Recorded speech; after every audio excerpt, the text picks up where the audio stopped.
Testing mic check 1 2 3 4. Christian Blood, KRMS Radio News testing mic check 1 2. Sounds like it's good over here.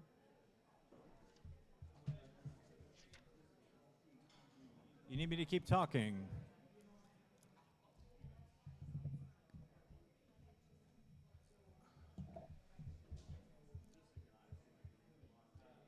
Talk some more.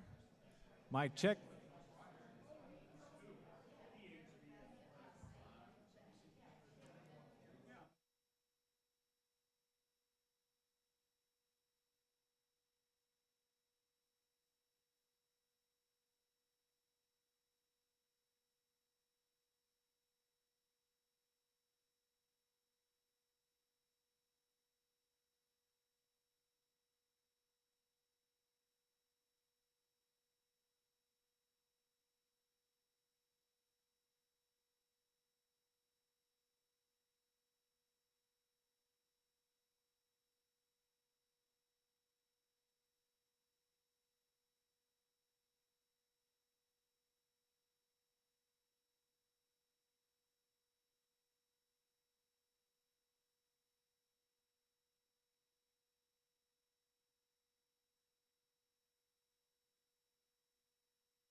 Test 1 2. Very good. How are you looking? You good? Test 1 2. Test 1 2. Test 1 2.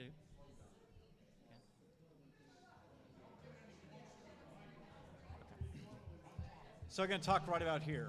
Mic check, testing 1 2, test. Test 1 2. Test 1 2.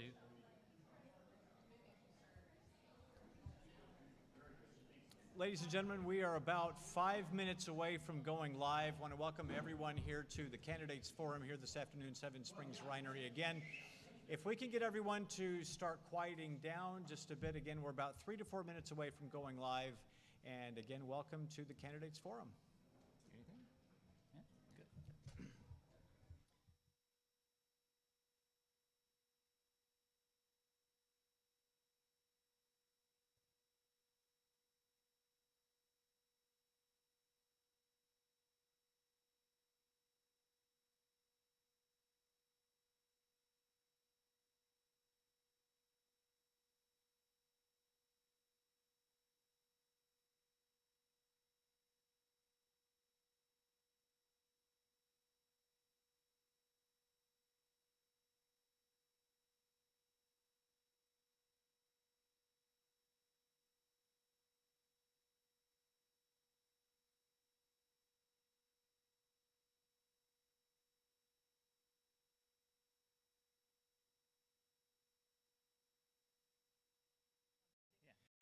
I'm going to give each candidate a minute to introduce themselves before we start questioning. I'll need help with that. I'll say, please take a minute to introduce yourself, and you can start.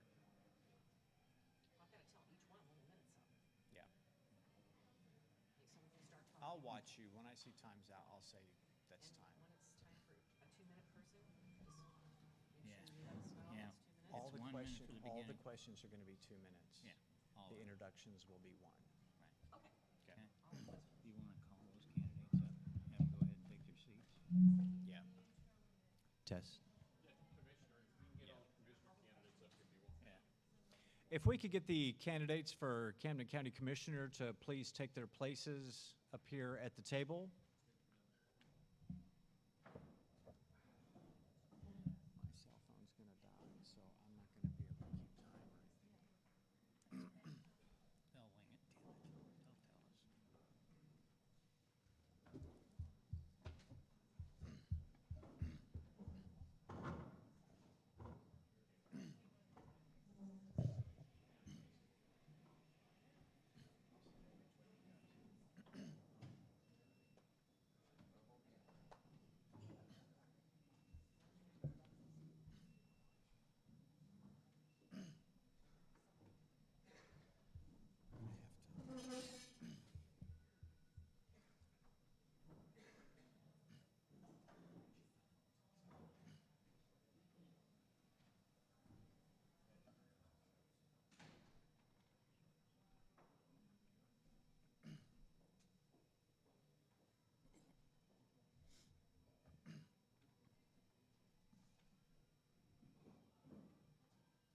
It's the Lake of the Ozarks Candidate Forum, a question and answer session with the candidates that affect our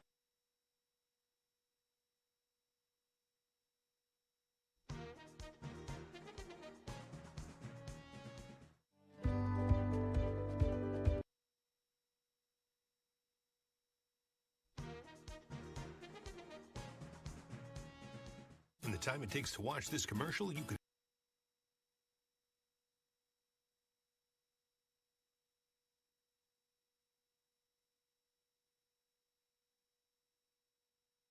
To Election 2020 coverage with KRMS Radio. We are in Lynn Creek, Missouri. We're at Seven Springs Winery. It's a pleasure having all of you here today. We expect our forum today to last till around 9 o'clock this afternoon. You're more than welcome to come by again, Seven Springs Winery in Lynn Creek. If you cannot make it down for the forum, you can hear us on the radio, KRMS Radio at 1150 a.m., also 97.5 FM and 103.3 FM. You can also stream us on KRMS TV. Simply log on to krmsradio.com. You can also stream today's program on our Facebook page. Before we get started, a few ground rules to cover. Candidates are going to be given 2 minutes for opening and closing comments. We have pertinent questions for every candidate, and those candidates will have 1 minute to respond to the presented questions. Make that 2 minutes, so let me make that correction. We do have a timekeeper located in front of the stage. Once the questions are presented, the response begins. You will then have 1 or 2 minutes to respond. We will hold a sign for 30 seconds left and then time out. That means your time is up. So candidates, please be aware of your time and keep a close eye on the timekeeper. Now, this is not a pep rally for those in the audience. It's not intended for campaign support for one candidate or the other. So we ask that everyone is respectful of all the candidates and please give them a chance to answer. Now, this forum is designed to give residents and the business community the opportunity to become more informed and to meet the candidates and to hear their position on various topics. We have candidates here today seeking to fill the seats of State Representative, District 124, Circuit Judge, Circuit 26, Division 3, Associate Commissioner, 1st District in Camden County, Associate Commissioner, 2nd District, Camden County, and Sheriff of Camden County. Before we move ahead, I would like to ask that we all please rise for the Pledge of Allegiance.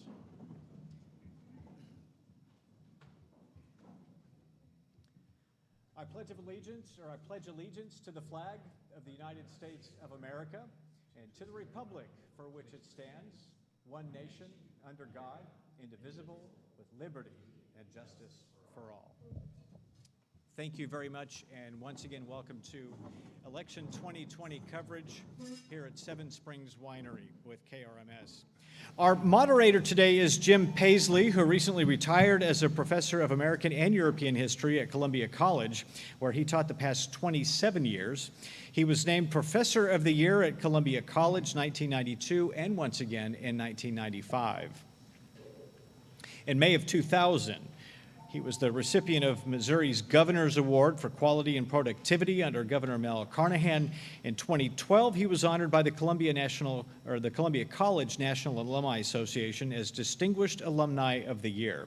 Jim also does a weekly call-in radio show in Lake of the Ozarks area on KRMS stations 1150 AM and also 97.5 and 103.3 FM. That's called The Morning Magazine. Brings a historical perspective to current events impacting our daily lives. He's also published a book, Matt, Warriors and Wagon Trains During the Civil War. Jim lives in Lake Ozark, Missouri. He's been married 46 years to his wife, Karen, who is with us today. She's a registered nurse who retired from Dialysis Clinics, Inc. in Osage Beach, Missouri. Jim and Karen have 2 sons, Scott and Jim, and 5 grandchildren. To start the program, we're going to be visiting with candidates for Camden County Commission, and we're going to give each person a brief opportunity to introduce themselves and to take a minute to talk about what has motivated them to run for office. And to start things off, I would like to turn to Beverly Thomas. If you would please take 1 minute to offer an introduction this afternoon, and thank you for coming. Thank you. Hi, I'm Bev Thomas, and I am the 1st District Commissioner right now. I have been serving the residents of the 1st District for many years. It has been my honor and my pleasure to do so. I am running for re-election at this time. I was raised by wonderful, caring, middle-class parents, but money for college was more than they could afford. So I put myself through college with scholarships and working 3 jobs. It was a challenge, but I graduated with honors and with a bachelor's degree in accounting. I learned hard work and dedication at an early age. I was raised in the church, believing in the faith of do unto others as you would have them do unto you. Obviously, not all of the candidates were raised with this same church belief. We all know that bullying in school is one of the most difficult challenges our schools and teachers face, and yet we have let cyberbullying become a part of our social media. We would be extremely upset to let someone bully our children or our grandchildren, and yet the internet has blossomed with cyberbullying, especially in this political season. It is apparent that truth and honesty are flowers that do not bloom in everyone's gardens. Thank you very much. That's once again Beverly Thomas. I'd like to turn our attention now to Don Williams. Please take a minute to introduce yourself. Thank you. I'd like to thank the winery, KRMS, and everyone for putting this on. Finishing up my first term in office. When I ran for office in 2016, I had a lot of goals in mind, but I only made 2 campaign promises. One was that if I was elected, the county would undertake a state audit. The other was that if I was elected, the constant turmoil and conflict that had paralyzed county government for years would stop the day I took office. I understood that mutual respect and cooperation is a requirement for getting anything done in county government. I kept that promise. Due to that, and with the help of a lot of other people, we have a long list of accomplishments. Hopefully I'll get a chance to go through some of those tonight. I'm proud of every one of them, but I owe a great debt of thanks to everyone in county government for cooperating and moving county government forward again.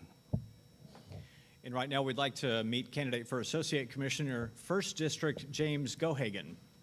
Hello, my name's James. First off, I'm a Christian. I'm a family man. I've been an advocate for this area for a long time. I went to school here and I grew up here, and all I want to do is care for this area, nurture it, and see it blossom into a better place. Thank you. And shifting over to a candidate for Associate Commissioner's 2nd District in Camden County. Right now, let's meet Patrick Cochran. Hello, my name is Patrick Cochran. I'm running for 2nd District Commissioner. I'm 5th generation to the area. My grandparents owned a paint store in Camdenton for over 32 years. I attended Camdenton High School all the way through. My son is also 14 years old. He attends Camdenton High School. I worked for the Camden County Sheriff's Department for over 3 years now. I've been from Stoutland, Max Creek, Climax, Edwards, Sunrise Beach. I've drove every bit of the roads around here. I've met tons of people. I feel that we can do better for the county, and I'd like to go to work for you. Thank you. And another candidate for Associate Commissioner, 2nd District in Camden County. Let's meet Nathan Rennie. Yeah, I started running because I want to see economic development come to the area. And, you know, this whole time I'm thinking that I'm going to say something about that, but I want to address something here. As far as cyberbullying or anything online, you know, it's cute to say that when you have your family do it so you stay clean and you pay a political consultant to start fake accounts so they can do it for you. You know, I really love how, you know, people will do that and then claim the high road. You know, it's cute, but it's not true. So thank you. And those are the candidates for Camden County Commissioner and in the 1st and 2nd Districts. Our election coverage 2020 here this afternoon brought to you by our Veterinary at the Lake, Jeff Hedberg, Bobby Bash, Team Remax, Lake of the Ozarks, Skelton Tactical, and Jennings Insurance Group. And with that, we are set to begin, and we will turn things over to Professor Jim Paisley to begin questions. Okay, well, welcome everybody. Glad you could all make it tonight. Appreciate the candidates being here. And it's interesting. When I hear what I've seen with the candidates and some of the all of the elections that we're facing here, you know, both at a local, state, and national level. I think of a quote from Harry Truman. He said, "If you want a friend in this city, get a dog." So there you go. You know, politics is a tough business. Now, I'm going to start us off with the first of the questions, and I'll let you decide who gets them, all right? Absolutely. Our first question tonight is, if elected, what specific plans do you have for increasing economic development that will bring continued prosperity to the lake area? And we will lead off with Don Williams. You have 2 minutes to respond. Yes, I think that every couple of years when people are running for commissioner, everyone talks about economic development, but the honest truth is there's not a lot county government can do in terms of the economy. I'm a conservative. I feel that the real goal of government should be to keep taxes low, keep a minimum amount of regulation that's necessary for public health and safety, and to get out of the way and let business do what business is supposed to do. That said, the role that county government can undertake to help business is mainly in the terms of tax relief, TIFs, CIDs, TDDs, and things like that. Up in Sunrise Beach, we have an opportunity zone, and the way that works is that anyone who makes capital gains in Sunrise Beach can reinvest that money into the opportunity zone, and they've got a 20-year tax break before they have to repay that capital gains. Things like that can help, but overall, I honestly feel like I'm a conservative. I feel that government needs to stay out of business and let the free market operate.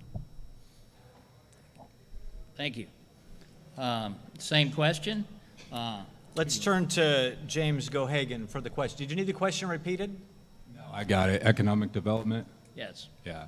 So last night I actually attended a meeting with a building owner-operator that would have added, 300-something jobs, more or less, to our area. And my opponent actually was championing to not let this gentleman open his business and run it. So I actually agree with you, Don, with the, let government get out of the way, because I think that's what needs to happen. The Board of Adjustments approved this gentleman and then reopened session and immediately disapproved it and voted it down. So it was unfortunate. It would have been a big boom for our area. Thank you.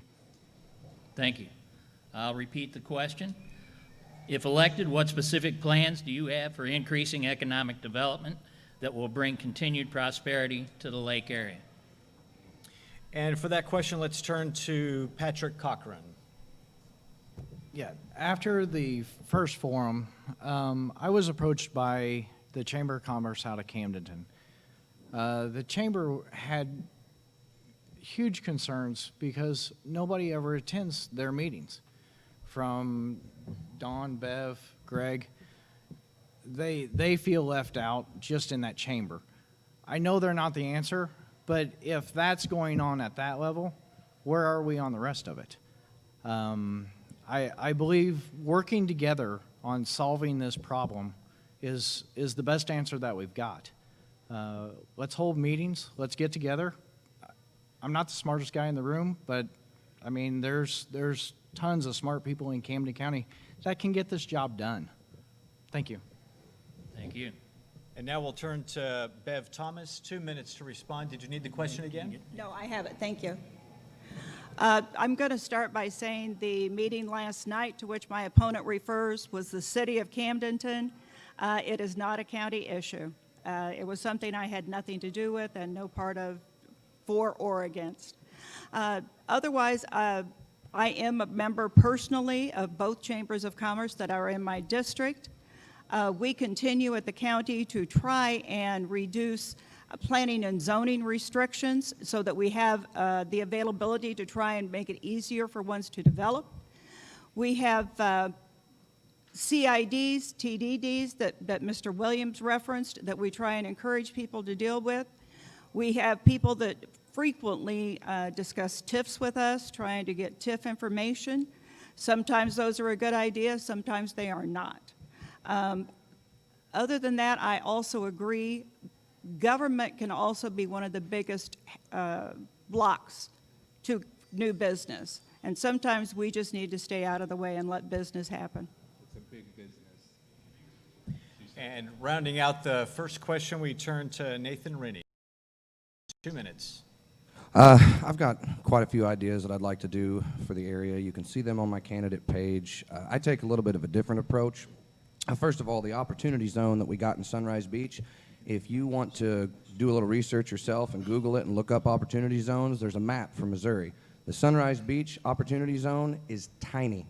Nearly the whole area of Laclede County got an opportunity zone. And my understanding is it was put in place by Eric Greetens, and they were looking for census information for areas that would, would qualify. So we got a really small opportunity zone compared to Laclede County. But, you know, my thing is there's just a ton that you could do as the commission, from cold calling people. You know, there's manufacturers guilds, there's tech companies, there's all these things. We should be calling them and saying, what do you need? What will it take for you to come here? And I know that you have to have a liaison underneath of you. There are certain rules that you have to follow. But we should be hustling, and I mean beating the pavement, because we are the richest poor county in this state, and you can take that to the bank. There's no other county in the state that's got over $1 billion in assessments with a $34,000 average income. You will not find that, okay? What good does it do to have a county coffer that is full when the people are poor? You know, you can go all over this county and see abject poverty. You can see people living in squalor. What good does it do? What good does it do to run the county like a business when the people you're supposed to serve are not doing well? You know, the opportunities aren't here for my kids, for yours, for theirs, for anybody's. So I take kind of offense to that, to say that there's nothing you can do, because there's a lot more we could be doing. Thank you. All right. Thank you. We're going to move right on to the second question. What types of improvements do you plan to make in the commissioner's office if elected? What type of improvements do you plan to make in the commissioner's office if elected? And there will be 2 minutes once again for a response to that question. Nathan, you were the tail end of the first round. Let's lead off with you with your response. Well, transparency would be number one, I believe. You know, there's been some recent events. There was a courthouse hack that we still haven't heard much about as far as the ransom that was paid or any details on the information that was stolen. I think that they should work better with the other departments. In speaking with people in the courthouse, there's a tension that you could probably cut with a knife, I would say. And there's definitely some disagreements between departments and the commission. I think that in order for you to have a successful county government, you should be working together, and it is not happening. There may be some things going on with the heads, but the employees, they're not 100%. So those are some areas. I mean, I think we should take a look at the budget, and I think we should try to do it without raising taxes at all. But every department, from what I understand, has a spend it or lose it thing. You know, come October, they have to spend their money, or they're worried about the commission cutting their budget. I think that we can look there to institute some raises, because most of the people that work in the courthouse, you may or may not know this, but a good percentage of them, other than the elected officials, are eligible for state benefits. You know, again, we have a very rich county.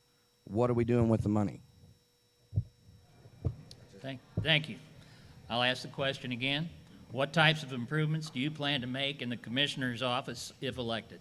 And Patrick Cochran, you now have 2 minutes to respond. I plan on treating this like a 40-hour or more job. I plan on being at the courthouse. I plan on being at Road and Bridge. I plan on working with all the agencies that we have at our side. I do believe, like Nathan said, the strong suit is just working with everybody in the courthouse to get on the same page. I mean, we're fighting ourselves in the courthouse every day. That's the fundamental belief in being there. I believe you can make this county great. I just used it as a slogan on my shirt, but it is. This is a great place to live. We have one of the most unique areas in the world. So I just believe in it. Thank you. Bev Thomas, 2 minutes to respond. One of the things I would like to see happen is to develop a committee of all elected officials and certain employees from every office to put the budget together instead of the way it is currently being done. I think if we do that, we could certainly combine a number of things. Employees could be cross-trained from office to office. That would help with vacations, days off. Offices that have extra workloads on sometimes would have more employees available. For instance, the clerk's office during election time or the collector's office during tax time. I think it would also be a way to share equipment. At this time, every office has their own printers, fax machines, copy machines. And perhaps if we could share office equipment, I think that would reduce not only equipment costs, it would also reduce maintenance costs. It is something that I think could be done. It would take a little effort. Right now, every office is pretty much independent, and I think if they work together, we could make it a little more economically advantageous for the county. Thank you. Again, what types of improvements do you plan to make in the commissioner's office if elected? James Gohagan, you have 2 minutes. Well, I would say if a citizens committee was needed, it would have been done 16 years ago. That's just my opinion. You know, transparency is a big thing with me. You want to know what's going on in your government. Regular people want to know. They can't always attend every meeting. I think it'd be great if we live streamed it like this. It wouldn't be a lot of money. As far as sharing office equipment, I don't even, okay, that doesn't make any sense. Why aren't you doing it now? That's my question. Thank you. Thank you. And again, what types of improvements do you plan to make in the commissioner's office if elected?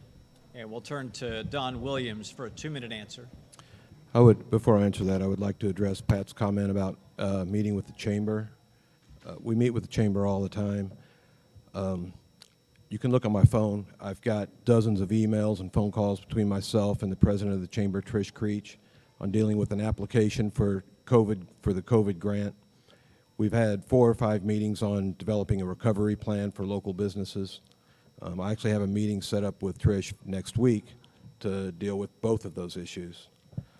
And I want to be clear, too, I didn't say that government could not help our local businesses. I said they should not help local businesses. The scariest sentence in the English language is, I'm from the government and I'm here to help. I don't think government should be involved in business any more than absolutely necessary.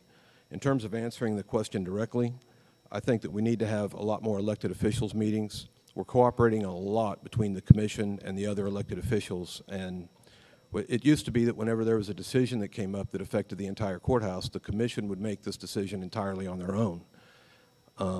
We've pushed hard for cooperation with other offices, and one of those has been, for example, when we have a snow day policy, we met with all the elected officials to develop that policy to make sure that it worked for everyone. I'd like to get those meetings set up where they're on a more regular basis, so instead of just bringing them up whenever we have some certain issue that needs to be addressed. Another thing I would like to see is more information on the county website for each individual office. We currently have the entire county budget on the county website. We're working hard to develop more and more transparency, and I would like to see more information from each individual office on the county website so that the people can see it. Thank you very much. All right, we'll move on to the next question. Revenue for the operation and improvement of Camden County public services in general has become a huge issue, as we all know. What thoughts do you have on generating the necessary revenue needed to move Camden County forward in the near future? Bev Thomas, if we could lead off with you with a 2-minute response. Revenues, of course, are something that are always going to be a challenge, I think, for any government agency. Taxes are something that are truly not anything we need in this county at this time. If we are going to try and raise revenues of any type without taxing our locals, it is going to have to be some type of a tourism tax. something that taxed the tourists and not our locals. We all love our tourists. They certainly make everything worthwhile. We could not have the area we do without them. However, they also tax our infrastructure. We have huge trucks, trailers with boats, travel trailers, campers, all that tax our roads, our trash, etc., our sewers, our water systems, and they don't contribute much to the economy.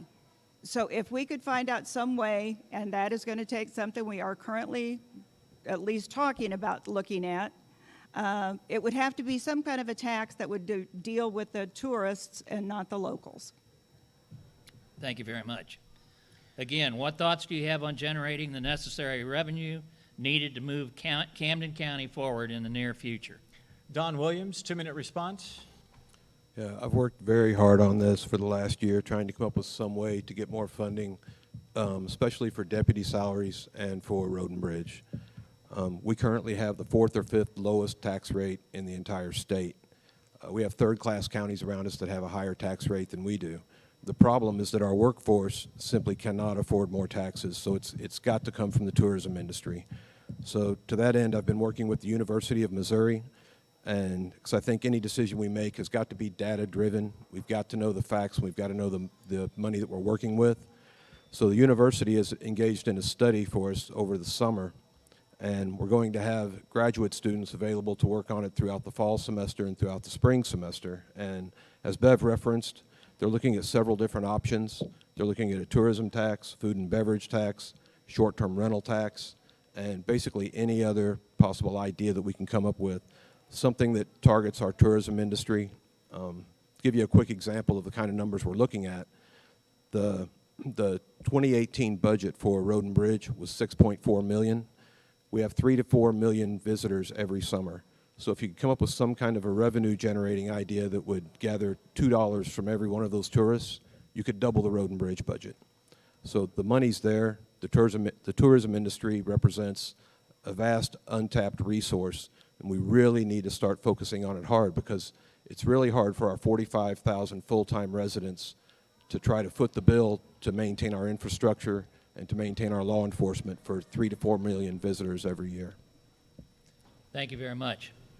Again, what thoughts do you have on generating the necessary revenue needed to move Camden County forward into the near future? James Gohagan, 2 minutes, please. I wouldn't honestly be interested in any type of tax on our tourists. They come down here to get away, especially right now. Personally, I think we need to make do with what we got, no extra taxes. You know, one of the main things I want to do is get our officers up in pay. You know, we spend thousands of dollars training these guys, and then they can go somewhere else. It doesn't make any sense. That's a huge loss. So if we want to worry about revenue, I think we should worry about protecting it as it is in-house right now. Thank you. Thank you very much. Once again, what thoughts do you have on generating the necessary revenue needed to move Camden County forward into the near future? Nathan Wren, you have 2 minutes.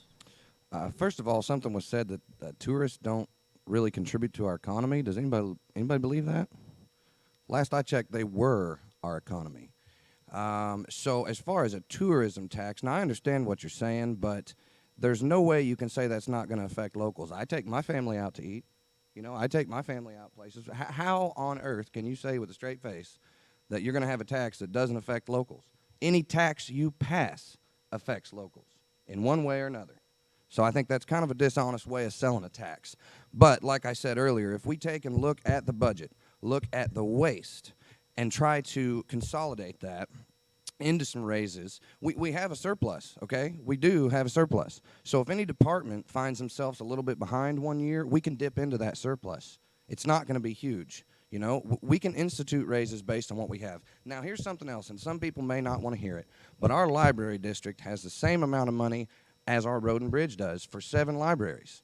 I'd like to look into if those buildings are paid off. If Osage Beach's library is paid off, I'd like to take it to the voters and say, let's donate it to Osage Beach. And then we can take the tax money that's already being collected there and move it over to the departments that need it. You know, I have a library in my pocket on my phone. It's a beautiful, romanticized thing. They're wonderful. You know what? Don't get me wrong. I think they're great. I'm not talking about getting rid of them. But I am talking about transferring ownership and the responsibility for paying for it and still having the same tax rate and moving that money over. That's just one way, okay? There's plenty of things we can do. But as far as a tax that only applies to tourists, you know, I've got a bridge to sell you. Thank you. Thank you. One more time. What thoughts do you have on generating the necessary revenue needed to move Camden County forward into the near future? And Patrick Cochran, you now have 2 minutes. I still don't understand why we're talking about taxes in this deal. The main purpose is to move jobs and move people into this area. If we have more people, more jobs, more industry, then we collect more. We don't need any more taxes. We don't need anything. We need more people. This is a simple idea. I just don't understand. Thank you. You're listening and watching Election 2020 coverage here on KRMS. You can once again tune this in 1150 AM or 97.5 or 103.3 FM. You can also see the program on krmsradio.com, on KRMS TV, also on our Facebook page. Our program this afternoon is brought to you by MJ's Mini Mart, EconoLift, Clearwater Carpet Cleaning, and Silver Dollars Restaurant. And with that, we turn back over to Professor Paisley for more questions for Camden County Commission. All right, gang, here we go. Fourth question. With the call to provide high-speed internet for online courses this fall in our public schools, and the huge demand being put on our current cyber network by increased tourism and the needs of the business community here in the lake area, what are your thoughts on how to improve our current and future systems to meet those ongoing demands? And to lead off that question, we turn to Don Williams. 2 minutes, please. Could you repeat the question, please? You bet.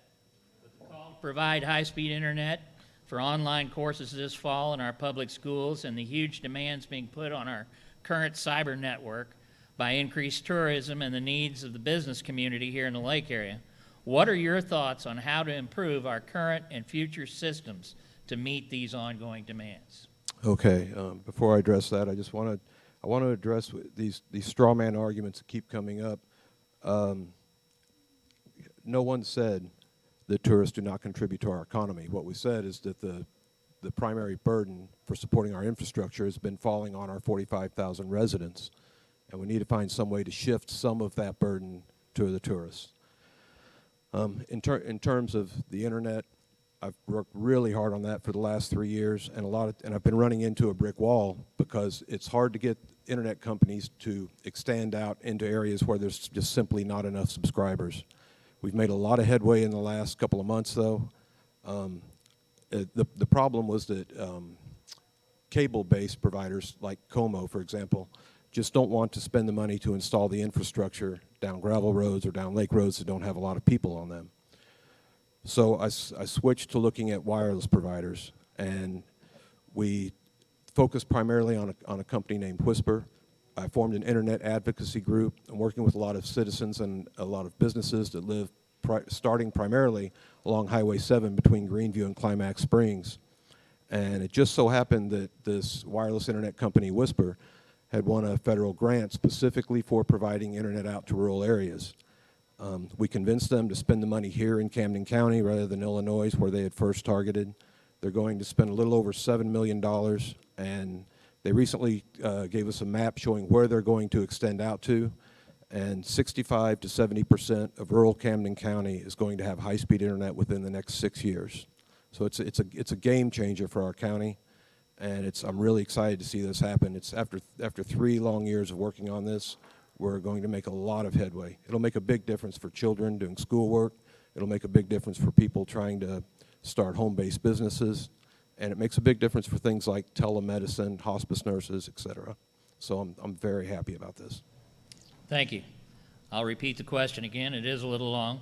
With the call to provide high-speed internet for online courses this fall in our public schools and the huge demands being put on our current cyber network by increased tourism and the needs of our business community here in the lake area, what are your thoughts on how to improve our current and future systems to meet these ongoing needs? And to answer that question, we turn to Bev Thomas. 2 minutes, please. Certainly, Mr. Williams has been outstanding in trying to work on this issue within the county. He has done an excellent job. In addition, we have also worked with Charter as near as we can. We have worked with Vicki Hartzler and Roy Blunt, both of their offices, trying to work with Camden County to obtain grant money to expand internet into our area. It is like many things, grant money has dried up tremendously, but it is still something we are working on. Mrs. Hartzler has agreed to work with us, especially on a grant to increase some of it into more of the more rural areas. And at the time, that's where we're continuing with it. Thank you. Again, with the call to provide high-speed internet for online courses this fall in our public schools and the huge demands being put on our current cyber network by increased tourism and the needs of the business community in our area, what are your thoughts on how to improve our current and future systems to meet these ongoing demands? Nathan Rennie, you have 2 minutes. Well, I'm going to take this time to say good job, Don. I'm glad that you have gotten that done. At first I was a little sketch on it, just reading some of the reviews for Whisper and the complications with having the hills and things like that. There's a lot of conflicting information out there, but I know when propers are due, and I think that that is a good thing for the area that he's done. I think one way, if we're ever going to get more service providers, Pat kind of touched on it earlier, we got to find a way to get more full-time residents. We need more people living here year-round, so there's more houses per mile. That's marketing. And, Pat talked about working with the chamber. I have no interest in that personally. But, I hope you noticed that the other night maybe. But I think there's plenty of marketing that can be done for the area to bring in people. And the other thing is bring in the business. Bring in economic development. I think we talked about that earlier. As the area grows, a lot of these problems will, rather solve themselves because there's more people per mile. The Como can afford to, lay the fiber down and bring it to people. But again, I do want to say, for the internet, thank you, Don Williams. Thank you very much. One more time, with the call to provide high-speed internet for online courses this fall in our public schools and the huge demands being put on our current cyber network by increased tourism and the needs of our business community here in this lake area. What are your thoughts on how to improve our current and future systems to meet those ongoing demands? Patrick Cochran, you have 2 minutes to reply. Mrs. Stouffer out of Max Creek was just elected to the school board. Her main concern is this internet service. I don't know that much about internet service, so I had to look it up. After I got done looking it up, Mr. Jim Sherrill out of Max Creek calls me. He is over Farm Bureau. He is on the board of Farm Bureau anyway. He tells me that years ago there was a company that came in. They took a grant to start putting internet service in the rural areas. They backed out.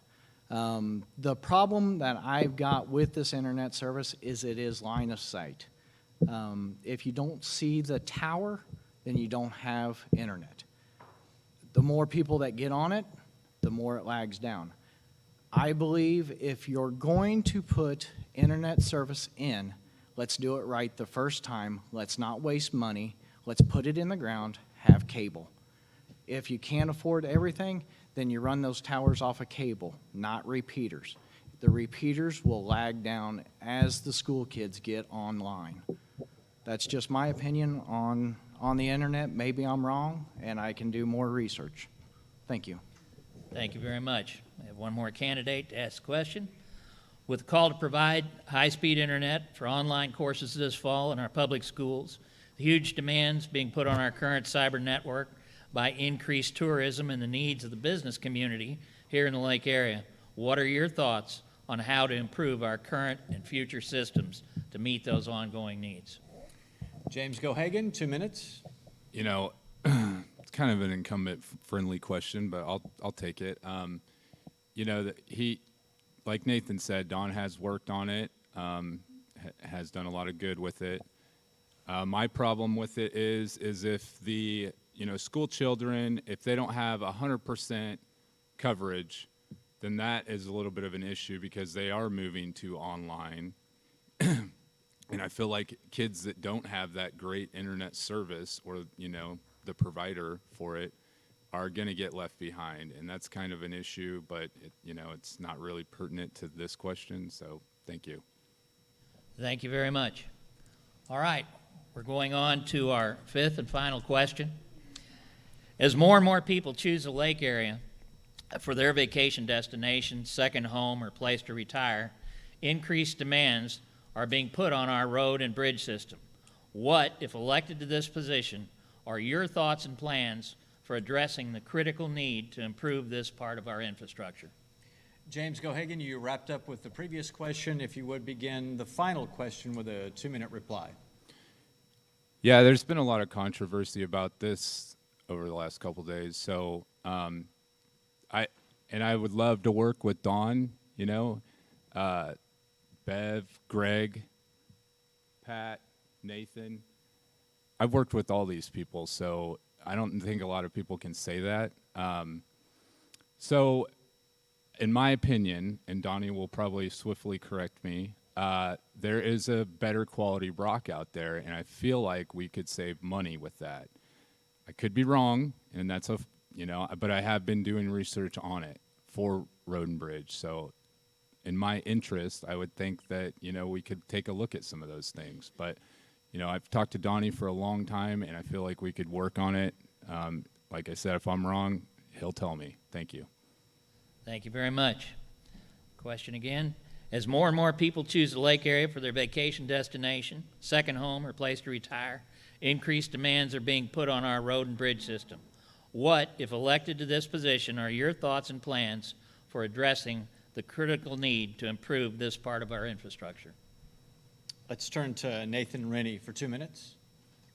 I think I already addressed that earlier when I talked about savings and possibly shuffling some funds. As James said, there's several quarries down here, and price checking, it looks like the Nemo quarry is quite a bit cheaper than the Capitol quarry, but that's in terms of gravel roads. It's one of those things that you really can't fully answer, and I'm man enough to admit that I cannot fully answer that until I am in the office, because there's a lot of complications to it. There's a lot of logistics that you may not realize. But in talking with the Road and Bridge Department guys, I do know that there are some rooms for improvement. Number one, nobody knows that job better than those people in Road and Bridge. I don't want to micromanage them. I want them to do their job. I want them to show up. I want them to be responsible with the taxpayer money, okay? But I don't want to go in there and act like I know how to do their job, because I don't spend the time on the road grader. Some of those guys have been there for 15, 16 years. My thing is not just the heads of the department, because that always changes. But if you want the answers of how to fix things, you talk to the guys doing the work. Now, I do know, again, there is a surplus. It's there. I understand the FEMA funds were not put back into Road and Bridge. Now, this may get disputed, but this was told to me by former employees, engineers, as a matter of fact, that the FEMA funds do not get put back into Road and Bridge. They get put into the general fund. We have a lot of low water crossings. We have a lot of bridges. We have a lot of things. Yes, I see. We have a lot of things in the county. I would like to see permanent fixes done, like enough with this Band-Aids. You talk to those Road and Bridge guys. They are fixing the same problem areas time and time again. Let's pour some concrete. Let's get into those reserves and make a permanent fix. Let's try and do a couple low water crossings a year. Let's convert them over to a bridge. Let's look at ways to stop having to fix the same thing over and over and over, because it's time wasted and money wasted. Thank you. Thank you very much. Again, as more and more people choose the lake area for their vacation destination, second home, or place to retire, increased demands are being put on our road and bridge system.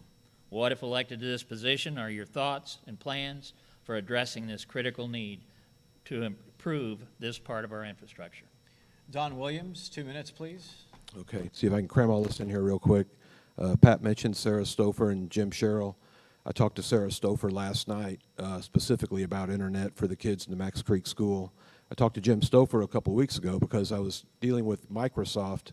Microsoft has something called the Microsoft Airband Initiative, and it has to do with delivering internet through what they call TV white spaces.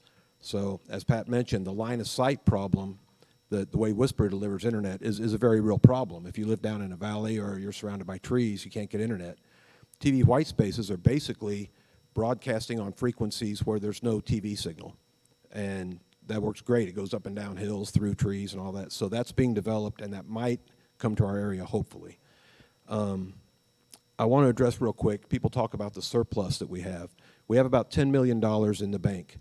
By state statute, the county has to have 3 months operating expenses. It takes about $3.3 million to operate Camden County every month. So we're right at that limit. When I took office, we had 1 month's operating expenses.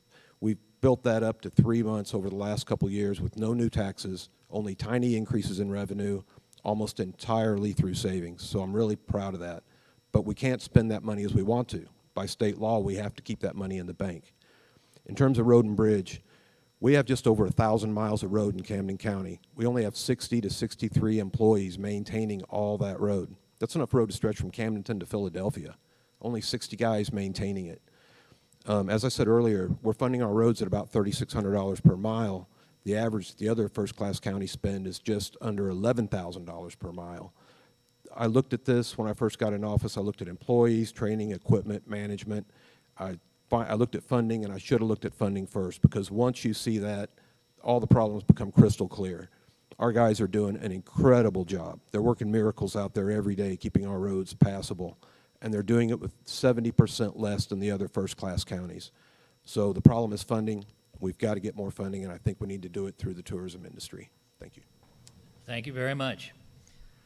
Again, as more and more people choose the lake area for their vacation destination, second home, or place to retire, increased demands are being put on our road and bridge system. What, if elected to this position, are your thoughts and plans for addressing the critical need to improve this part of our infrastructure? Patrick Cochran, 2 minutes. All right, after talking to the guys out at Road and Bridge, I believe the problem is it's basically management. I mean, plain outright management. There's gentlemen that are being told to spot grade. That's not, some of these roads you cannot spot grade. There's also misordered equipment. It's not usable down here. The other things that have hit hard is off of Lynn Creek Industrial Drive. I've got 2 bridges down there that basically need to be rebuilt. I've got a gentleman that can't get fire stations or fire trucks to his house. I mean, Camden County caused this. I just talked to some gentlemen over in Stoutland today, and Pritchard Road was impassable. For a month, if you met a school bus on Pritchard Road, one person was going to take the ditch.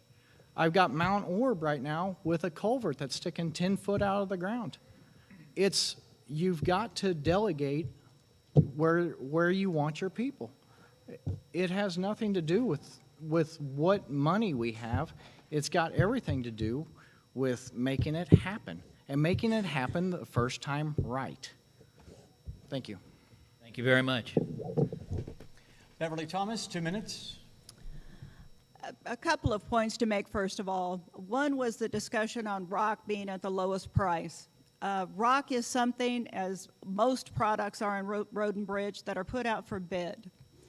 Rock is one thing that is also, typically we accept the bid this year on all 5 quarries. Rock is delivered to the nearest project, from whichever quarry is the nearest project. To deliver rock, for instance, from the far north corner to the far southwest corner from the lowest price would practically triple the cost of the rock, simply in hauling fees. So all bids were accepted, and it is delivered from the closest quarry to the project. That is how rock is bid. The other one is about FEMA funds. All FEMA funds are put back in road and bridge and utilized. FEMA money is spent up front We are required to spend the money first, and then FEMA repays us. And typically, it is not ever 100%. The original FEMA project we had recently, or it's been a couple of years, they repaid it at 50%. That money is put back in Road and Bridge to be utilized again, especially on the roads that received the FEMA funds.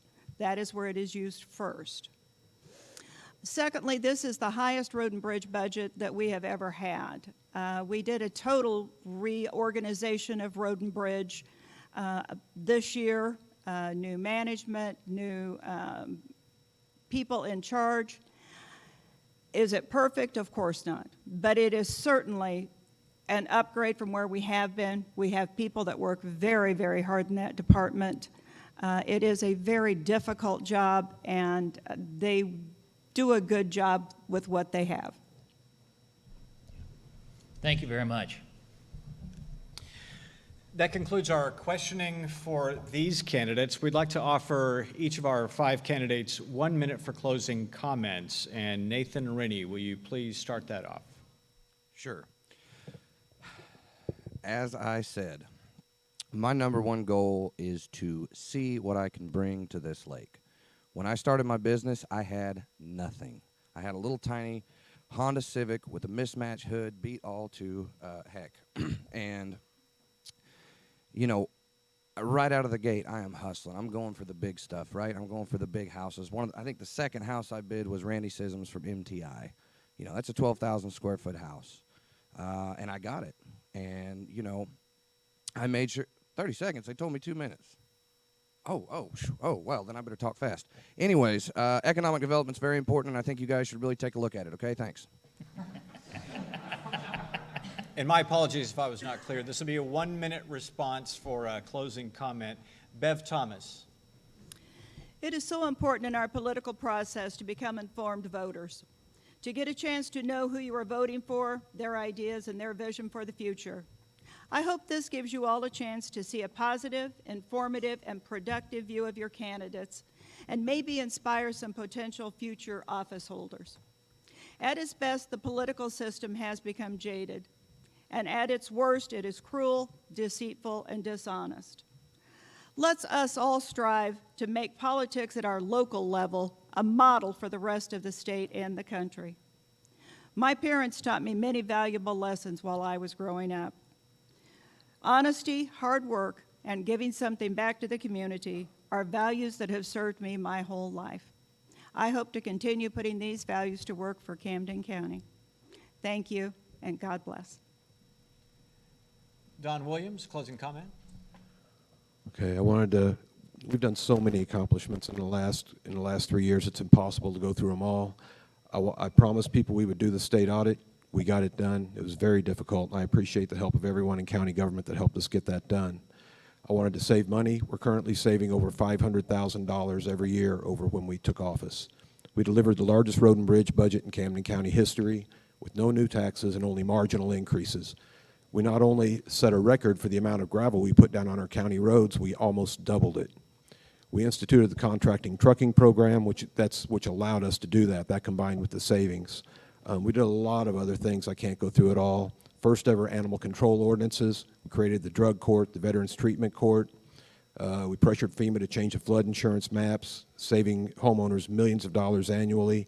We protected Sunrise Beach from having an industrial quarry move into their backyard. We're currently reforming planning and zoning. We created the new county website. And the thing I'm most proud of is we protected our 9/11 memorial painting from a group of liberal atheists. Thank you. Patrick Cochran, closing comment. Don, good job on the painting. That should have never been touched in our county. I would like to thank everybody for standing behind me, helping me through this. Running for office is not an easy thing to do. I never knew it was that hard. I feel like if you've never been in these shoes, then you never know. I just wanted to help out people. I wanted to stand up and make a difference. I would appreciate your vote come August 4th. Thank you. And finally, James Gohagan, your closing comment. You know, one of the Things that interested me in Trump in the beginning was his talk of term limits. I feel like a true conservative would have stepped down by now. I've been an advocate for this area for free for a long time, and just imagine what I would do if I was getting paid for that job. Thank you. And that rounds out our discussion with candidates for Camden County Commission. Are we ready for a break here shortly? Or okay, we'll take a very quick break, and when we come back, we will be visiting with candidates for the 26th Judicial Circuit Court Judge. Our coverage of election 2020 brought to you by Ellerman Roofing, a division of Kimes Corp., Ozarks Granite Works, Best Dam Plumber, Emergency Restoration Pros as well. Again, coverage of election 2020 here on KRMS Radio. You can tune us in 11:50 a.m., also 97.5 FM, 103.3 FM, and also KRMS TV. We are streaming video at krmsradio.com and also on our Facebook page. And we will be back after this.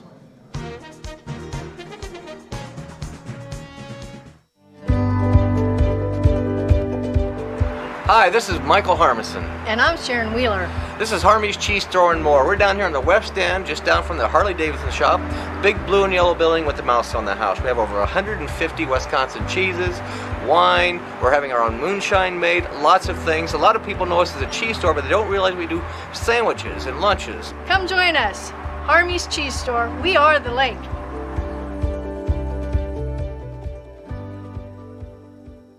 In the time it takes to watch this commercial, you could cover or uncover your boat at the touch of a button. Introducing Midwest Touchless Boat Cover's new automatic remote control boat cover. No more struggling with cover snaps that won't snap, straps that won't strap, and pulls. It's hot. Just push the remote and your touchless cover lifts and lowers in about 30 seconds. They're available in a variety of colors for boats up to 50 feet and larger. Learn more about this state-of-the-art boat cover at MidwestBoatCovers.com. Midwest Boat Covers. We've got you covered.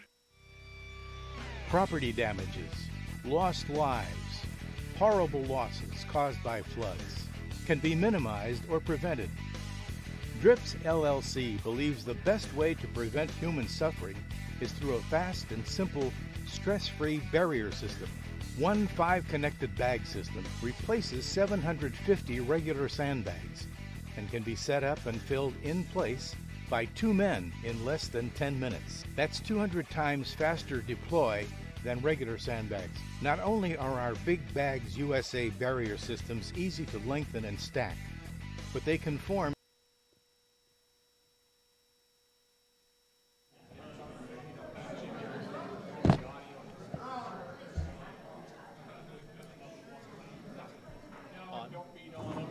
And welcome back to Election Coverage 2020 on KRMS Radio. My name's Christian Blood. I am joined by Professor Jim Paisley, and we're talking to numerous candidates this afternoon. We're now getting candidates for the 26th Judicial Circuit Court Judge.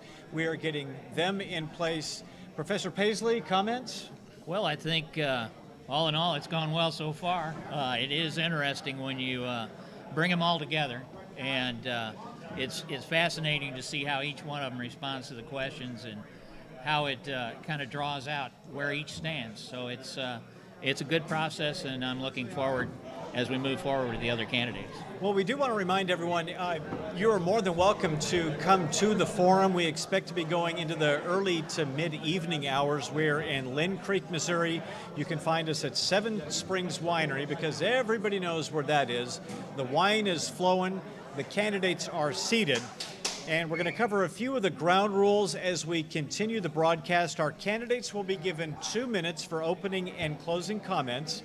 We have pertinent questions for every candidate, and candidates will have 1 minute to respond to the presented questions. We do have a timekeeper located in the front of the stage. Once those questions are asked and the response begins, you will then have 2 minutes to respond. We will hold up the sign indicating 30 seconds are left and then time out. So candidates, please be aware of your time. Keep a close eye on the timekeeper. Now, as we said going into the broadcast, this is not a pep rally. It's not intended for campaign support for one candidate or the other, so we ask that everyone is respectful so the candidates can be heard and that they have a chance to speak. The forum is designed to give residents and the business community the opportunity to become more informed and meet the candidates to hear their position on various topics. Now, we are about to shift gears to candidates for judicial court judge. We will turn our attention back to Professor Jim Paisley for questions. All right, welcome to all the candidates. Glad to have you here. Now, I thought I'd start out for our audience to let them know that the circuit courts are the state trial courts of original jurisdiction over all cases and matters, civil and criminal. The circuit judge has jurisdiction to hear cases within all 5 counties of the 26th Judicial District, which includes Camden, Laclede, Miller, Montauk, and Morgan counties. So folks out there, you might want to pay attention. These folks here are the judges that will be in your areas. Now, I'm going to start us off with the very first question. Folks gathered here for this debate could well come to you in a future case.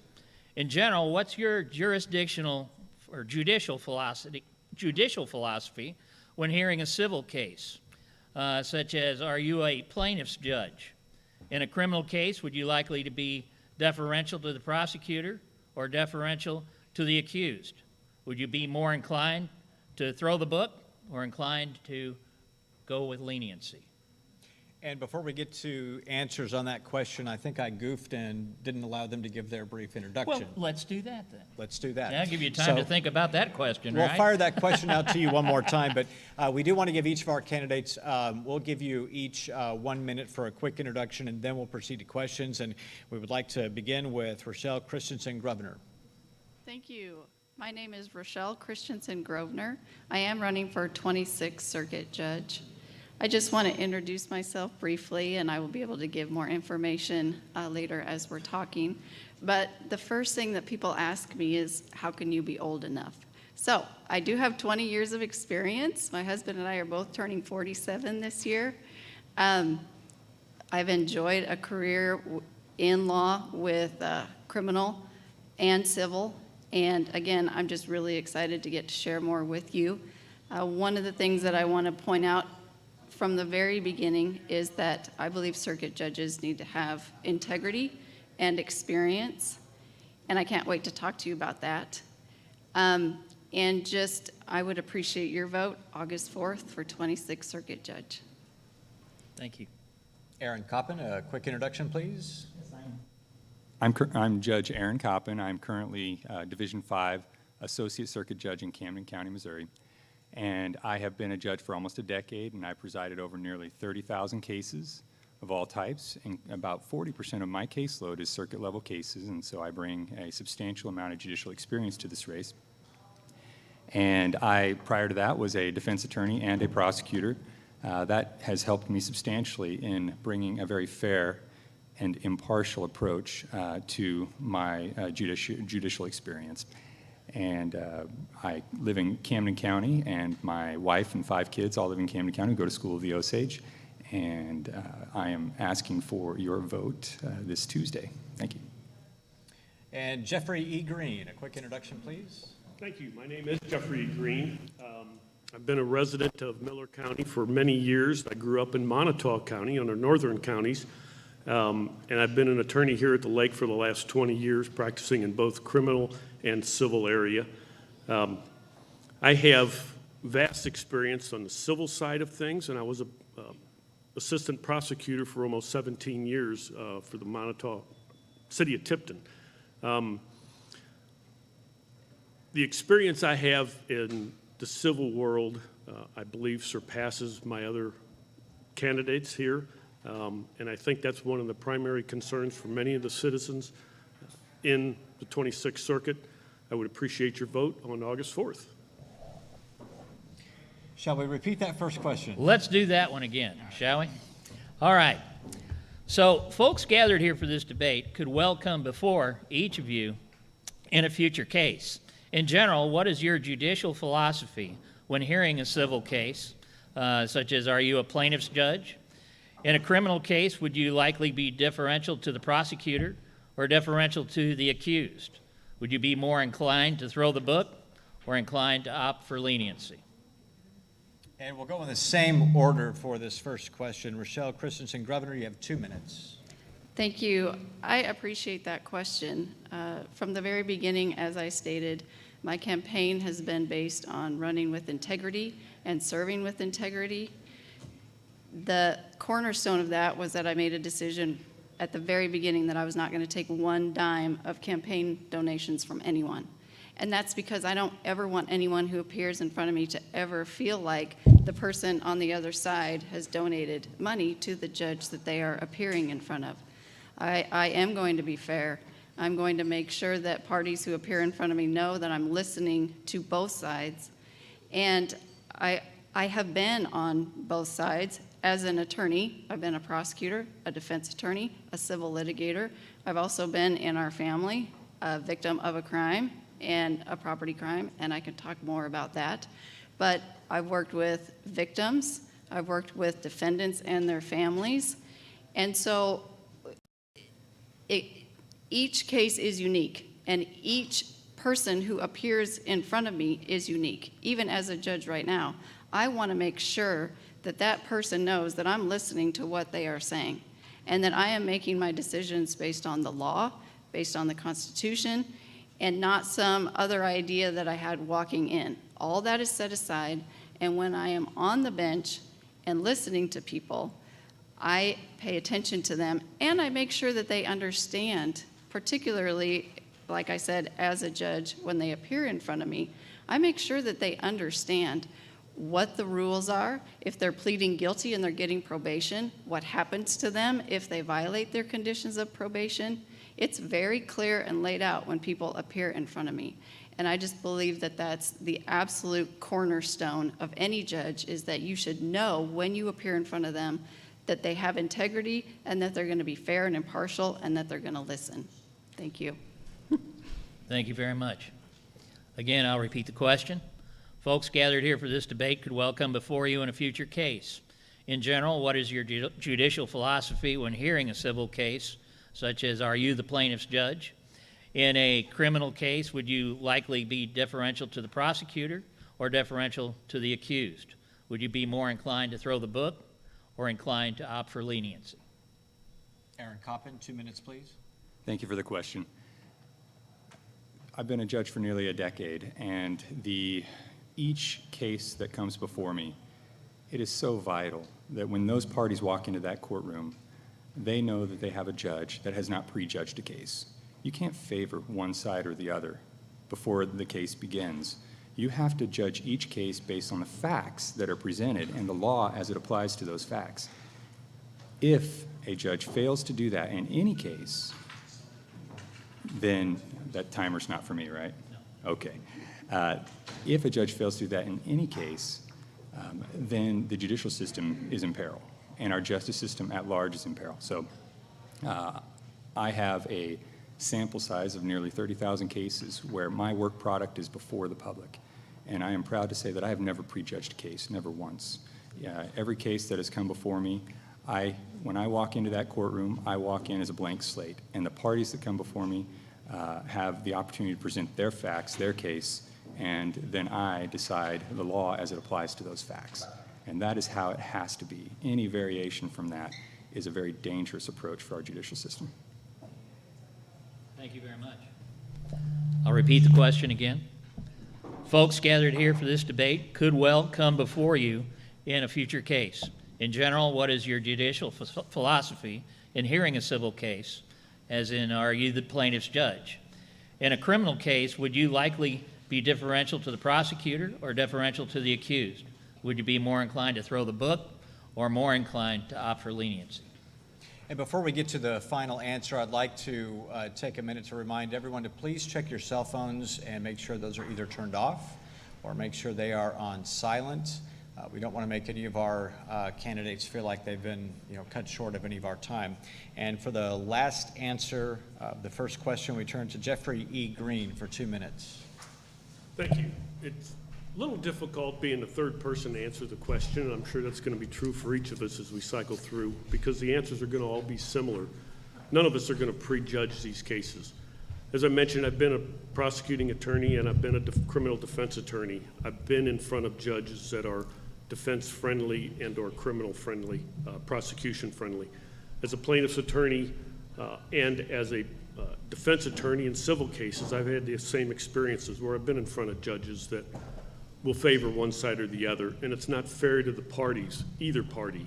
The judges I respect the most are those judges that will listen to the facts, and when you're in front of a judge, you're not going to win every case. I mean, that's why we're in front of judges, is because we're providing evidence to disputes that the two attorneys, usually only two, can't decide themselves and can't convince their clients what the resolution of. So we're in front of a judge to make those decisions.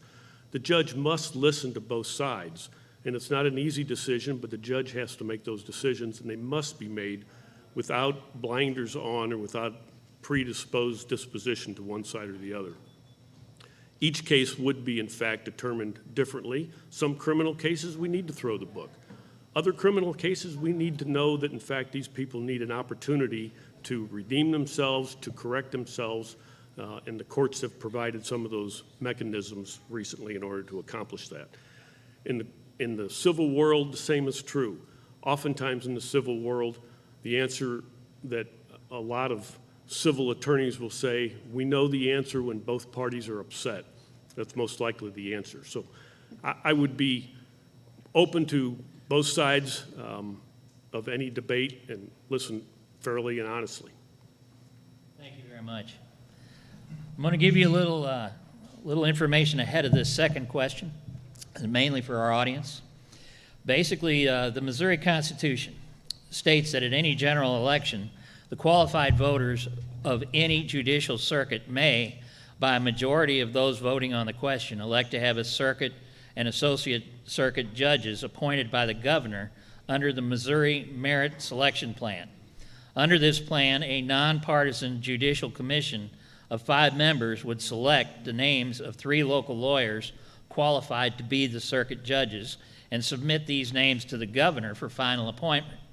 5 counties in Missouri now use the Merit Selection Plan. So here comes the question. You are running as a partisan, in other words, by party affiliation, for a 6-year term. Some circuit judges in Missouri are initially appointed via Missouri's nonpartisan Merit Selection Plan. Do you favor the partisan election process you're now in, or do you prefer a merit selection appointment? Why or why not? And for the first response, we turn to Aaron Koppen. All right, the Missouri plan, that's a great question, by the way. Thank you for that question, whoever, I don't know who the author of that question was, but. It wasn't me. All right.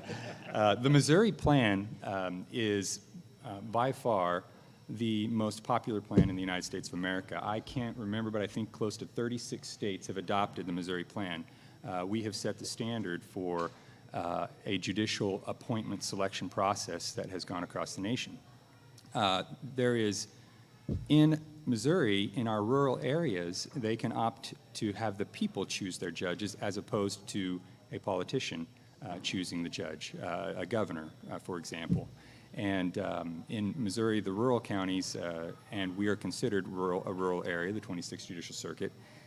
And so that question really boils down to, one, do we want the people deciding who their trial judges are that are going to sit as the ultimate juror many times in their cases, or do we want a governor that is choosing who that judge will be? And I am a product of the people's choice.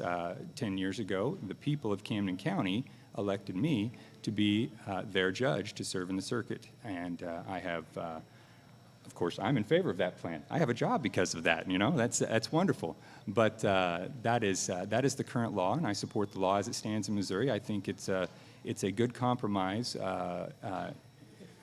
in the form of that plan, in that in certain areas, if the people wish to put that burden on the governor, they can, or they can retain that power for themselves and elect their own judges. And so I think that our current system in the 26th Circuit is the best option among those two options.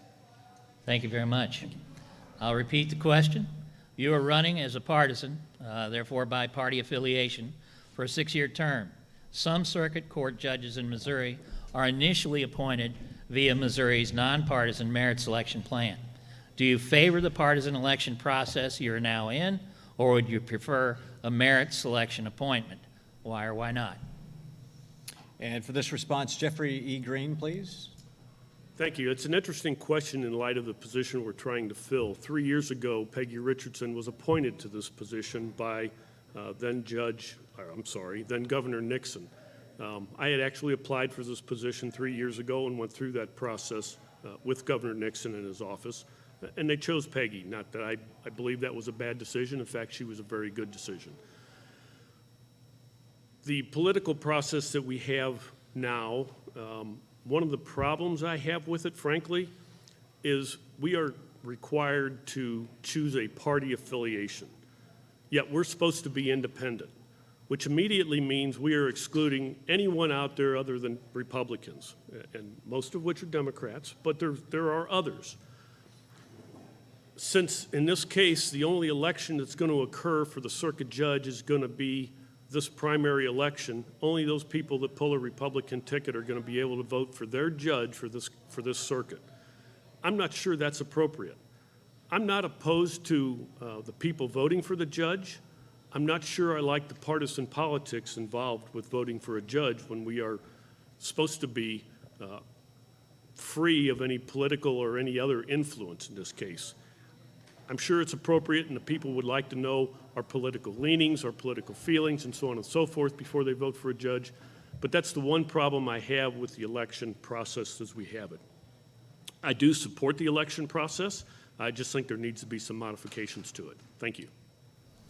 Thank you very much. And I'll repeat the question one more time. You're running as a partisan, therefore by party affiliation, for a 6-year term. Some circuit court judges in Missouri are initially appointed via Missouri's nonpartisan merit selection plan. Do you favor the partisan election process you're now in, or would you prefer a merit selection appointment? Why or why not? And we'll take 2 minutes now for Rochelle Christensen Grosvenor. Thank you. I think it's interesting that the question says a nonpartisan merit selection appointment. I don't want anyone in this room to think that I don't have the merit to be selected. I am running because of my experience. I am running because of the 20 years that I have been in practice. I am running because I have the qualifications necessary and what you're looking for in a judge. I don't like the implication that just because I'm running means that I'm lacking in the ability to do the job. I have handled criminal trials, jury trials, as both a defense attorney and as a prosecutor. I have by myself tried murder trials. I have had jury trials for drug offenses. I have had jury trials for DWIs. I have had jury trials for the things that matter, crimes in our communities.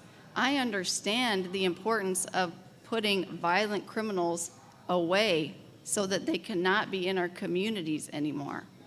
I understand the importance of being a judge, as I stated before, that has integrity and listens to the people who appear in front of them. I have merit. I'm running because of all of those things.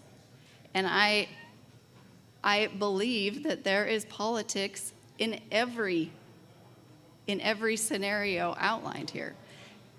Don't think there's not politics involved when there's an appointment that happens, because there is. And I thank you for that question, but I just want to make sure that we all understand that merit is part of this and should be something that's considered, of course, by every voter when they're at the polls. Thank you. Thank you. Appreciate it. You're listening to coverage of election 2020 on KRMS Radio. You can also catch the video. We are streaming on krmsradio.com with KRMS TV. You can also see video streaming on our Facebook page. We've had a number of sponsors step up to make the program possible. Those include Atlantis Dive and Dock Salvage, Harmy's Cheese Store and more, Midwest Touchless Boat Covers, and Big Bags USA. Having said that, we turn back over to Professor Jim Paisley with more questions. Are we ready for another one? All right, here we go. Do you believe there is systemic racism in the law enforcement and judicial establishment of Circuit 26? Why or why not? And for the first response, we'll go to Jeffrey Green, please. 2 minutes. I think the answer is no. I'm not aware of any racism in this community.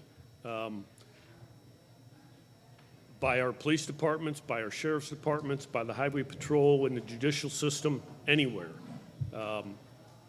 It just simply doesn't exist. You know, as much as my friend here is in fact a sitting judge, I got to give him credit, and all the judges in our circuit, I don't see any racism from any of our current sitting judges. That's not to say that we haven't had some in the past, but our current bench of judges is very, very good when it comes to that kind of thing. And I don't see any of it occurring at all. Our police officers have a tough job to do in any circumstance, whether race is involved or not. We're asking them to defend us, all of us, from criminal activity. And it's difficult sometimes to understand and identify who that criminal is and what they're going to do. Sometimes their hands are heavy-handed. Sometimes that may be justified, sometimes it may not be. But when you're making split-second decisions, and that's what we ask them to do, those emotions come into play. I don't believe we have any systemic problem in this community whatsoever. Thank you very much. I'll ask the question again. Do you believe there is systemic racism in the law enforcement and judicial establishment of Circuit 26? Why or why not?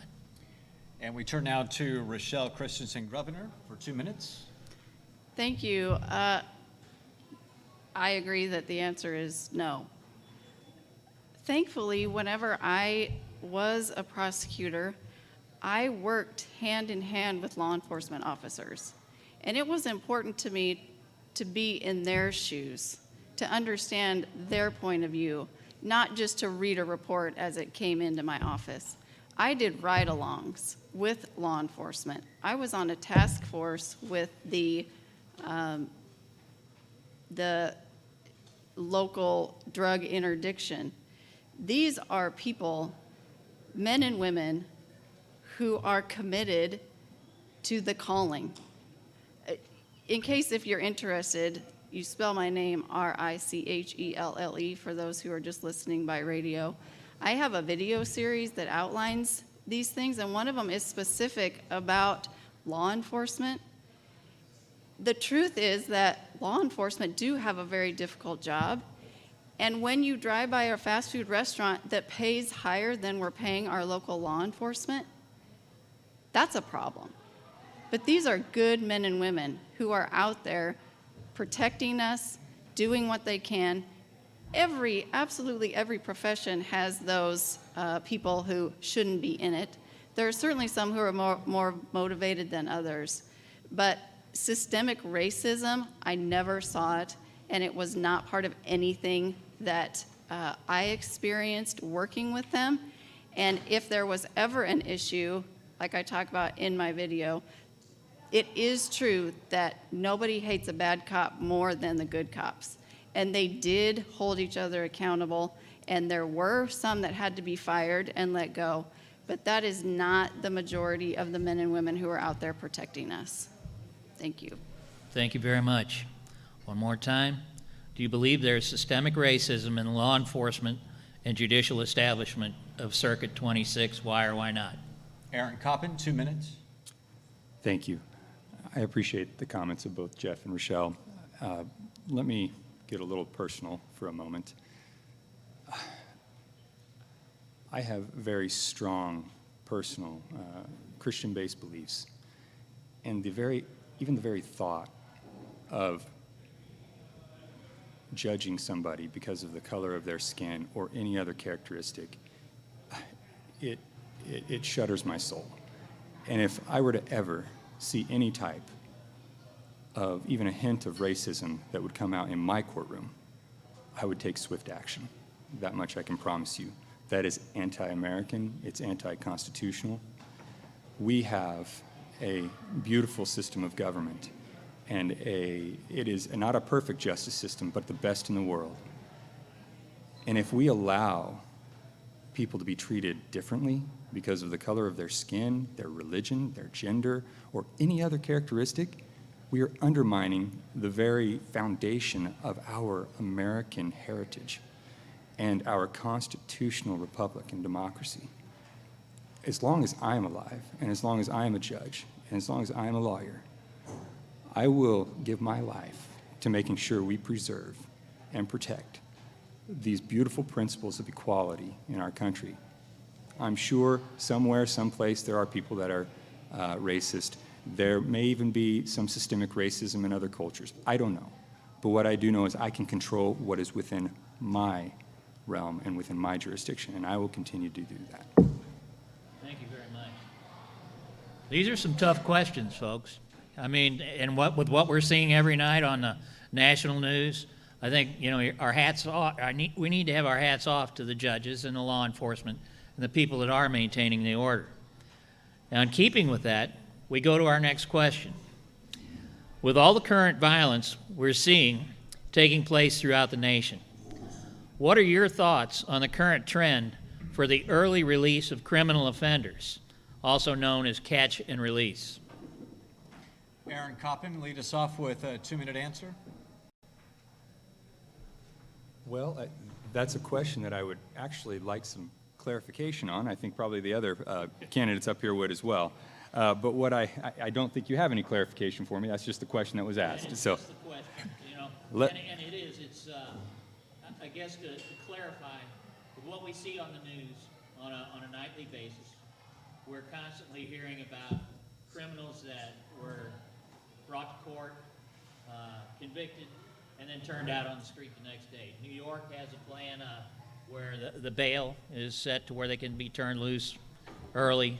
I think it's the whole concept of somebody doing a crime and being back out on the street in a short period of time. Does that help?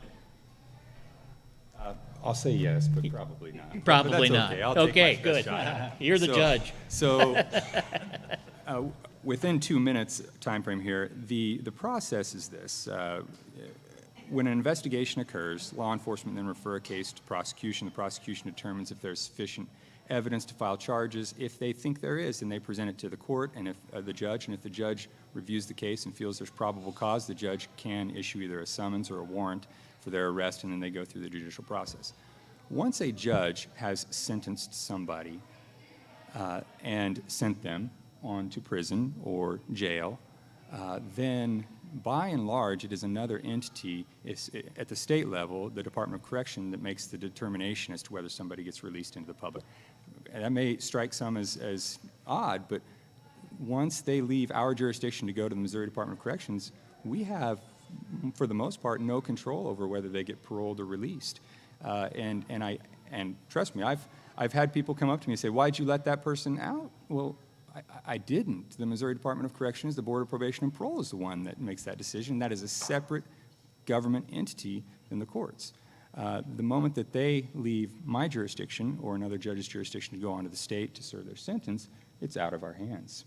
It's no longer within our jurisdiction.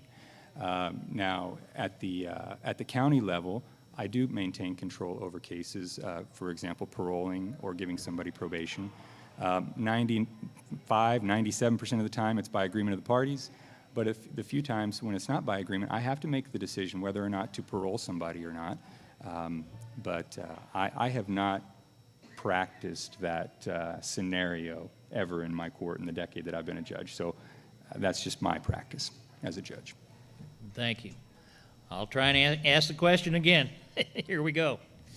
With all the current violence that we're seeing taking place throughout the nation, what are your thoughts on the current trend for the early release of criminal offenders? And again, a lot of people refer to it as catch and release. Rochelle Christensen, Governor, 2 minutes, please. Thank you. Let me tell you about the worst case scenario. There was an individual that got sentenced to prison for murder. He was paroled 3 times and sent back 3 times. When they released him again, within 10 months, he killed 3 people in the county where I was the chief deputy assistant prosecuting attorney. That is the worst case scenario when we're talking about catch and release. Now, I understand, well, let me finish that story. He's now serving 3 life sentences without the possibility of parole because it's important to make sure that we have the discussion about these violent offenders and keeping them off our streets. But there is, on the other hand, situations where we're having discussions about nonviolent offenders. And those are very real discussions also. The taxpayer burden for housing somebody is about $50 per day.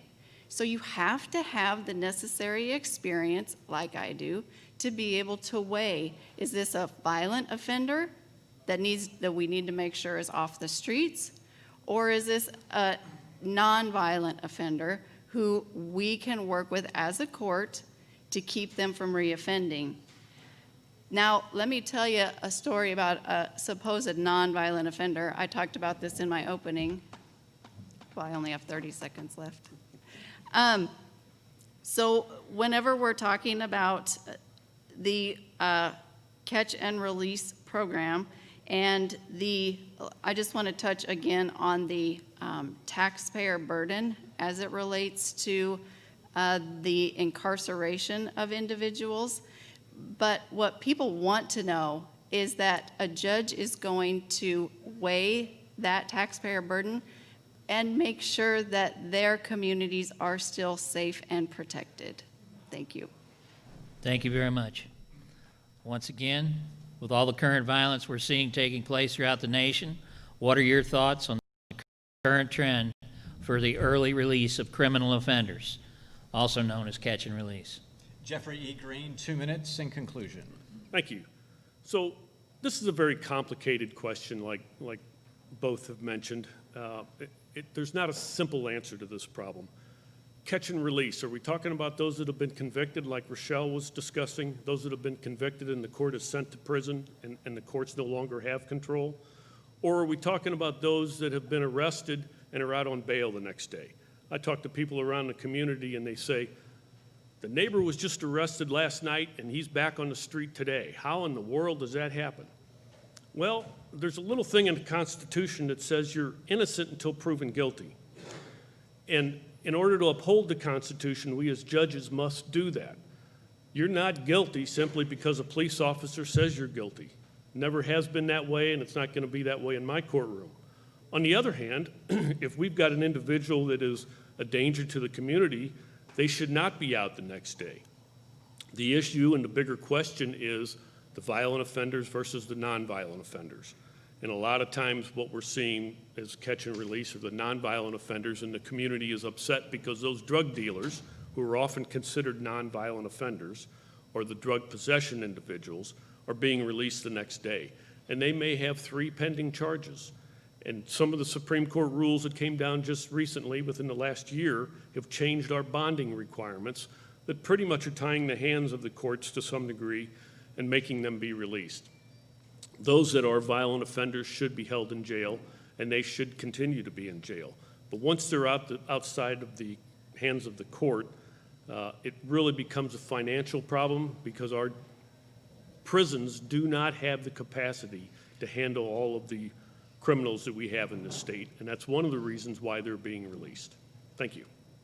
Thank you very much. Now I've got to ask the audience a question here.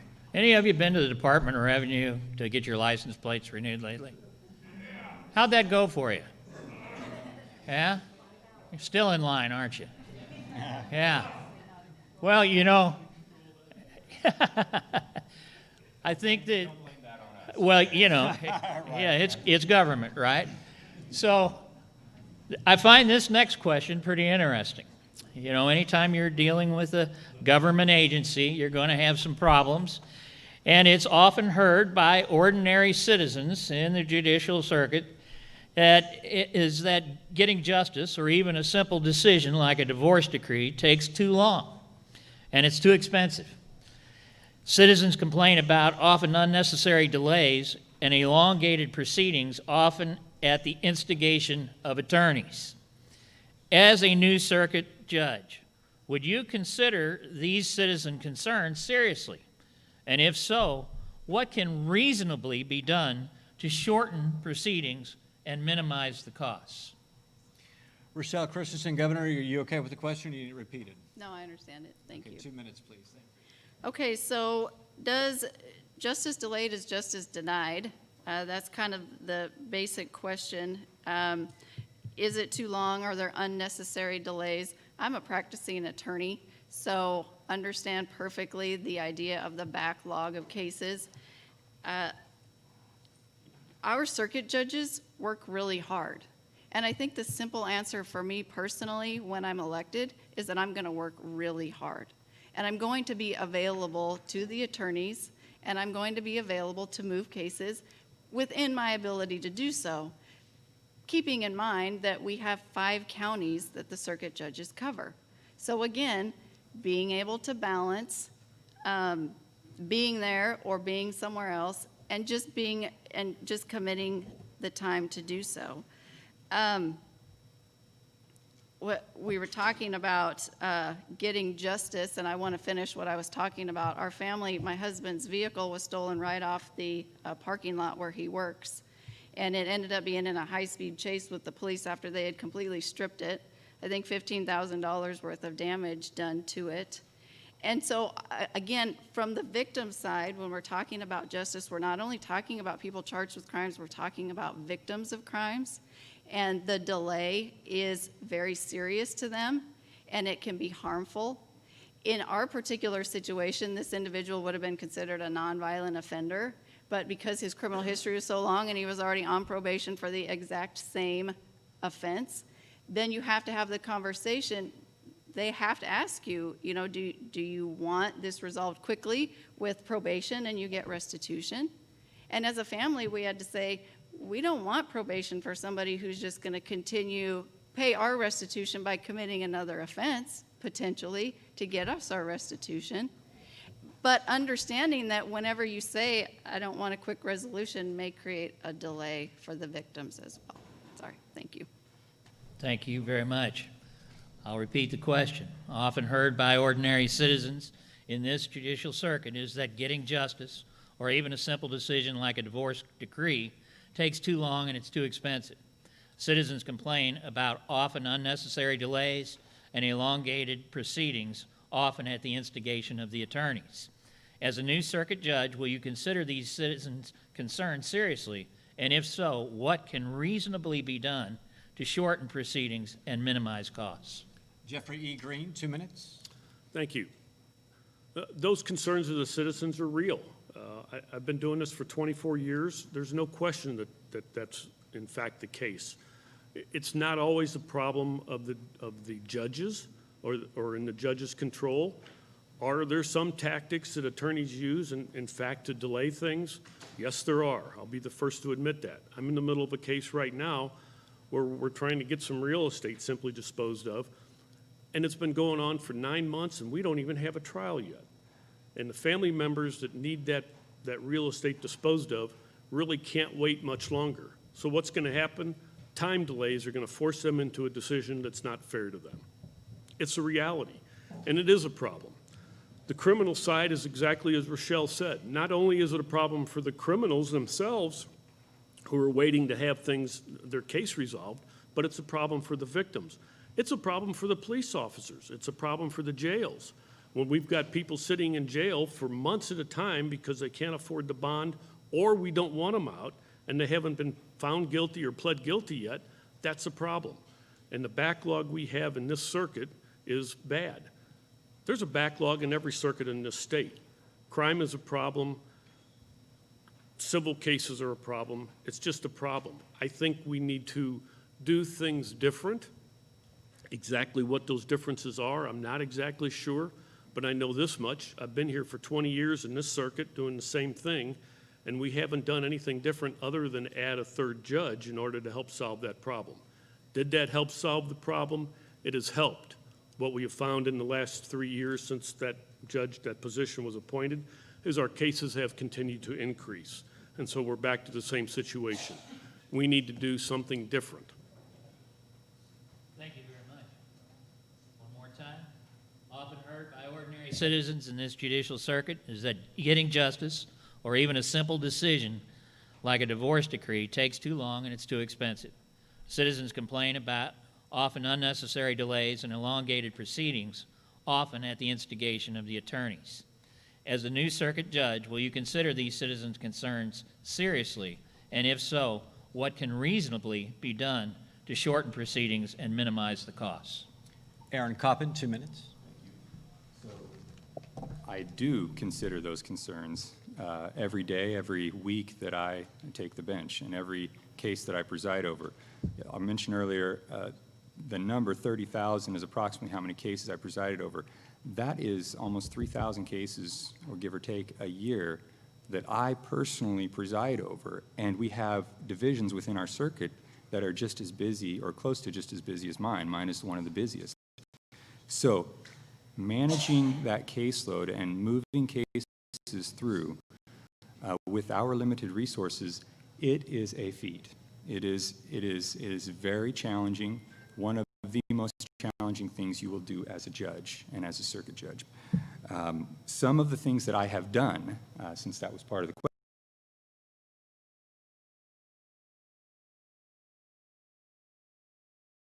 every day on my cell phone from the parties that want to do a conference call.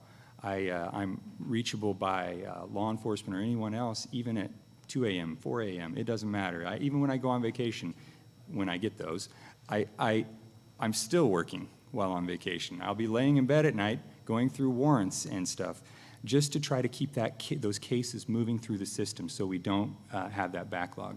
I will tell you that in my division, there has been a massive reduction in caseload. I keep all of my cases within the time standards set out by the Supreme Court. Almost 98, 99% of my cases I keep within the time standards, the recommendations of the Supreme Court. And I've used technology to also try to reduce the impact and speed up cases. Video technology, I've tried to eliminate unnecessary court appearances, reducing the number of times you have to come to court from the beginning to the end of a case.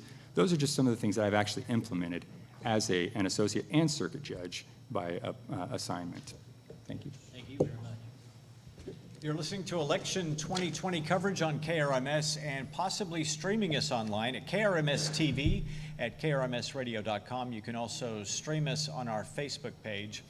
Still to come this afternoon and into the evening, we'll be visiting with candidates for Missouri Secretary of State, also State Representative District 124, and Camden County Sheriff. In our next segment, we'll be visiting with those candidates for Missouri Secretary of State. If we could have those candidates, please stay close by. We're almost done with our current candidates, and we'll be switching places here during a very short break. And with that, we will turn things back over to Professor Jim Paisley to wrap things up. All right, let's go with our final question. All right. The circuit you will serve in, if elected, has a small claims court, a probate court, a juvenile court, a family court, a drug DWI court, and other specialty courts. What is your opinion of these specialty courts, and would you favor expanding them to other special areas of the law? Why or why not? And Jeffrey E. Green, we'll start with you for 2 minutes. Thank you. When we talk about specialty courts, the reality is most all of those things are all handled by the same judge in the same division, and they're intermixed together. Whether it's a family court, whether it's a probate court, those are all handled by the judges. It's part of their daily operation. That is what they do. We haven't had any expansion of that.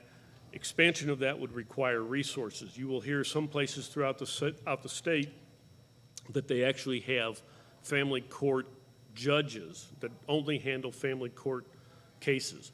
Would that be nice to have here? No question about it. I think Judge Coppin would be glad to get rid of most of his domestic cases and only handle the other cases in the associate division. That's not a reality, and it's not going to happen. The probate court is handled by our other associate judge in Camden County. Most of the other counties only have one associate judge, so they do it all. So that's just not a reality. Our recent DWI courts and drug courts is a recent implementation, which is going well. The problem from my perspective with those courts, while they are fantastic for those that need treatment, it takes additional resources out of our limited resources that we have. Judge Coppin does a very good job at handling that, and I'll give him credit for that. In fact, he's done a wonderful job in our drug courts and DWI courts. But there's no question that it's taking resources from him. It's taking time that he is away from other things that he could be doing. I'm not opposed to the drug courts and the DWI courts. I just think we need to find a solution for those that aren't taking away the resources that we currently have that are so limited, which helps add to our backlog of cases. Thank you very much. Want to repeat the question one more time, or are we good? Yeah, I'll repeat the question again. The circuit you'll serve in, if elected, has a small claims court, a probate court, a juvenile court, a family court, a drug DWI court, and other specialty courts. What is your opinion of these specialty courts? Would you favor expanding them to other special areas of the law? Why or why not? And Aaron Coppin, you have 2 minutes. Thank you. So about 5 years ago, I personally led the charge to lay the foundation, the groundwork, and establish our DWI and drug treatment courts for the 26th Judicial Circuit and the Veterans Treatment Court. I will tell you that that has been a major shift in our local and state and national justice system by shifting more towards a specialized approach to those types of crimes. It is a more fiscally responsible approach. It saves our community hundreds of thousands, will be in the millions of dollars over the next decade for what we put into it. They are a fantastic pivot and shift into a new way of attacking a growing problem, the drug epidemic. And I will tell you that we've had wonderful support from our community leaders that have helped us. Our Sheriff's Department, our Commission, many of our other organizations and private businesses, civic organizations have gotten behind us. It has been an amazing, very humbling experience to be part of as I've seen them unify around us and get behind us as we have implemented these specialty courts. And these specialty courts, I'm talking about the drug, DWI, and the Veterans Treatment Court, are worth their weight in gold. Science backs it up, policy backs it up. The other specialty courts, I agree. I would love it if someone else would take the family law cases. But that being said, it's a burden that we all have to, as judges, have to bear. Those are heavy cases for a lot of people and for the parties. So I do believe that if we specialize a little bit more, instead of using a one-size-fits-all, painting with a broad brush approach in the justice system, we are better off as a community. Thank you. Thank you very much. One more time. The circuit court you'll serve in, if elected, has a small claims court, a probate court, a juvenile court, a family court, drug DWI court, and other specialty courts. What is your opinion of these specialty courts, and would you favor expanding them to other special areas of the law? Why or why not? Rochelle Christensen, Governor, if you do us the honor of wrapping up that question, 2 minutes, please. Thank you. Part of the benefit of my private practice is that I get to practice in our circuit in the 5 counties, and I also get to practice outside of our circuit. Our circuit, probably because of the backlog of cases, I'm not really sure, has been a little bit behind on some of these great ideas that I see other places. Back in 2009, when I got hired as Chief Deputy Prosecuting Attorney here in Camden County, I was really excited about treatment courts because I saw them work in other areas. I don't think treatment courts actually started here till the end of 2017. So there are really good ideas out there, and it's just taking a long time to implement them here. So if we have a judge who can see good ideas elsewhere that have had the kinks worked out of them, great. Let's save taxpayer dollars. I think that's awesome. But let's be clear, circuit judges handle mainly felony criminal cases. So when you are looking at a circuit judge, they don't do the probate cases. They're not doing the small claims. They're not doing the family cases. Mainly, they're doing the felony criminal cases, and they have, at least in the smaller counties, a smaller civil docket. So make sure that you are electing someone like me with the experience in the criminal jury trials, because that is what our circuit judges do. And it's important, again, to have somebody who knows what they're doing as it relates to the very specific trial attorney practice.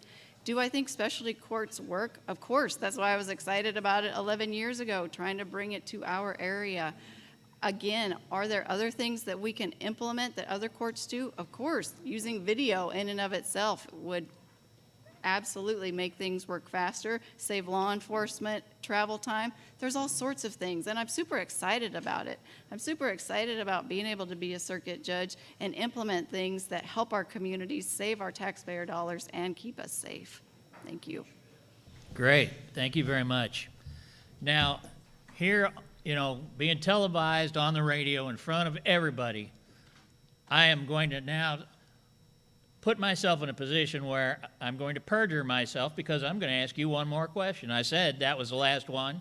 So here I am in front of a bunch of judges.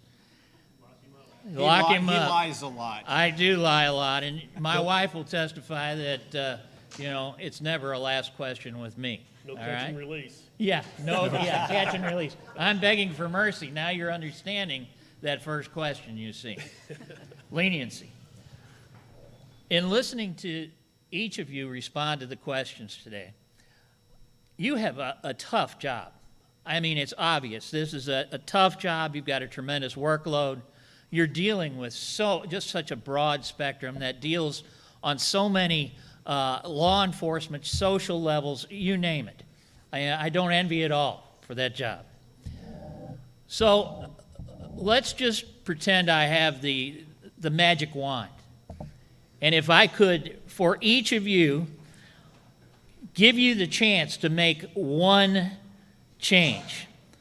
If I had the absolute power to say, what one thing would you change, regardless of cost, regardless of politics, what one thing would you change in the judicial court to make your job better?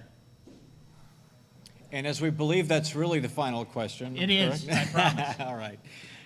Aaron Coppin, if you would start us off with 2 minutes, please. Well, you threw me a curveball, so I'm going to answer by hitting it to the opposite field, okay? Okay. As I have sat as a judge, and prior to that a prosecutor, a defense attorney, there is one change that, the change that needs to be made to improve the justice system will not happen within the justice system. It will happen within our homes and in our communities. It will happen with us focusing more on families and repairing what is wrong with our families. I can tell you, and I think my opponents here, who are parents and a good man, a good woman in our community, will agree that that is probably one of the things that is interwoven throughout our crime problem in our community, is the breakdown in the home, the breakdown in the family. If I could if you really have a magic wand, you know what I want you to do? I want you to make families work again. I want you to make mothers and fathers parent their children again. I want you to help children be raised with a set of morals and standards, something that will produce a long-lasting and long-term change in our justice system. That's what I want with that magic wand, and that is what would make my job so much easier. And so I hope that's an okay answer, but you gave me a curveball, and that's where I'm headed. There it is. So. And I'm going to serve it up again. Again, if you had one thing that you could change, if I had a magic wand and I could give it to you regardless of politics or cost, what would be that one thing you would change in reference to your position? Rochelle Christensen, Governor, 2 minutes, please. I'm sorry, I'm a realist. There is no magic wand. I am, from the time that I was born, I am just one of those people, I want to fix problems. And there is no magic wand. But by gosh, there is so many things that we can do. Just through this whole process of being out in these communities, I have to tell you, there are people that I meet every day in little areas in this circuit, and they are actively involved in their communities, through their churches, doing things to make the area where they're at a better place to be. It's the whole grow where you're planted idea. And I have seen and met so many people. And as a circuit judge, that would be something that I could help them with, being in the communities, working with. One of the ideas is that in one of the circuits, there's a joint school and court coordination, so you're dealing with these kids before they get in front of the judge. I don't know, just ideas like that from people who are here. And it seems to be overwhelming, kind of a national level kind of thing, and we keep talking about the national level, but we live in an amazing place with amazing people who work hard to help their neighbors. And I'm saying that really real. And I've been able to experience that. And so I guess as a realist in the judicial system, I don't want to be something. I'm not running just to be a circuit judge. I really want to do something. And I've learned as I'm out and about, there are so many things that a circuit judge can do, just like Aaron Coppin was talking about, before we ever see them in the system. And that's really where my heart is. But that doesn't get away from the amount of time it takes as the judge to get through the cases. Thank you. Thank you very much. One final shot here. We'll let you have a shot at this. I've got the magic wand, and if I could give you the power to change one thing with your job in the judicial circuit court, had absolute power. It doesn't involve no restrictions on money, no restrictions politically. What is that one thing you'd want to change? You know, I can't help but echo the sentiments of my two fellow candidates. We have, in this process, we've answered questions throughout the 5 counties, some written, some in forums like this. One of the recent questions was, what can the community do to help? You know, the courts are the end of the line. Why are we waiting to get to us to solve these problems? These are societal problems, whether they're criminal or civil. Make no mistake, there are civil cases that come in front of the judges, and I've been involved in many of them as a defense attorney that shouldn't be there. And they're there because the families are fighting. They're there because the neighbors are fighting. They're there because the contractor is running out of money and doesn't have the money to finish the job, and the homeowner is upset. They're there because somebody was injured and the insurance company doesn't want to pay. They don't want to support their moral obligation to take care of the people that have been injured because they've been collecting insurance money from everybody for years, but they don't want to pay it out. If those problems were solved, we wouldn't need 3 circuit judges here in Camden County. We wouldn't need all the associate judges we have. But we're stuck with that problem. You know, if you could wave the magic wand, sure, it would be nice to get rid of all the cases that come into the courtroom. We wouldn't have to have the courts. It's not reality. So if you could, in fact, wave your magic wand, and we currently have the judicial process we have, I would like to see you do something, anything, in order to move these cases that we have along much quicker. 2 years, 3 years to handle cases is just too long. Sure, some of the smaller cases we move very quickly, but the backlog that we have is just insurmountable, and it's not justice for anyone. Thank you. Thank you very much. Our candidates for Wait a minute. Wait, Yep. I got another question. Just kidding, folks. Just kidding. Okay, go ahead. Was this not the unicorn question? No, You've had the magic wand. I won't ask that one. That's okay. Maybe next time. Our candidates for 26th Judicial Circuit Court Judge include Aaron Coppin, Jeffrey E. Green, and Rochelle Christensen, Governor. And before we advance in today's forum, we wanted to give all 3 of these candidates the opportunity to offer closing comments. We'll give each candidate 2 minutes, and we'd like to start with Rochelle Christensen, Governor. 2 minutes to close out. Thank you. I just want to express my true appreciation for being able to be here. I think sometimes people aren't as interested in the judges' races because maybe they find them to be not interesting, or they kind of feel like the answers are kind of the same. But I just appreciate these questions to really dig in, to be able to talk about our experience, what we're passionate about. You know, I've kind of talked about my experience, but as I've been saying, that's what I do. That's not who I am. Who I am is a Christ follower. I'm an adopted child, and so through my church, I work with the Pregnancy Help Center to pay it forward. My birth mother had a pregnancy help center type of a place that she was able to go to. You know, we are real people. I am a real person. I have a family. I have a son who's getting ready to start college at Hannibal LaGrange in the fall. Our daughter's a senior in high school this year. And it kind of opened that door, a little bit of a transition from mom and moved into more of a work. And those of you who have kids who have gotten older, you understand that the time requirement changes. And so this position at this time, in addition to, as I've stated, being out and about in these communities, it's just an amazing opportunity that you have to elect people, me, who has the experience and also the heart and the passion and the compassion for what's happening. You know, when I'm out and about and meeting with people, that's grassroots, that's ground level. Those people keep you grounded. They keep you understanding what actually matters in our communities and where we live. I am on Facebook, Rochelle for Judge, and I have RochelleForJudge.com.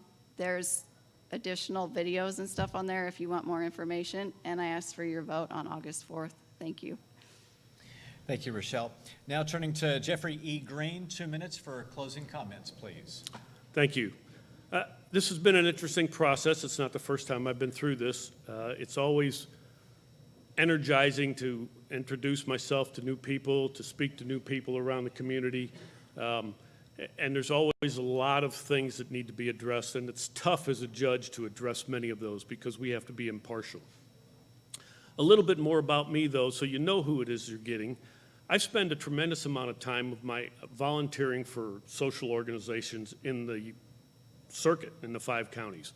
Not only am I one of the founding members and the president of a board of an organization called Grace Living Center up in Montauk County, which is a home for women with addictions. Again, we're trying to get those women taken care of before they end up in the court systems, and those that come into the court systems get some help. If we can keep the mothers happy, mothers keep families together, and fathers then participate more. I support and was a board member, and now I just do free legal counsel to the Ivy Bend Food Pantry. We've all heard of Ivy Bend over in Morgan County and the troubles they've had over the years, and they are on the upswing. Those are good people that live in a great community that just need help, and I've been volunteering there for many years. I volunteer for the SB 40 board for both Miller County and Morgan County, and have done that for more than 10 years. In doing so, any individual that comes through those SB 40 boards that needs a guardianship, anyone that turns 18 needs a guardianship, I do those all free. And here in Camden County, I forget where I am sometimes, I'm a founding member and current board member of the Lake Ozarks Stop Human Trafficking Coalition. Human trafficking is a major problem, and those victims need a tremendous amount of help, and we're there helping those individuals. I would appreciate your vote on August the 4th. And we'll wrap up our discussion with candidates for Circuit Judge in the 26th Circuit in Missouri with closing comments from Aaron Coppin. 2 minutes. Thank you for having me, and thank you, Jeff and Rochelle. It's been a long, hot, very interesting campaign, that's for sure. There's nothing that I could have been doing over the last 10 years professionally to more prepare me to be your next circuit judge than be serving as an associate circuit judge and as a circuit judge by assignment. It is my unmatched judicial experience that I bring to the table. I have, in that time, established, and I don't know that I can remember any judge in the history of this circuit being able to say this, but I've actually made a significant change within our circuit by helping with another group of people and great leaders in our community establish the treatment courts. But it's not just what I do as a judge that qualifies me to be a circuit judge. In fact, I would argue that my most important qualifications are what I do when I'm not in the courtroom, but when I'm in my home and out in the community. I'm married to my wife for almost 20 years, well, over 20 years, going on 21 years now, and we have 5 amazing children. And I can tell you that raising a family and going through the struggles of life, that gives me perspective that I'm so grateful for whenever people come in front of me. These are people, and they need to be treated just with as much respect as anyone else. They need to walk into my courtroom on equal ground, equal footing always. And they need to know that they have the respect of the judicial system, and I need to command the respect from them of the judicial system as well. I believe that it is what I have done both in the courtroom and out of the courtroom and in my community, in our community, that qualifies me to be your next circuit judge. I am Aaron Coppin. I have been a judge for nearly a decade, and I'm asking for your vote on this Tuesday. So thank you. And thank you very much to all of our candidates for 26th Judicial Circuit Court Judge. And still to come as our forum continues. And by the way, if you're tuning in via radio or streaming us via KRMS TV at krmsradio.com, you're more than invited to come down to the Seven Springs Winery in Lynn Creek. We expect to be going well into the evening, sometime between 7 and 8 o'clock. When we come back, we'll be visiting with two candidates for Missouri Secretary of State. We'll take a very short break, and we'll be right back here at Seven Springs Winery. It's election 2020 coverage here on KRMS.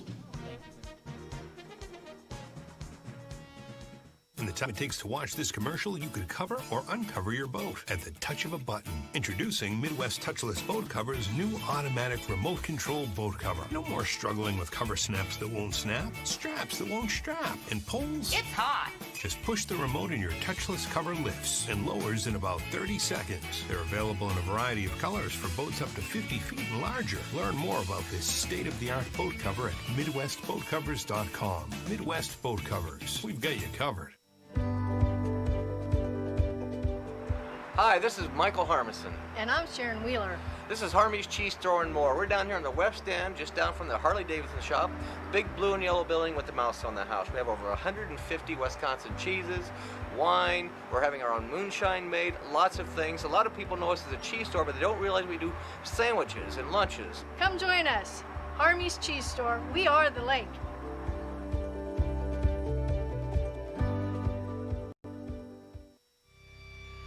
Property damages, lost lives, horrible losses caused by floods can be minimized or prevented. Drips LLC believes the best way to prevent human suffering is through a fast and simple, stress-free barrier system. One 5-connected bag system replaces 750 regular sandbags and can be set up and filled in place by 2 men in less than 10 minutes. That's 200 times faster deploy than regular sandbags. Not only are our Big Bags USA barrier systems easy to lengthen and stack, but they conform to all types of terrain. Now is the time to implement a cost-saving, efficient deployment barrier plan and method. It's never too early to be prepared. Request a free quote today by calling 800-337-0537. To me, Lake of the Ozarks is the 8th wonder of the world. You'd have to hate life not to love Lake of the Ozarks. It's the mecca of high-performance boats. I'm kind of into high-performance boats. I've been using Somerset boat lifts for over 25 years. The service is flawless. They work good. They last a long time. In fact, one of those lifts is the original lift I brought.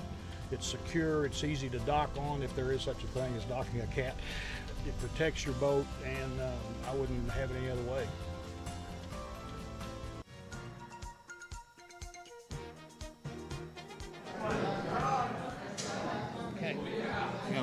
And welcome back to live coverage of election 2020 with KRMS Radio and also KRMS TV. I'm Christian Blood, joined by Professor Jim Paisley, visiting with numerous candidates in numerous races well into this evening at Seven Springs Winery here in Lynn Creek. We're going to lay down a few of the ground rules. We've gone over these a couple of times, but some of these segments go a little bit long, so we're going to repeat these one more time for people who are just now joining us, either on the radio or checking us out on television, KRMS TV You can find us at krmsradio.com. You can stream video. And of course, you can tune us in at 11:50 a.m., 97.5 FM and 103.5 FM as well. And again, you can check out video as well on the KRMS Facebook page. Our candidates are going to be given 2 minutes for opening and closing comments outside of the questions, and we have plenty of those for every candidate. And the candidates will have 2 minutes to respond to the presented questions. We do have a timekeeper located in the front of the stage. Once the questions are presented and the response begins, you will have 2 minutes to respond. We'll hold a sign up at the 30-second mark, and then time out means you are out of time, and we will be moving on. This is not a pep rally for people in the audience. We want to send that reminder out again. It's not intended for specific campaign support for one candidate or the other. The forum is designed to give residents and the business community the opportunity to become more informed and to meet these candidates to hear their position on various topics. We have candidates here today filling the seats of State Representative District 124. We just heard from candidates in Circuit 26, Division 3, Associate Commissioner, 1st District, Camden County. We have heard from them. And also Sheriff of Camden County still to come. And now we turn our attention to 2 candidates. For Secretary of State in Missouri, we are joined again by Professor Jim Paisley. He has the questions this afternoon, and we would like to extend to each of you the opportunity to introduce yourselves. We'll give you 2 minutes for introductions, and we would like to start with John Ashcroft. Well, thank you. It's great to be here. I'm Jay Ashcroft, the Missouri Secretary of State. The people of the state have given me the privilege of serving as the Secretary of State for the last 4 years. I've worked to make sure that our elections were secure and were safe to participate in. And I want to encourage everyone here that in August it will be safe to participate. The 116 election authorities across the state are making sure that's true. I believe that November will be the safest election you've ever participated in for a November election in Missouri because of everything that's been done. Earlier this year, I traveled just over 5,000 miles in my car. We were social distancing. I was in a car, one of my staffers was in a cargo van, and we delivered PPE to every one of the election authorities across the state to make sure that people could safely vote. Beyond elections, we do securities regulation, we do state libraries and support education, and I just would ask the people of this state to allow me to continue to represent them as their Secretary of State, and thank you all for being here. And Paul Venable, we'd like to welcome you to the candidate forum here this afternoon at Seven Springs Winery. If you would take a couple of minutes to please introduce yourself. All right. Thank you for inviting me and for putting this on. And I want to thank the Secretary of State for coming and joining with me here today. My name is Paul Venable. I'm an American by birth and a Missourian by choice. I've come to this forum and chose to run in this race because there are things that I'd like to do in the Secretary of State's office, but I think there's also a message that isn't being shared that I'm not hearing in the political landscape, and that is this. As we look around the country, and especially around the state, we need to remember something that every constitutional officer swears to do. You may be familiar with these terms. We hold these truths to be self-evident, that all men are created equal, that they're endowed by the Creator with certain unalienable rights, that to secure these rights, governments are instituted among men, deriving their just powers from the consent of the governed. The short form is, our rights come from God, and it is the purpose of government, it is the duty of government, it is the mission of government to secure those rights. And as you and I look around at what's happening today, I wonder if many of our elected officials understand that. What's more important is, do we understand that? My campaign is a forum to share this particular message, and I believe that you will. And thank you. And that is our 2 candidates for Secretary of State here at Election 2020 coverage with KRMS, which is being made possible by Somerset Boat Lifts, Bill's Art Center, and Skelton's Key and Lock. And without further ado, we turn things back over to Professor Jim Paisley to begin questions. All right, so we'll dive right into these. What changes, if any, are you planning for the operation of the Secretary of State's office should you win the election? And we'd like to start off with Jay Ashcraft on this one. Well, thank you. I would say for the most part, what I want to do is continue to do what we have been doing. We've been working with local election authorities across the state to send in white hat hacker teams to test the security of election authorities across the state. We've then been providing federal grant money to help them secure the systems that they have and to make sure that they are strengthened against attack.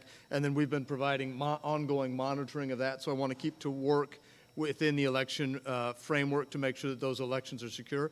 I also want to continue to work to make sure that the photo voter ID constitutional amendment that was passed by 63% of the voters in 2016 is actually implemented. Earlier this year, late January, I think it was, a couple things have intervened. The Supreme Court gutted that law. I think that's inappropriate. I think that the province of the courts is to say what the law is, not what it should be. The legislature passed a law. The people of the state properly passed a constitutional amendment. That should be in place. I also want to continue to make sure that we're making it easier for businesses to do business in the state. We've totally revamped our business services software at a decrease in cost to the people of the state, saving money, but also increasing access to that. We're continuing to work on updating our securities laws. With the reminder that we want to protect our senior citizens from being taken advantage of, but also the understanding that it's their money, so they need to be able to make right decisions about it. And I want to continue to work with the legislature in all those different ways to make sure that government is passing laws that allow people to do things in more ways as opposed to passing laws that say, no, you can only do it this way. Just like we did with remote and electronic notary to allow people greater options to how they want to do business. Thank you very much. I'll ask the question again. What changes, if any, would you make in the operation of the Secretary of State's office should you be elected? There are three things that I'm concerned about that I think we might want to do differently in Missouri. The first is, as, again, we look around the state and we see that the people are trying to speak up or speak out in some ways. You see happening in Springfield, probably I believe in Kansas City, is that we have recall, or we're having a recall of local officials. But as I was visiting the Missouri Constitution, I don't believe we have recall statewide. And so I would initiate a petition to have recall statewide. In fact, I'm going to be doing that myself. There are two other things I would be interested in doing. I'm concerned about the security of elections as well. And I believe that it's possible, because it's worked elsewhere, that we should consider hand-counted paper ballots. I know that electronic election systems seem to be the wave of the future. I've spent 30 years in IT. I know a little something about how things work and how they can be broken. And so I have some concerns about this, and some of you do as well. So hand-counted paper ballots are one of the things that I would seek to find out more about and possibly implement in the state. The third thing that I would like to consider is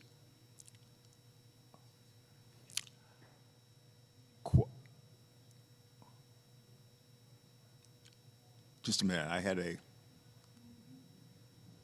it'll come back to me. Okay. This happens to Jim every day. Yeah, no. You can ask my wife, it's common.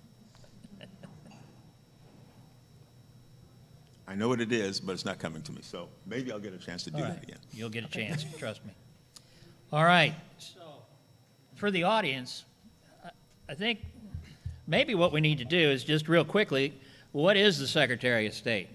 Bottom line is the Secretary of State is the custodian of the Great Seal of the state of Missouri and keeps a register and authenticates all official acts of the governor. He or she is the state's chief election officer, which is why they are talking about these elections so much, right?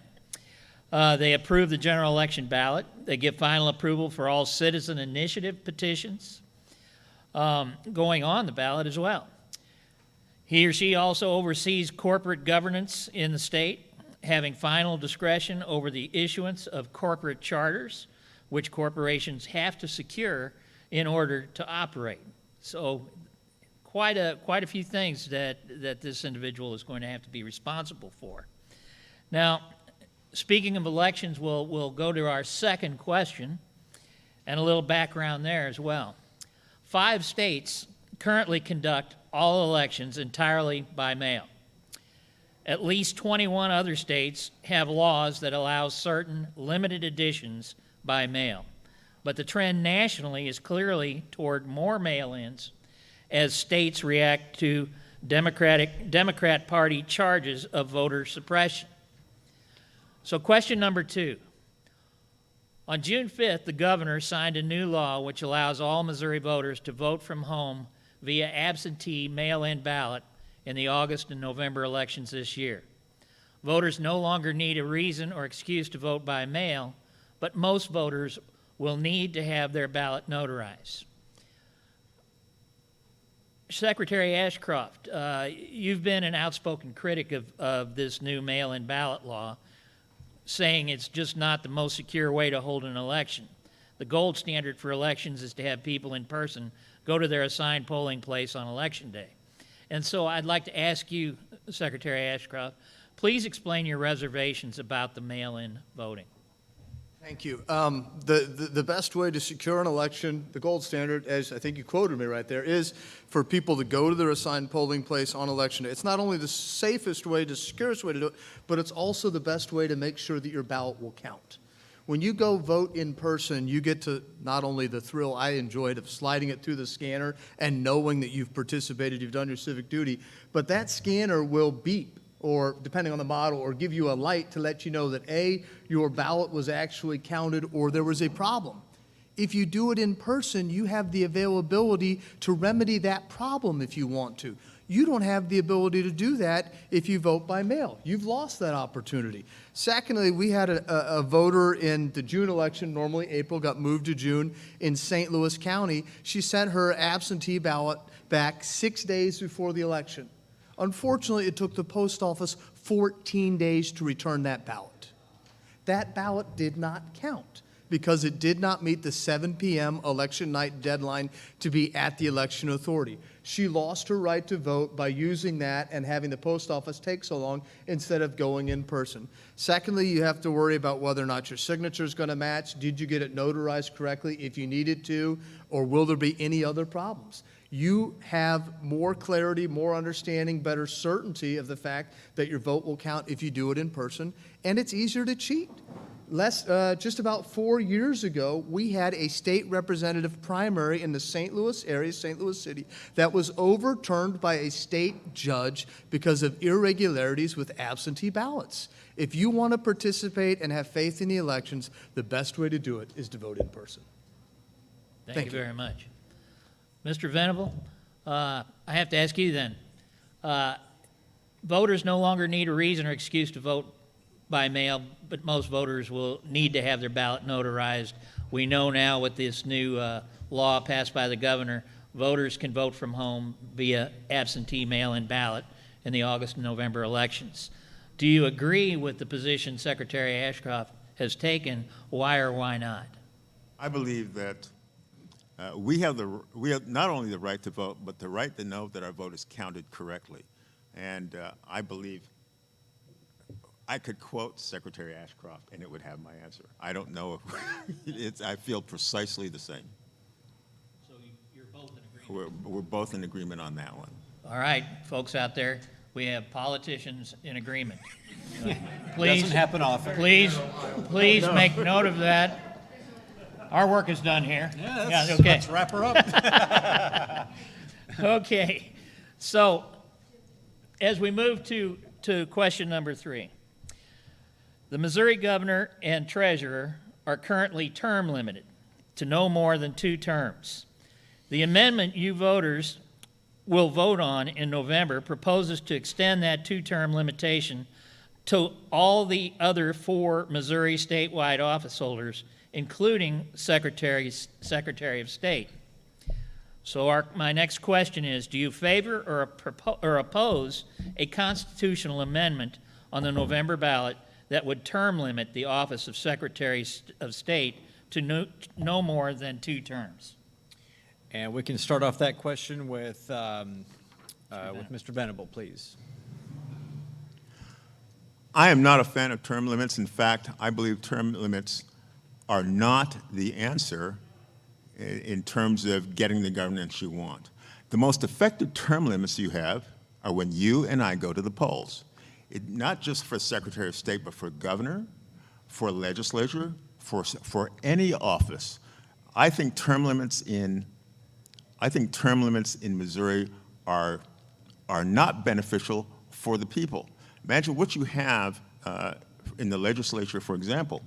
You've got term limited legislators who know they're not going to be running for re-election. So what do you think they're going to do? They're probably going to be looking for their next job. And that probably may be the case in any experience where you have with term limits. I am not a fan of term limits and not a supporter of it. And one of the things that's important to me as I go across the state and teach the principles of liberty is that we teach the people that if they understand their system of government, if they understand the importance of their own participation, term limits are built into the system. When it's time for someone to leave, vote them out.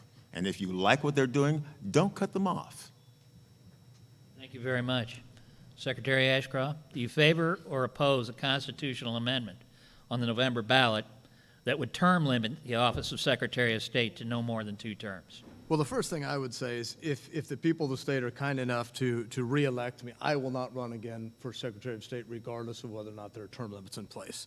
I believe in a lot in the idea of citizenship government. I think that when people live their lives in government and being told that they know so much that they should tell everybody else how to live their lives, it has a bad effect on those individuals.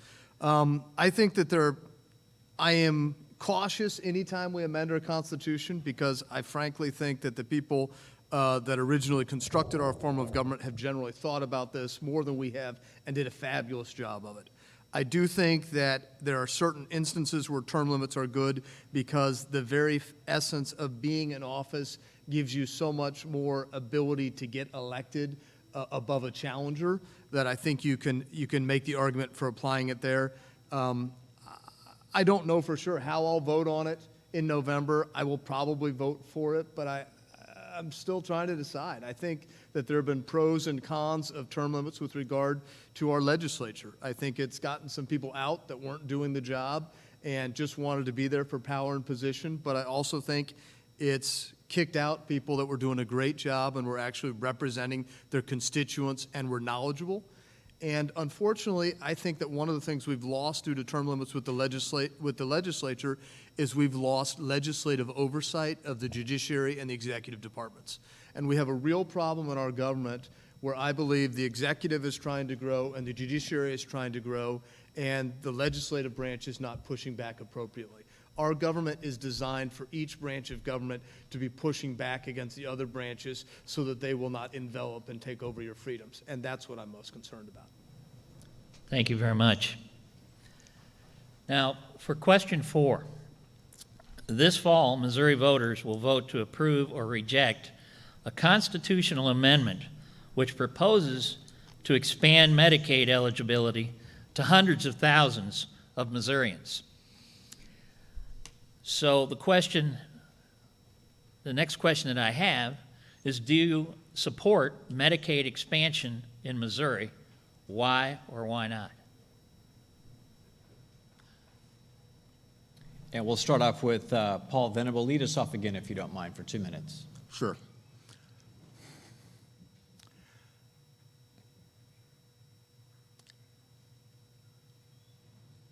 One of the things that I believe that has caused government to grow is that we have transferred responsibility from families to government.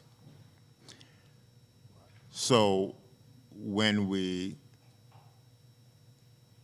result is that as families do less of what they do naturally, then the burden comes to government, and then we as a people, wind up paying more than we probably ought to. Expanding Medicaid it's a sensitive issue, isn't it?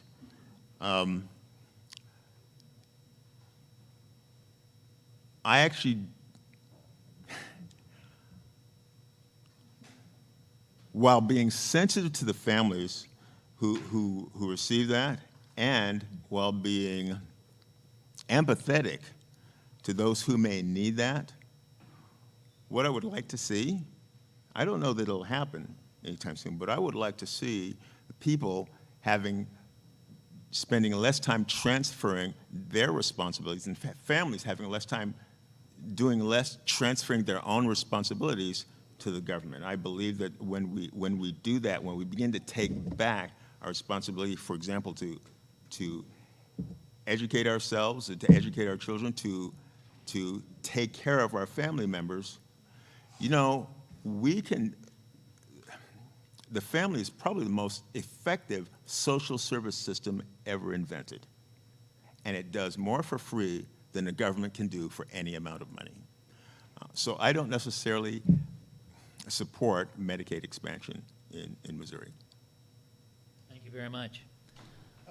I'm not in favor of Medicaid expansion, and it's great to hear that question, because for about 2 years now, I haven't been able to answer that question because the initiative petition was going through my office, and I didn't want to do anything that would prejudice the process.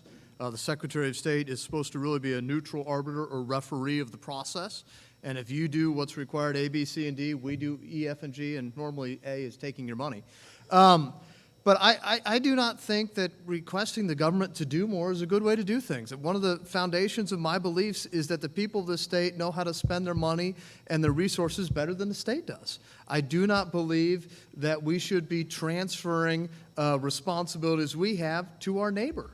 It's one thing for your neighbor to say, I'd like to help you out, you're going through another time. It's far different for you to say, I'm going to get the government to use the corrosive force of government to make you pay for my health care. And then if you want to look at it statistically, you know, I think it was Oregon, they did a great study where they had extra money so they could allow more people into the program, but there were more people that requested it than they had. They did a lottery. And after 2 years, they didn't even find better health outcomes for the people that got that as opposed to the people that hadn't. The idea that government is going to do something better than the private sector, unless it's the military and breaking stuff, it doesn't ring true.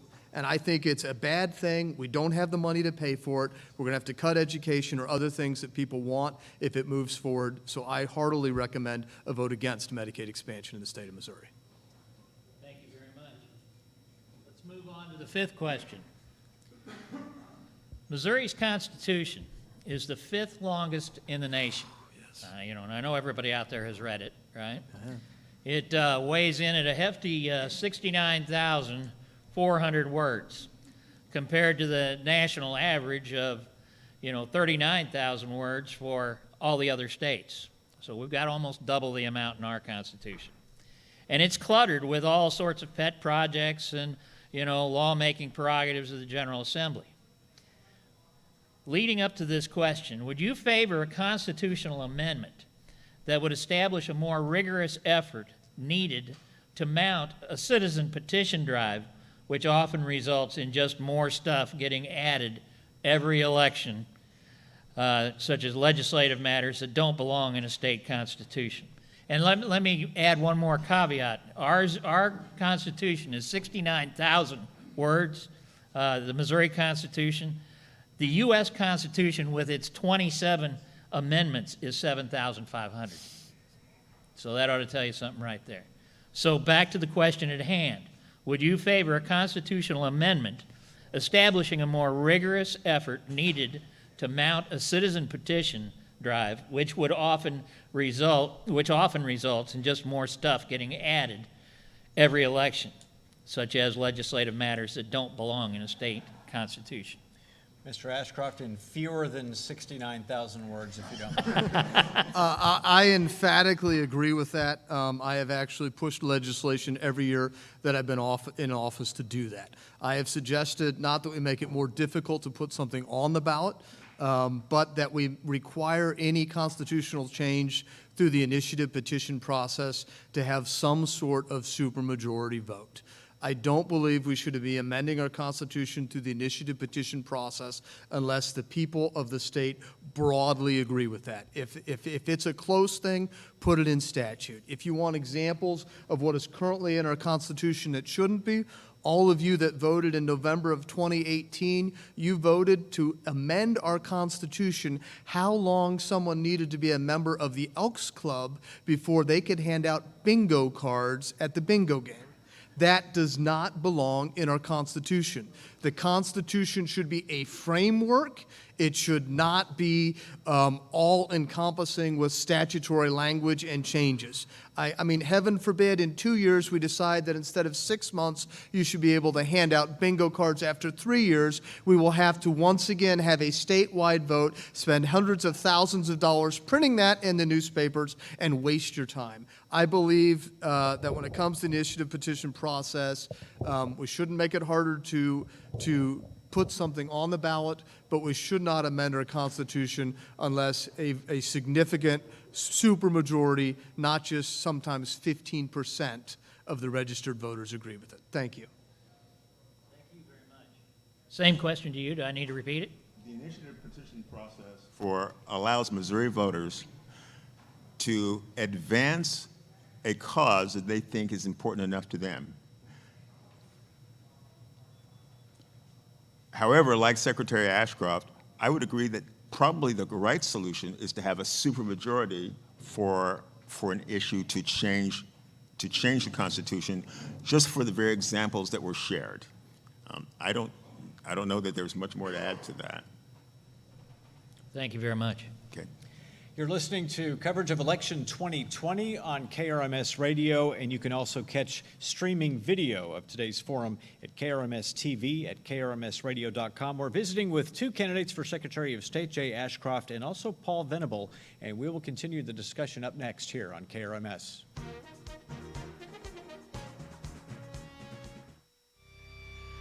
Property damages, lost lives, horrible losses caused by floods can be minimized or prevented. DRIPS LLC believes the best way to prevent human suffering is through a fast and simple, stress-free barrier system. One 5-connected bag system replaces 750 regular sandbags and can be set up and filled in place by 2 men in less than 10 minutes. That's 200 times faster deploy than regular sandbags. Not only are our Big Bags USA barrier systems easy to lengthen and stack, but they conform to all types of terrain. Now is the time to implement a cost-saving, efficient deployment barrier plan and method. It's never too early to be prepared. Request a free quote today by calling 800-337-0537. In the time it takes to watch this commercial, you could cover or uncover your boat at the touch of a button. Introducing Midwest Touchless Boat Cover's new automatic remote control boat cover. No more struggling with cover snaps that won't snap, straps that won't strap, and poles. It's hot. Just push the remote and your touchless cover lifts and lowers in about 30 seconds. They're available in a variety of colors for boats up to 50 feet and larger. Learn more about this state-of-the-art boat cover at MidwestBoatCovers.com. Midwest Boat Covers. We've got you covered. Hi, this is Michael Harmison. And I'm Sharon Wheeler. This is Harmy's Cheese Store and More. We're down here on the West End, just down from the Harley Davidson shop. Big blue and yellow building with the mouse on the house. We have over 150 Wisconsin cheeses, wine. We're having our own moonshine made, lots of things. A lot of people know us as a cheese store, but they don't realize we do sandwiches and lunches. Come join us. Harmy's Cheese Store. We are the lake.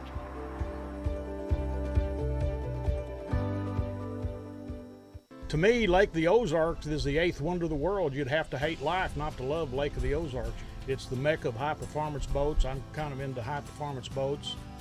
I've been using Somerset boat lifts for over 25 years. The service is flawless. They work good.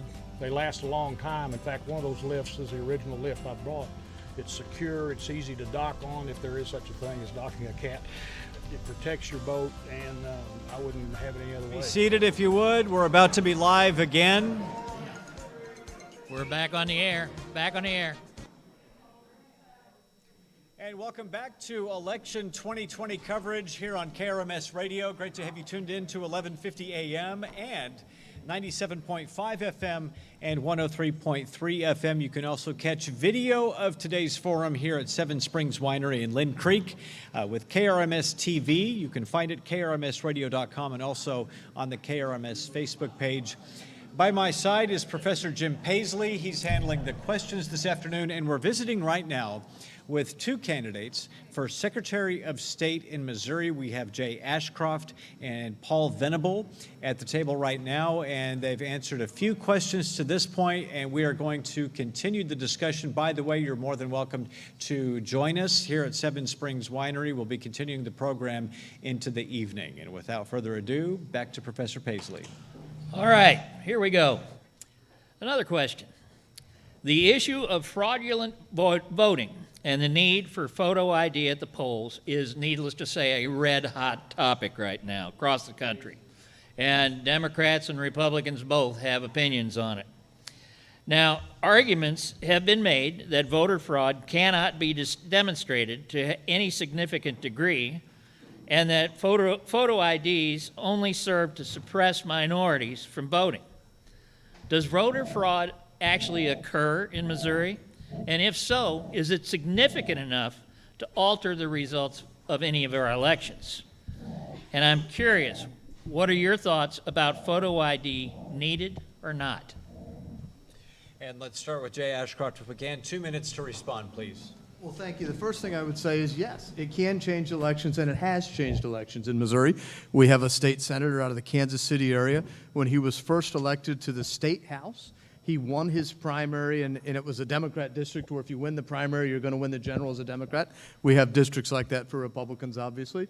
He won his primary by 1 vote. Subsequent to that election, his aunt and uncle pled guilty. They weren't just found guilty. They pled guilty in a court of law to illegally voting in that election. So that right there is an example of a race being changed. I mentioned that about 4 years ago in the city of St. Louis, we had a state representative race. Bruce Franks became a state representative, and Representative Hubbard were running against each other. Representative Hubbard won the original race. Then, because of all the irregularities with absentee ballots, a St. Louis city judge threw out that race. And then Bruce Franks became a state representative with 75% of the vote once they got rid of those improper absentee ballots. It does occur.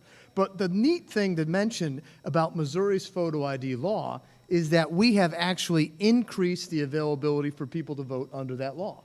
It used to occur that registered voters would go to the polls and they could be turned away because they didn't have the right form of identification. They were not required to be offered provisional ballots, which they could vote and then confirm whether or not those votes were counted. Under Missouri's photo ID law, not only do we provide free photo IDs to anyone that needs them, we provide the underlying documents for free. I've actually driven to people's houses to notarize documents for them. But we've had people vote in every major election that would have been turned away under the old law that were allowed to vote because of Missouri's photo ID law. That's the way it should be. In Missouri, we protect against fraud, but if you're registered to vote, you can vote. Thank you very much. Mr. Venable?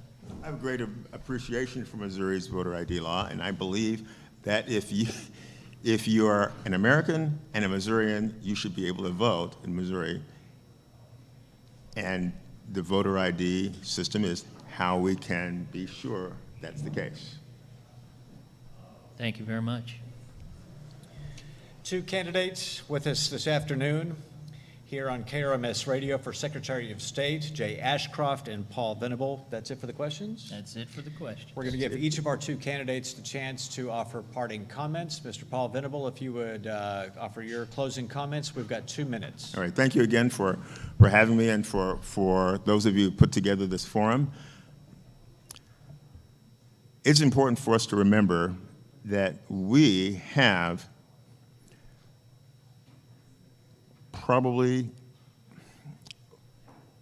we have a blessing living in Missouri, okay? And when I say that I was a Missourian by choice, we've been here for 2 years, and I'm impressed with my freedom-loving and fair-minded neighbors. So I'm grateful for you that I can be here and enjoy your company. I believe that we need to understand, that the people need to understand, and our elected representatives need to understand. Again, as I said earlier, that the purpose of government is to secure our rights.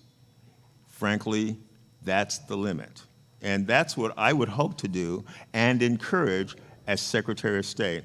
And so I would appreciate your vote in November. Thank you very much. Mr. Ashcroft, 2 minutes. Well, thank you. First, I'd like to thank Paul for being here. Most of you can notice that there are 5 microphones up here. I believe there are 5 individuals running for Secretary of State. And I think it says a lot that Paul drove 2.5 hours through some pretty dramatic rain to be here, and I regret that the other candidates are not here. I thank the people of the state for allowing me to serve as their Secretary of State, and I want to encourage you to look at every candidate carefully and cautiously, especially in this August primary. I think there is a real fight for the soul of our country going on. What type of country will we have? Will it truly be a republic that is founded on individual liberty with the idea of life, liberty, and the pursuit of happiness? That is in our hands.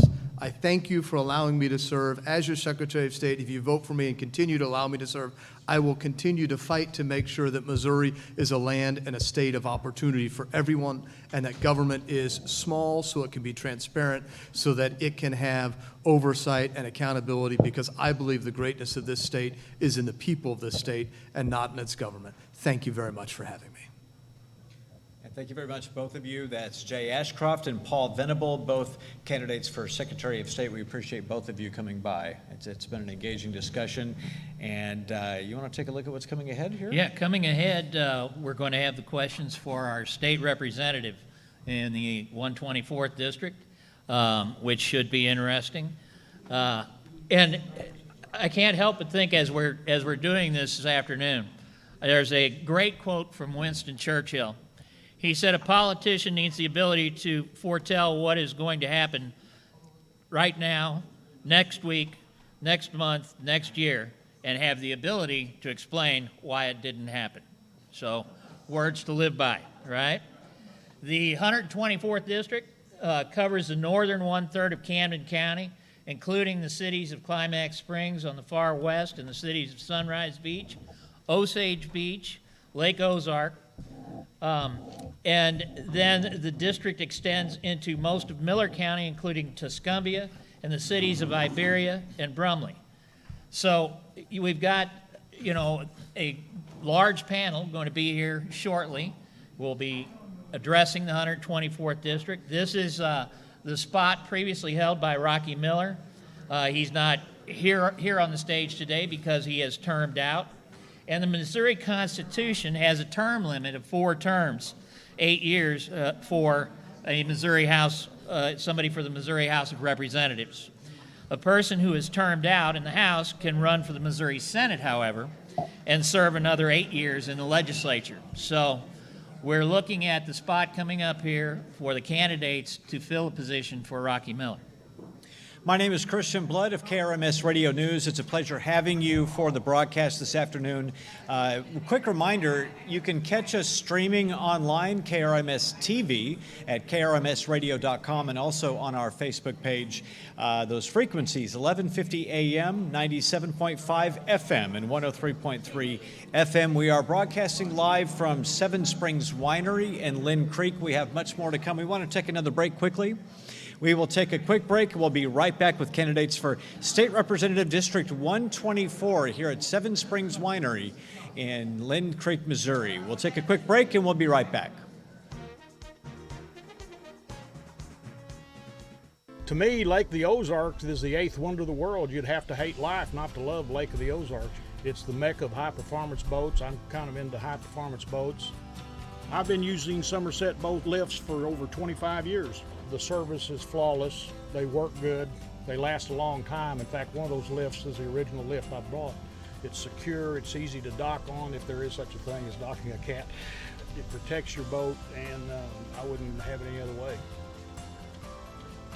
In the time it takes to watch this commercial, you could cover or uncover your boat at the touch of a button. Introducing Midwest Touchless Boat Cover's new automatic remote control boat cover. No more struggling with cover snaps that won't snap, straps that won't strap, and poles. It's hot. Just push the remote and your touchless cover lifts and lowers in about 30 seconds. They're available in a variety of colors for boats up to 50 feet and larger. Learn more about this state-of-the-art boat cover at MidwestBoatCovers.com. Midwest Boat Covers. We've got you covered.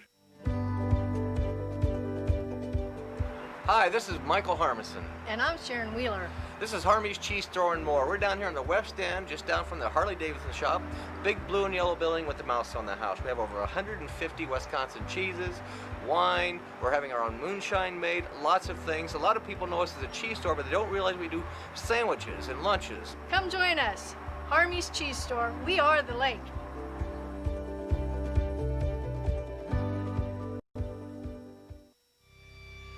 Property damages, lost lives, horrible losses caused by floods can be minimized or prevented. DRIPS LLC believes the best way to prevent human suffering is through a fast and simple, stress-free barrier system. One 5-connected bag system replaces 750 regular sandbags and can be set up and filled in place by 2 men in less than 10 minutes. That's 200 times faster deploy than regular sandbags. Not only are our Big Bags USA barrier systems easy to lengthen and stack, but they conform to all types of terrain. Now is the time to implement a cost-saving, efficient deployment barrier plan and method. It's never too early to be prepared. Request a free quote today by calling 800-337-0537.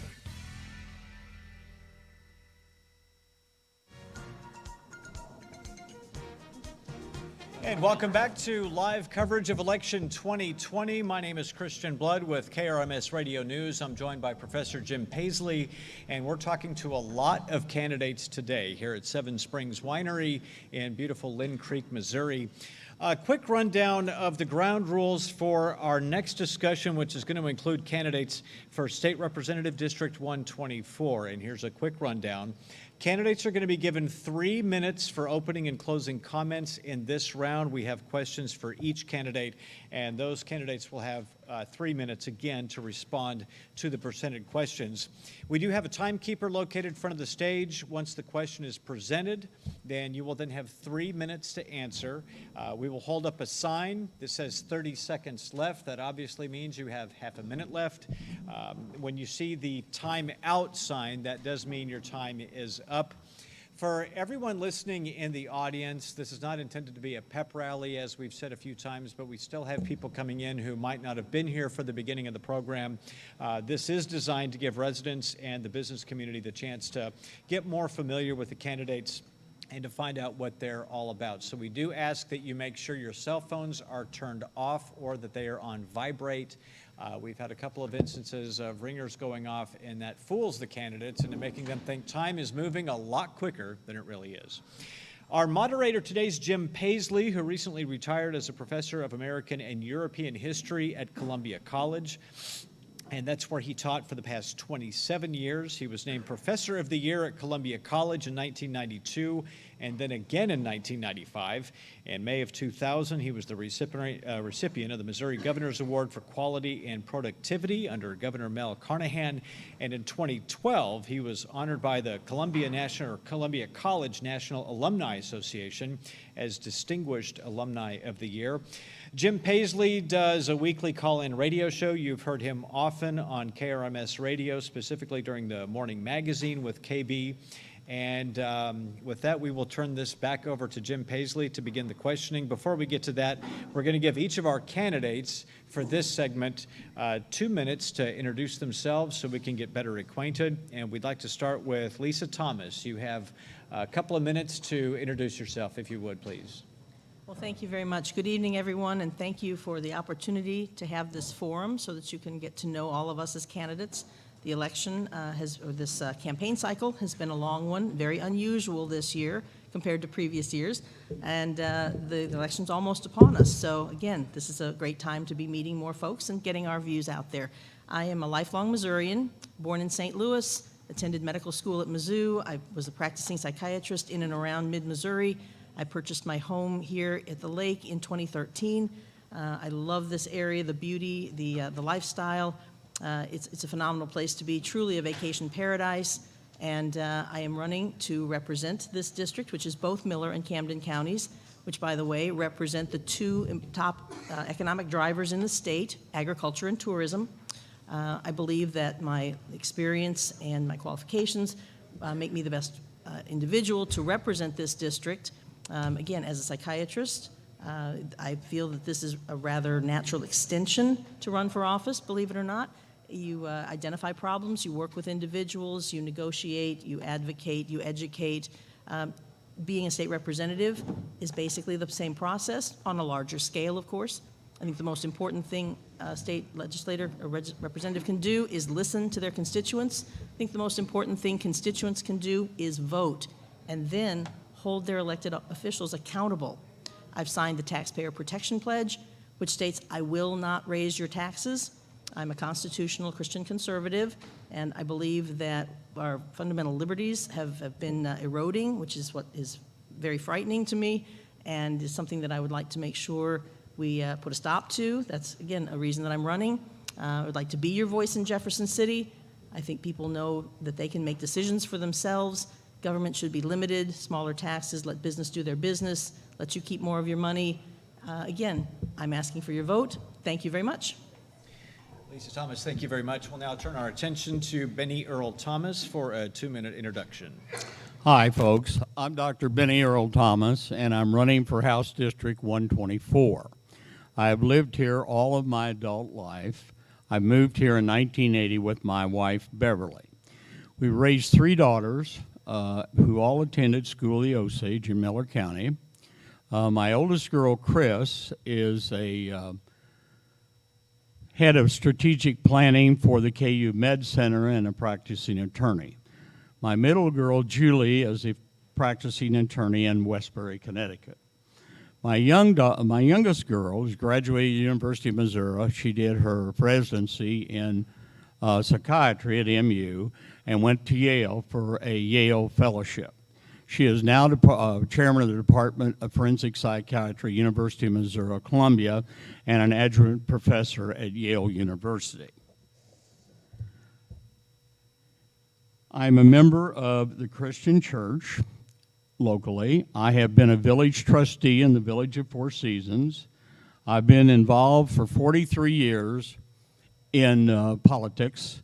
I started out with the first campaign with Jack Danforth. I have owned businesses in both Miller and Camden County. If I elected, I will base my service on education, experience, and good old Ozark common sense. I have a passion about the area. When I was a small boy, people would ask me, what do you want to do when you grow up? And I always said, whatever it is, I want to live at Lake of the Ozarks. I'll be 4th on the ballot, but I will be first in service. Thank you. And again, Benny Earl Thomas, and we'll shift our attention now to Bernie Mowinski for a 2-minute introduction. Thank you.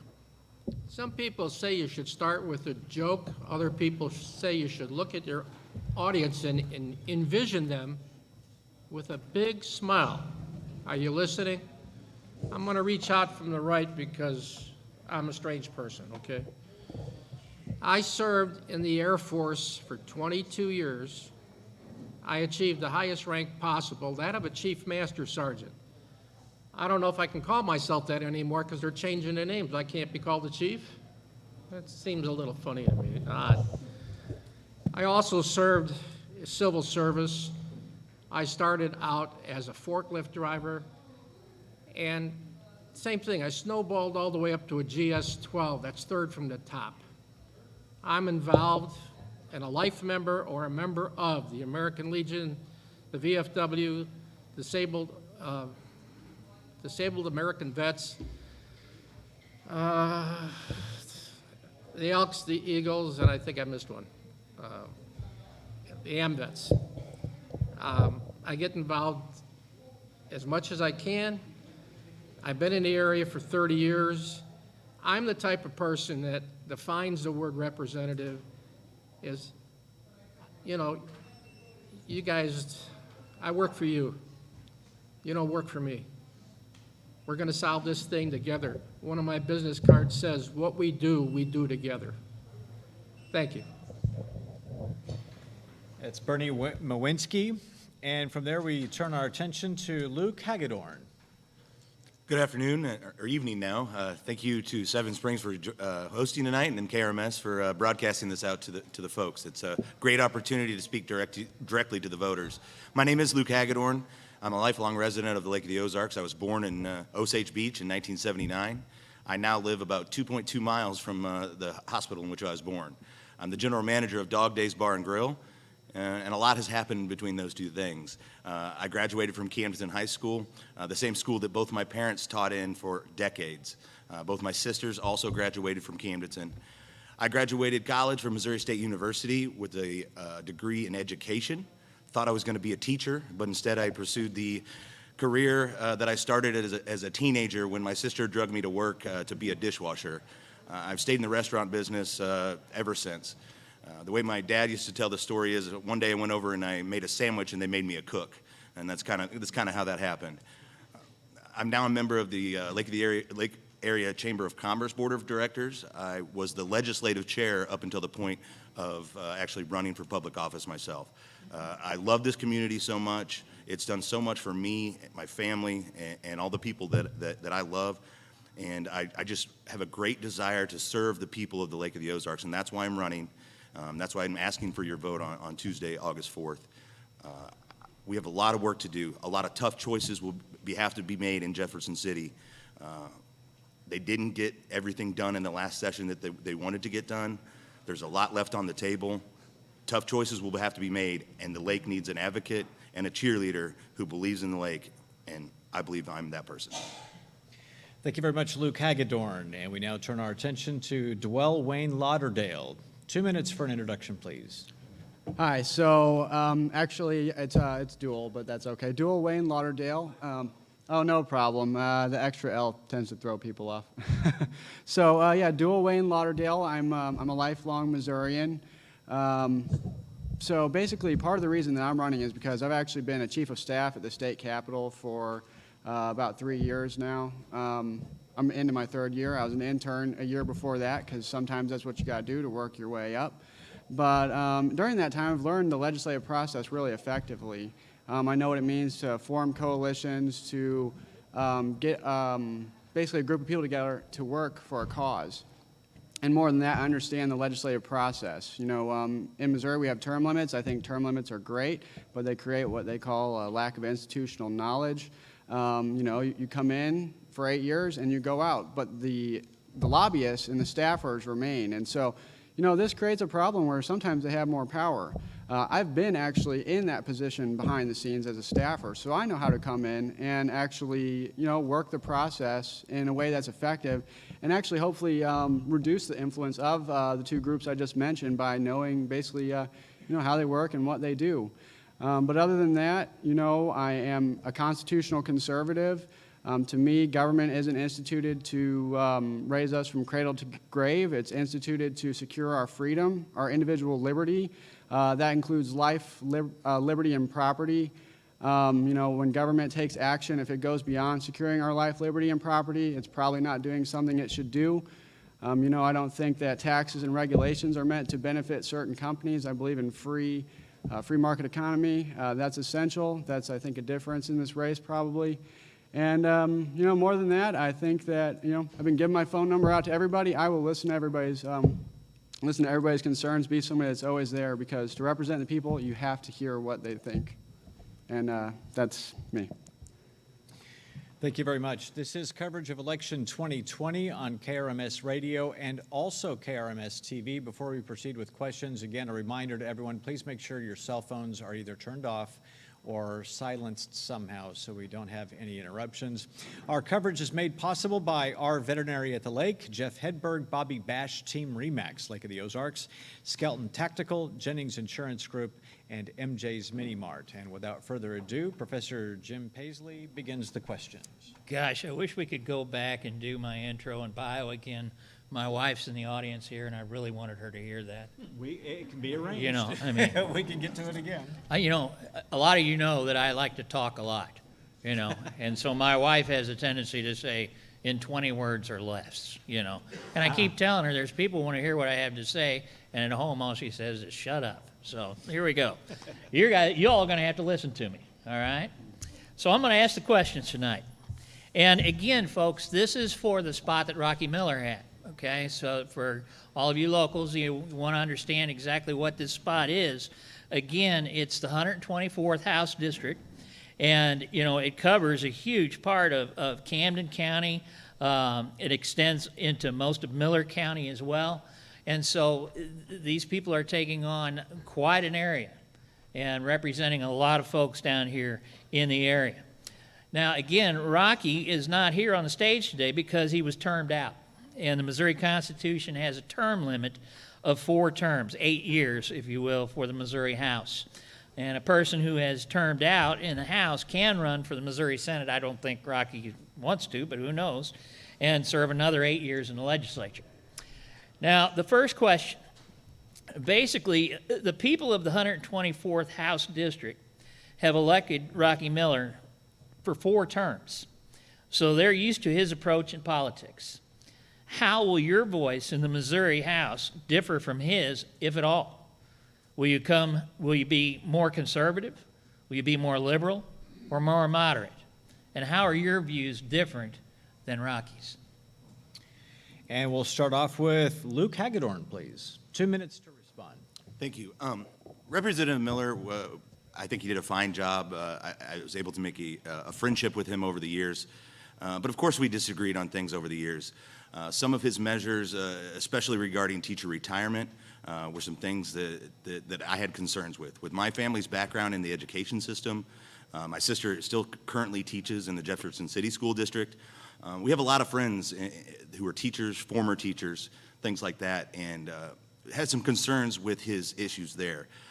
Rocky came into the legislature, and it was a time when the lake was kind of under fire for some of the environmental things at the lake, and that was part of his motivation, I do believe, coming in, and I think he did a fine job there. He was able to navigate the system pretty well and work his way up to some powerful committees, and I think that served the Lake of the Ozarks very well, and I was proud of that. You're always going to have disagreements with anybody who you have discussions with and things like that, but overall, I think Rocky did a fine job. I'm looking forward to carrying on the legacy of the 124th, although this is the last election for the 124th as the districts are drawn, because with redistricting, who knows how the district lines will be drawn in the future. So this could be the last time that any of us are in the 124th district, and it'll certainly have a different number. It'll be a different alignment, so that'll be different. I think I will approach my time in the House, if I am elected, with a little bit more focus on tourism and lessening of business regulations. But overall, I just hope to continue some of the work that Rocky did. Thank you very much. Again, I'll repeat the question. The people of the 124th House District have elected Representative Rocky Miller to 4 terms. So they're used to his approach in politics. How will your voice in the Missouri House differ from his, if at all? Will you be more conservative, more liberal, or more moderate? And how are your views different? Benny Earl Thomas, 2 minutes, please.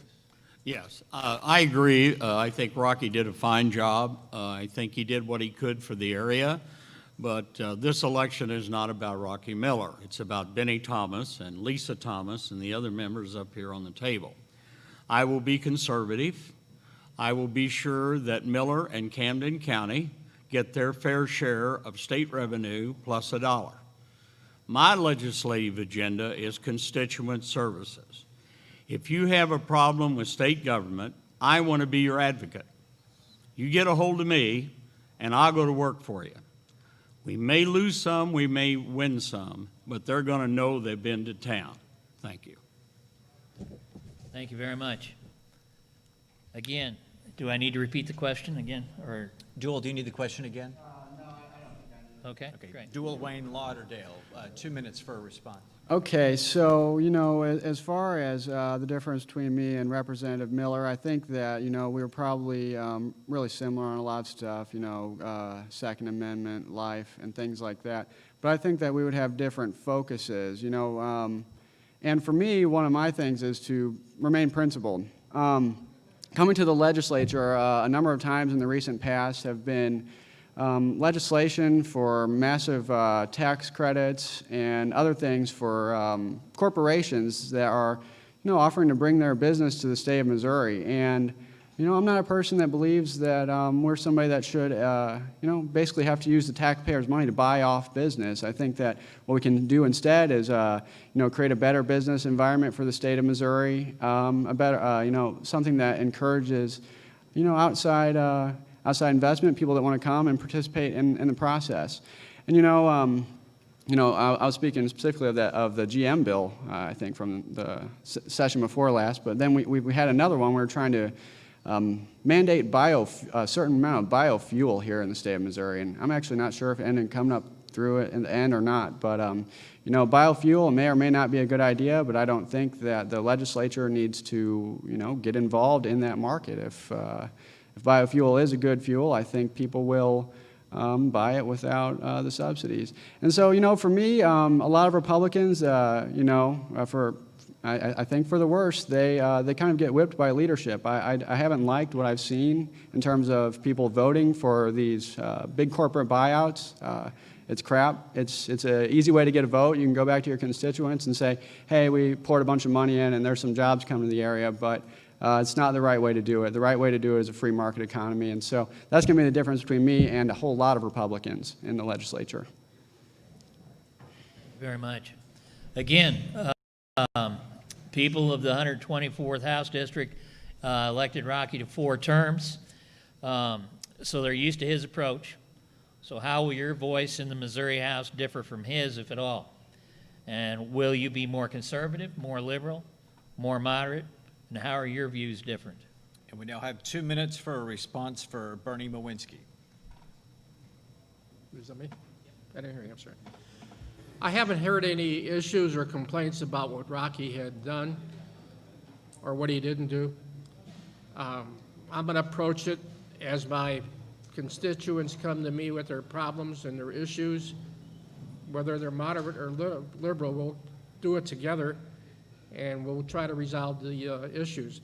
You're not just involved with Camdenton or Miller County, you're involved with all the counties in the entire state. There's 6 million people in the state. I've been approached by some people to look into the second injury fund because there's 30,000 people who are not getting that kind of money. I was approached by a cattle rancher here in Montreal locally who has a problem selling his beef because we're bringing in beef from China. China's beef is not labeled. We don't know how it's been inspected.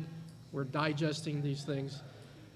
There's a whole gamut from A to Z to cover. When you're physically in that position and you're confronted with an issue, I want to discuss it with you people, get your views before I act. If there's legislation comes up from a different area, I'm going to inform you. I'm not going to just vote on something without contacting you. Thank you. Thank you very much. Lisa Thomas, would you like the question again, or are you ready? No, I'm fine. You have 2 minutes. Great. I respect Representative Miller tremendously. We've had multiple very productive conversations, and I belong to the same Rotary, so I see him virtually every Friday at Rotary. He has done wonderful service for this area, for this district, and I would like to follow in that tradition of doing wonderful service. Clearly, we are different individuals, and you're never going to find anyone who follows a prior elected official that's identical, and that's neither good or bad, it just is. So I intend to set my own pace and standard. Again, I'm hoping that as I've met voters that they are in agreement with that. I want to be the voice of this district, I think probably the biggest difference between Representative Miller and myself is that I'm a physician. And I think now more than ever, we need a doctor in the House of Representatives. We're woefully underrepresented, and at this time, with the threats like COVID virus, this is a time that we need some scientific leadership. We need people to stand up to be able to understand what's going on and give clear pronouncements as to what is important, how to deal with things like this virus. And I believe that I would be able to bring that type of leadership to the House of Representatives. In addition to that, again, I am a constitutional conservative. Freedom, liberty is my main agenda. Liberty, safety, and prosperity is what I say. I want the Lake and Miller County to survive and thrive. But I've been a medical director for the Missouri Physicians Health Program. That's my current job. I've been in leadership positions throughout the medical community. I currently am on the Lake Arts Council. I am a board member of my homeowners association. I don't shy away from leadership positions. I love working with people, solving problems. And again, I'll take that energy, that enthusiasm, and that commitment to the State House to be the voice of District 124. Thank you very much. Thank you very much. So, on to the next question. And before we get on to that, I got to ask a question. Who in the room here has seen the series Ozark? Everybody seen it? All right. And you know, when Dennis, we talked about setting the stage up here, you know, I thought maybe we should go for an Ozark theme. You know, we could have lawn chairs and maybe a dead possum laying up here next to us, you know, something just to carry that forward. But, you know, obviously he didn't buy into that, Maybe you know. next year. Right, you know, it was enough to get us to wear a sport coat, right? Yeah, it was. So basically, this is going to kind of, you know, in an odd way relate. The issue of a gaming casino. Now, we all saw it in Ozark, right? So this next question, do you favor the establishment of a gaming casino in the Lake Ozark, Osage Beach area? Why or why not? And Benny Earl Thomas, please lead us off with a 2-minute response. Yes. I believe that gambling will eventually come to the lake. Rocky and I share the same concerns. If it does, I want it under the State Gaming Commission and under the legislature. The problem is there are people out there, investor groups, that are willing to spend the money to bring it to a statewide vote. Current polling shows that it will pass overwhelmingly. When they do that, they rewrite the law. They rewrite the Constitution. They could ask for 5 licenses at the Lake of the Ozarks. Branson, they could cut about the amount of money that goes to education. It's just the Wild West. So I believe I'm neither for or against, but for the protection of the 124th District, I believe we need to pursue a law that allows anybody that wants a casino license and is qualified to buy one so that we can control it. I do not favor an initiative petition to rewrite the Missouri Constitution. Thank you. Thank you. So again, do you favor the establishment of a gaming casino in the Lake Ozark, Osage Beach area? Why or why not? Luke Hagedorn, 2 minutes to respond. Well, to get to the specifics of that question, if I favor it in the Lake Ozark or Osage Beach area, as Dr. Thomas mentioned, there is a push for an initiative petition to basically open it up and actually put a casino on the Lake of the Ozarks. I think that could wind up cannibalizing some of the small businesses on the lake. I think it could lead to some other issues. But I do believe what Rocky's bill was trying to do was to give some local control and do it the right way. If, in fact, a casino is inevitable and is coming our way regardless, we want to have that local control. Rocky's bill did not add to the current number of 13 casino licenses that are out there. It simply said it opened the Osage River as a waterway, including the Missouri and the Mississippi rivers, as a place to put a casino. It didn't guarantee a casino would actually happen. It just kind of opened it up a little bit. And as I think we're all going to discuss with the initiative petition, when that goes to the vote of the people, they're going to change the Constitution. of the state of Missouri, and you lose control of how that casino gets put in place. And if it's inevitable, I think it needs to go through the legislative process. I think it needs to go through committee hearings. I think it needs to go through floor debate. I think we need to learn more about it. And if it's, we've seen time and time again, and it was discussed in the last debate with the Secretary of State, when it's too easy to change our state constitution by simply putting the right language together, raising enough money to convince the people of Missouri to vote for something, and oftentimes they don't really know what they're voting on. And I just want to make sure if it's going to come to the lake, we do it right and we do it with local control, and I think that's very important. Okay. Question again, do you favor the establishment of gaming casino in the Lake Ozark, Osage Beach area? Why or why not? Lisa Thomas, 2 minutes. I spoke extensively with Representative Miller when this issue came up recently because I wanted to be able to accurately discuss it with voters. There were a lot of questions out there about it. And in effect, what Representative Miller was doing with his bill was a preemptive strike. There was an investor group, and they have now identified themselves, very motivated to bring a gambling casino to the lake, to this area. And again, in order to preserve the legislative process, Representative Miller felt that it was better to have the legislature be involved to write the rules rather than take an initiative petition approach, which would then, again, alter our Constitution. And there have been initiative petitions in the past, not on that issue, that based on how they're worded, have actually not been able to be followed up on, and the legislatures had to go in to rewrite them so that they could actually be enacted. So again, it works better to stay within the legislative process, and then it maintains local control. This is not a guarantee that a casino would come to this area. However, it outlines a procedure, and it would allow the local areas to determine, should the opportunity arise and the casino be on the horizon, if that particular community said, no, we don't want it here, then they would have that option to decline, and another site would be found. That area would have had to have rezoned. That's where the local control would remain. So again, I think as long as we stay within the legislative process, what we want in this area is to support our tourism industry. Like I said, agriculture and tourism are the number 1 and 2 drivers in this district. So we want to be able to have activities, economic streams that are going to support this area. And gambling would clearly, based on the research, pass in an initiative petition statewide. So let's retain local control, and we'll go forth from there. Thank you very much.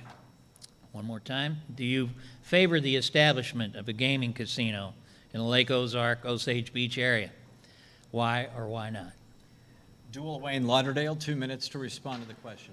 Okay, I'm going to add a little nuance to this that nobody's really done yet. It's do I favor the establishment of a casino or not? I want to reframe the question. Do I favor the allowing of a casino? I would say that I lean towards yes. You know, we live in a free country with a free market. Not everybody agrees with everything everybody else does. I don't know, whenever the government comes in and gets in between entrepreneurs and things that they can offer to the community, offer to the world, I don't think it's helpful. You know, if everybody in the area got together and decided they want to ban Pizza Hut, I don't think that, you know, that should be allowed either. I mean, so for me, this question is, I believe in economic freedom. I actually personally don't gamble. I don't think gambling is smart. I don't drink very much, but I wouldn't advocate banning alcohol either. So, you know, my point here is, I think that we need economic freedom in the area. There are people that need work, and I think that we need to put the needs of people who are the least among us ahead of, I guess, concerns that may be fair about, you know, people that gamble, although I think there are a lot of stereotypes there too. So, you know, I do agree with everybody here at the table in the sense that we are going to want to do this through the legislative process so we can actually work together with a group of legislators on it to build consensus for something to make this happen. But, you know, in general, I like the idea of more economic freedom. That means, you know, allowing investors who have ideas to participate in starting up their projects and, making things happen for communities. So for me, I don't favor the establishment of it because, I have nothing to do with that. I favor getting government out of the way of people that want to make something for their community. So, Thank you very much. Bernie Mawinski, 2 minutes to respond to that question. Okay, I'm going to tell you what I know. I was singled out about 6 weeks ago, and I was told that all 5 of us would be asked the same question. Would I support a casino? I was interviewed from an investor in the area, and he wanted the response, and he would pick the best candidate that he would support. I didn't like that idea. I don't know if I was singled out or not. I asked 2 of the members on this table to contact me, and they didn't contact me. I just asked Luke the question. He was in contact. And I don't know if Mr. Thomas was contacted or interviewed, if any of these people were interviewed. But my concern was, I thought that smacked of collusion. If you want to know my opinion of it, it's going to have to come from my constituents if they want the casino, if the initiative is on the ballot. My personal feeling, it should be run by the state. I want to see it in the state park. I don't want it to be a private entity with them making all the money. Let the state control it. We have a state gaming commission. We have state lotteries. We have concessions in the state park. They want to expand lease fine. What better place to put it within a mile or 2, having access from Miller County, access from Camden County via the lake. You could see quadrupling RV spaces, motorhome spaces, boat docks that benefit us and not some private entity. Thank you. Thank you very much. Now, I've got a follow-up question for this one. Go figure, right? Now, and some of you have touched on this. A constitutional amendment would change the current casino regulatory regime under the Missouri Constitution. And it could and probably would bypass the Missouri Gaming Commission. The need for local input, the necessity of getting a gaming permit, so on and so forth. Now, such an amendment would directly authorize a casino on land. It could happen anywhere, including at some hotel resort in the area. Apparently, there are investors that are interested and would like to see a petition drive to add casinos to our Constitution. Now, for those of you that were tuned in to us earlier, we talked about this very issue, petition drives, with the Secretary of State, and the fact that right now Missouri's Constitution has 69,000 words in it. The U.S. Constitution only has 7,500, including 27 amendments. So, you can see we've got something of a problem in Missouri with throwing things into our Constitution. So now with the follow-up question, because it sounds like almost everybody here said in one way or the other, yes, it's going to happen, or yes, I'd be in favor of it. In your opinion, how is the best way to accomplish bringing a casino? By citizen petition for a constitutional amendment, or via authorizing legislation similar to Rocky Miller's bill to add the Osage River to the list of rivers eligible to float a riverboat casino? Bernie, you wrapped up the last question, so why don't you lead us off with this one? 2 minutes to respond. I would rather see everybody involved in this. I don't want to leave it to the House. I'd like to see the initiated petition, if that's the better way to go. A casino around the country was on a river or access to water. I think that should still be the same way. But I want it to benefit the people, everybody in the states, not just a certain area or an individual group that is building this. Let's talk about the bed tax. If this thing was in the state park and you had a 4 or 5 story hotel, we would reap the benefits of the bed tax. I think there's legislation moves the bed tax from 3%, which is current at, to 6%. It can go by statute to that limit. That piece of legislation covers transportation It covers the airport. It allows Camden County to participate in public transportation. This would fund it if it was local and it was at our lake, again, in the state park. That's where most of the revenue would come. The company I talked to you about sent me 6 pages, and this thing was in depth with how much money would be generated from a casino. If it happens, I'd like to see a disbanding of the Tri-County Convention Center because they're getting 6 figures for retirement money when they're working there. That should be controlled by the 3 chambers of commerce and where that money would be divided. Now, if they're bringing in $5 or $6 million, let's bring it in-house and use it in the chambers in our area. Thank you. Thank you, sir. Again, a follow-up.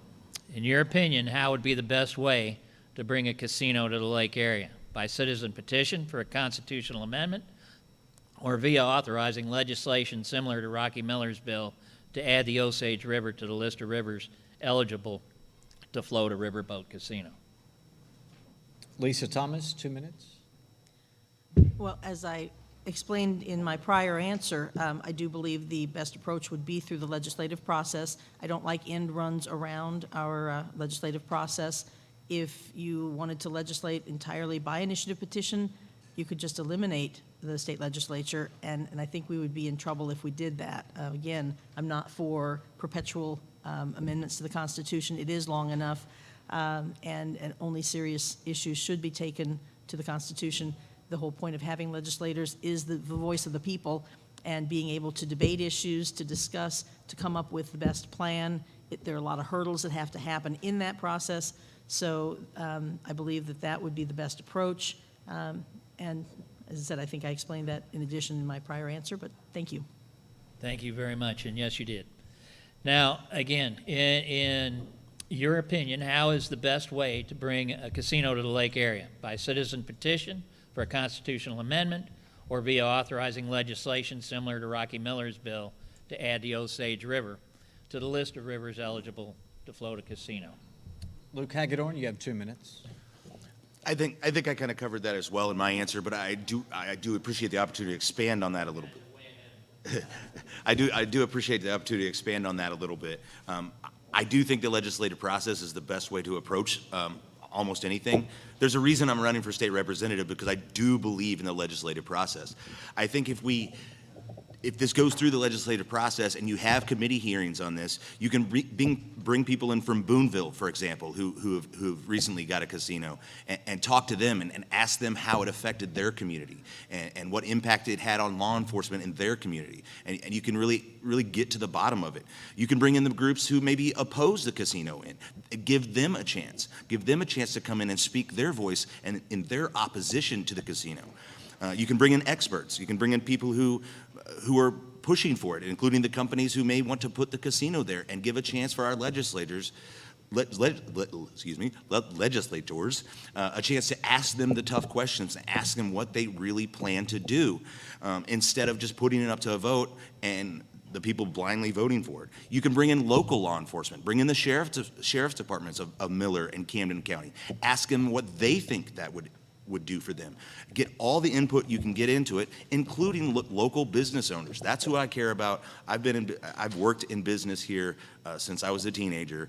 I've seen the ebbs and flows of the Lake of the Ozarks, and I feel like we've always been going forward. And perhaps a casino is another step forward. Perhaps that brings more jobs to the lake. But I think it needs a full vetting. I think it needs the full discussion.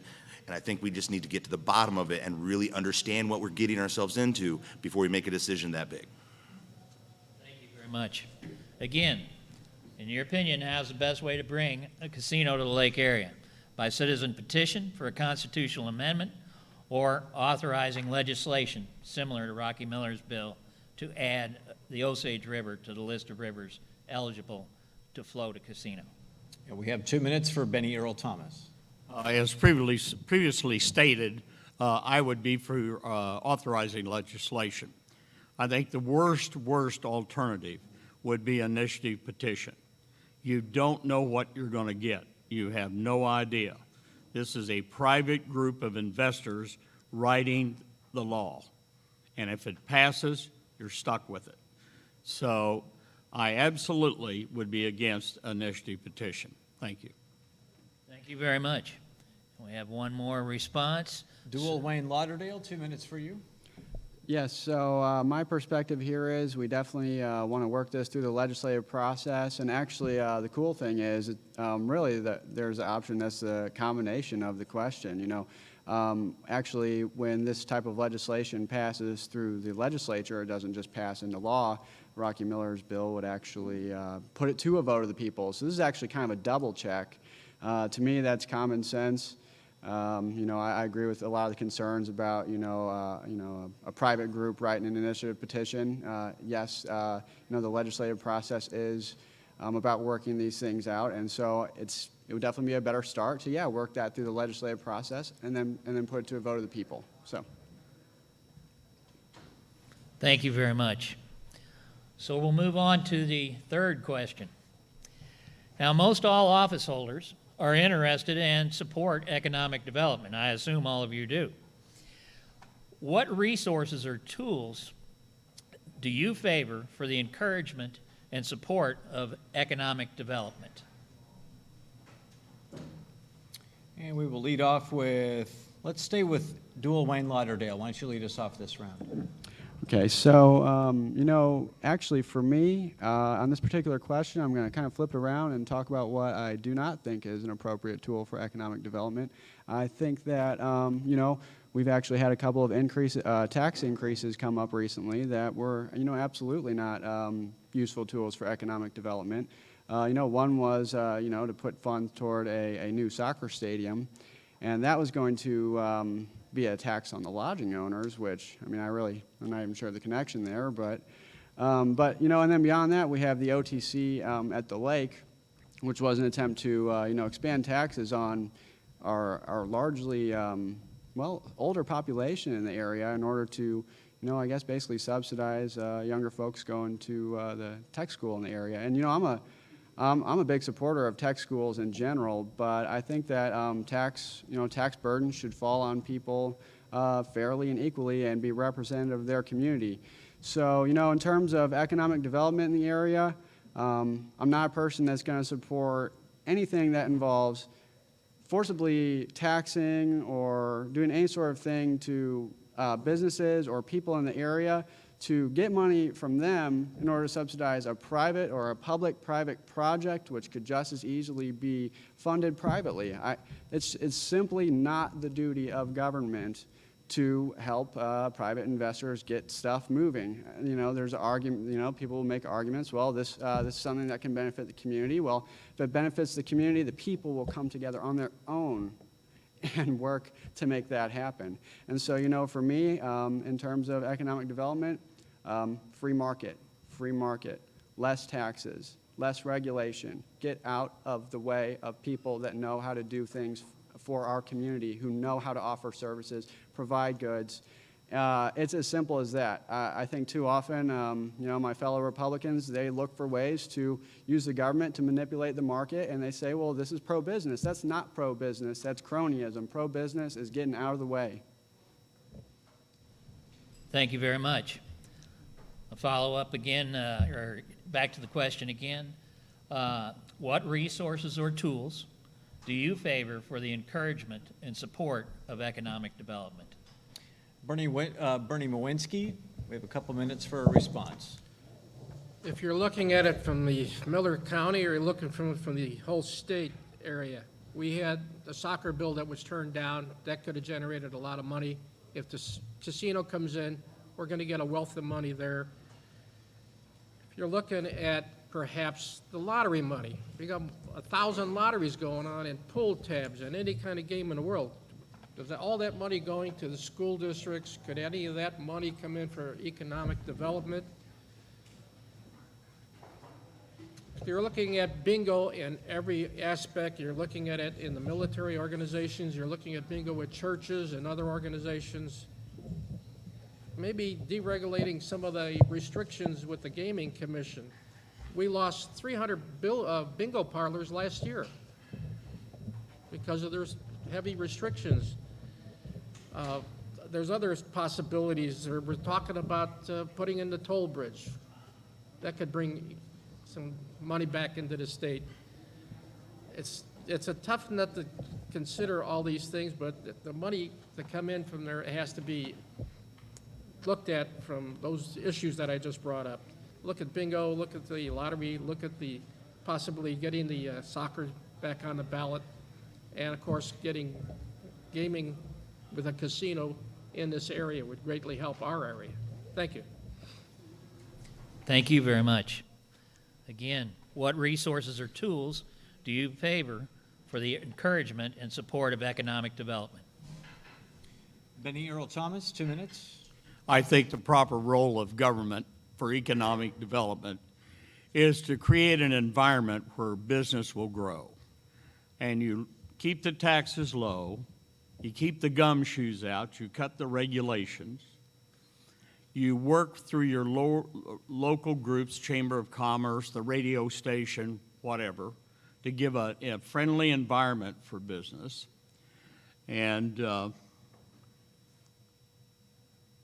if it is, and the last point, one I just jotted down here, is public safety. I don't think Portland, Oregon, or Seattle, Washington is going to get any business. As long as we have good public safety, people feel safe, they feel safe in their jobs, economic development will come. Thank you. Thank you very much. Again, the question is, what resources or tools do you favor for the encouragement and support of economic development? Lisa Thomas, 2 minutes. Thank you. I certainly don't think government should be in the business of picking winners and losers. I do agree. I'm a proponent of free market economics, and I think we need to decrease regulations, lower taxes, provide the environment that business will want to come here. We need to support business. Small business is the backbone of our economy. Entrepreneurship, everybody watches Shark Tank. I mean, just encapsulate that, think about that. We want kids and adults to be able to start their own businesses, create their ideas, be creative. That's what we are as Americans. We have benefited, as a matter of fact, for being a business-friendly environment, of just recently attracting a large trap shooters organization to come and have their tournament here. They booked out of Illinois and came right down here, and that's phenomenal. We want to welcome any and all groups, have their conventions, have their meetings, have their events here. We are a wonderful destination. I have an excellent working relationship with the current executive director of the Missouri Department of Tourism. I worked with him when he was executive director or marketing director at the Missouri State Medical Association. And so I would work with Mr. Fouts, and we need to market our natural gems in this area. We have caves, we have swinging bridges. Current engineers cannot figure out how they twisted those wires all those years ago. Now that tells you something, the creativity and the amazing people we have in this area. I met, while I was out campaigning, a woman in Lynn Creek. She came here from Colorado, purchased her property, and next door was the original one-room schoolhouse from Lynn Creek. And if you can believe it, the name Virgil Earp is on that wall. That is the brother of Wyatt Earp. She wants to renovate that one-room schoolhouse. That could be a destination right there in Lynn Creek. Pretty fascinating history. And again, we need to celebrate what we have here and market it to the world. Thank you very much. Thank you. You made a history professor very happy with that. Yes, absolutely. Luke Hagedorn, 2 minutes. Thank you. Several tools can be used to increase economic development here. I think one of the first things is workforce development. I think this area needs a better workforce. I think some public-private partnerships could happen between the schools and business to help produce the kind of workforce we need coming out of the schools that are ready to go to work. Kids who are ready to go to work and earn a paycheck can have the dignity of earning a paycheck and making a living for themselves. I think affordable housing would help. When I try to hire folks for summer work, it's so hard to find them a place to live because, of course, seasonal housing is tough, but just affordable housing in general is a problem. I think that will increase the workforce and give us a better opportunity to attract business here and to attract people to come here and live. And then rural broadband. I think internet, I don't want to make it a public utility because we all know how government likes to screw things up, but we need to figure out a way to make the internet and high-speed internet available to everybody, because especially with the schools going to online learning, it's going to be so important going forward. In the first debate tonight with the commission, and they kind of touched on some of that, and I think steps are being made in that right direction, but I think statewide that is going to be an important part of the puzzle going forward. And finally, less business regulation in general.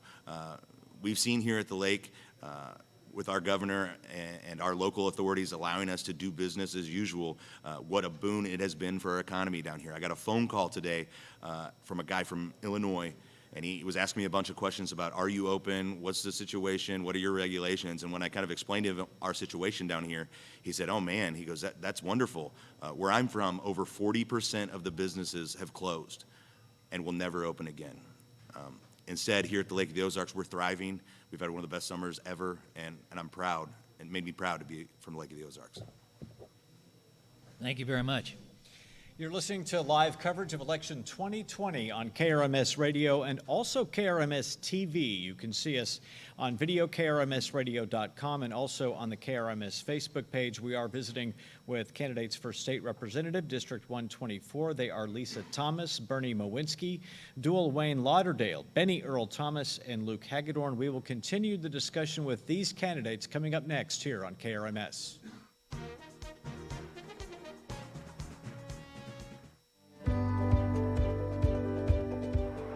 Hi, this is Michael Harmison. And I'm Sharon Wheeler. This is Harmy's Cheese Store and More. We're down here on the West End, just down from the Harley Davidson shop. Big blue and yellow building with the mouse on the house. We have over 150 Wisconsin cheeses, wine. We're having our own moonshine made, lots of things. A lot of people know us as a cheese store, but they don't realize we do sandwiches and lunches. Come join us. Harmy's Cheese Store. We are the lake.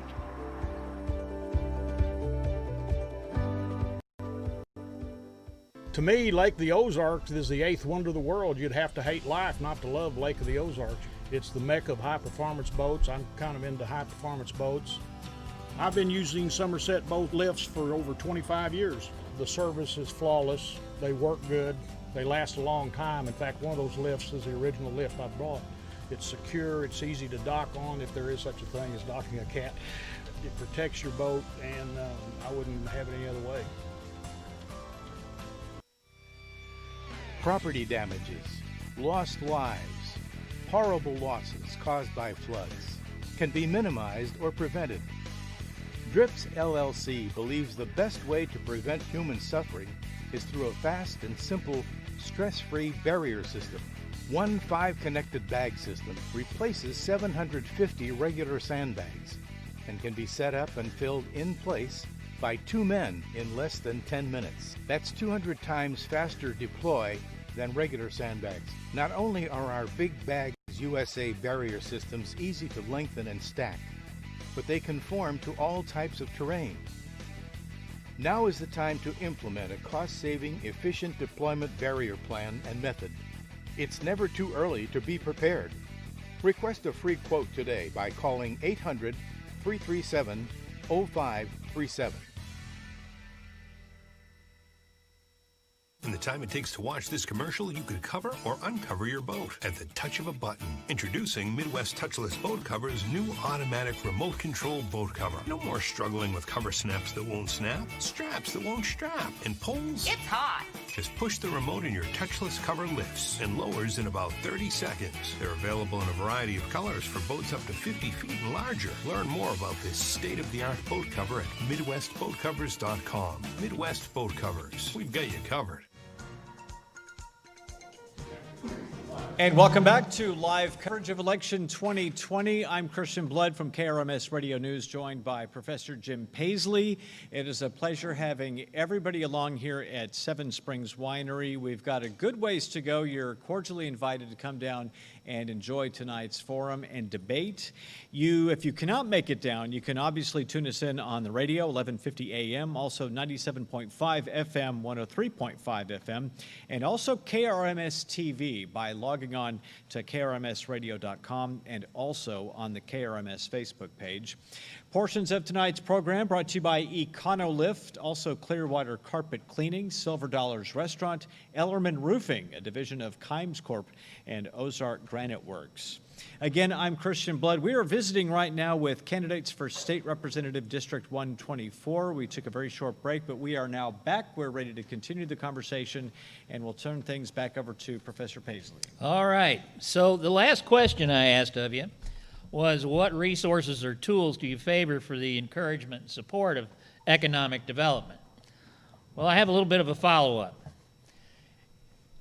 Would you support a TIF, tax increment financing, or transportation districts or neighborhood improvement districts to provide incentives to developers?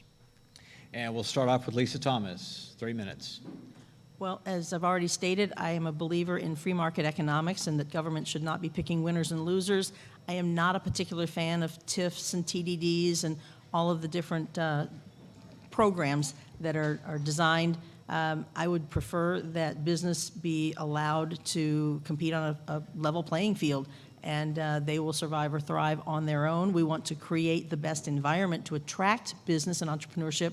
And as I said, we do that by rolling back regulations. And I'm not talking about making a situation unsafe. I'm not saying get rid of all regulations, but I believe we are over-regulated. And again, business and the community both are going to be able to give input into which of those regulations we need to roll back and which ones are the most important to keep or possibly even add to.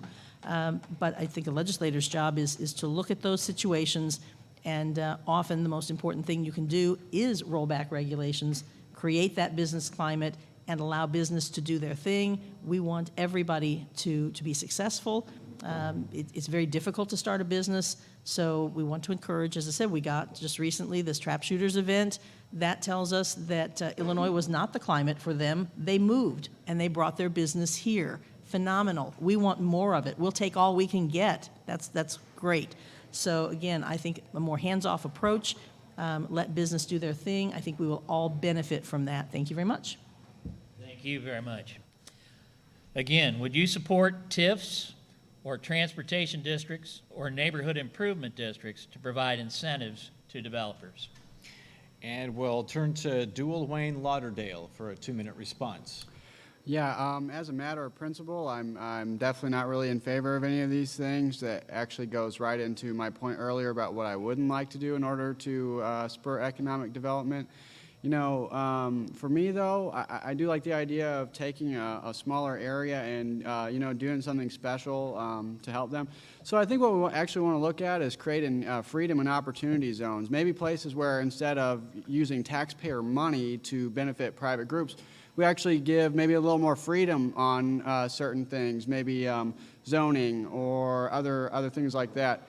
And so what I would look into would be, yeah, let's create some zones to increase incentives for people to participate in entrepreneurialism and get involved in the area, but let's not spend taxpayer money doing it. Let's do it by creating more freedom for entrepreneurs to take advantage of. Thank you very much. Again, would you support TIFs or transportation districts or neighborhood improvement districts to provide incentives to developers? Bernie Mowinski, 2 minutes. It seems like you're going to be between a rock and a hard place. If nobody wants to come in here, you've got to give them an inducement. If we had the larger airport here, if the casino was here, if we would have offered maybe something to when Amazon was looking for a location, we might have had Amazon here in our area. So you got to do what you need for the community to grow. I would support that if we can't get businesses here any other way. From through the 3 chambers of commerce, if we're all working together and promoting, we have the great area, we have tourism, we have activities here almost all year round. Bringing businesses in here, whether they're inside of city limits or into the rural areas where the property is affordable, and we can let the area grow. Again, bring them in, and if you have to offer them an inducement, do so. Thank you. Thank you very much. Again, would you support TIFs, transportation districts, or neighborhood improvement districts to provide incentives to developers? Luke Hagedorn for 2 minutes. I agree that I don't think the government should be in the position of picking winners or losers, but at the same time, sometimes there are areas that need help, that need some improvement, the blighted areas. I think too oftentimes the TIFs are given out too easily. Now, do I blame the business owners or the entrepreneurs for taking advantage of the laws as they are written? No. Might as well take advantage of what is there. Some of them have worked out better than others, and they've actually paid back over the long haul and really kind of made for a better business environment. But in general, I think it needs more consideration. I think the jury is still out on exactly how effective TIFs can be, and I just think it needs more consideration more than anything. But I do agree, you need to figure out a way to make the environment welcoming to business and to bring people in. And I think we've all discussed lessening of business regulations as a way to do that.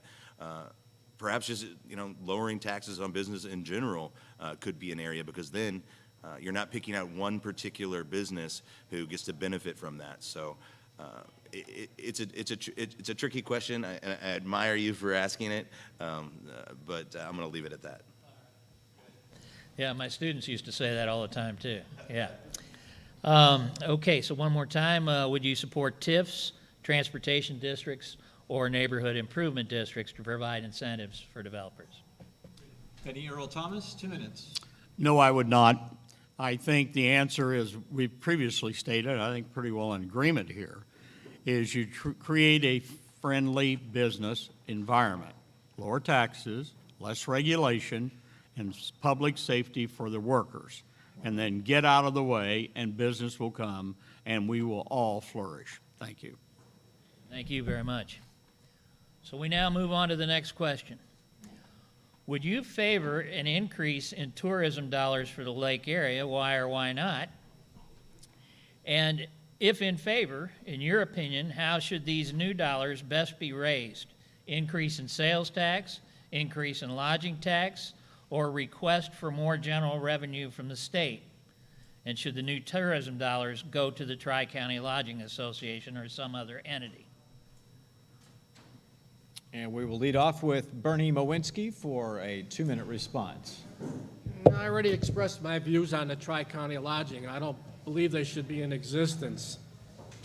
Increasing the bedroom tax would not affect you and I, and the tax should not affect us because we're not the tourists. Possibly boat launching fees, going after the out-of-state boats that are in these boat docks, looking at perhaps, let's have a Camden County and a Miller ID card.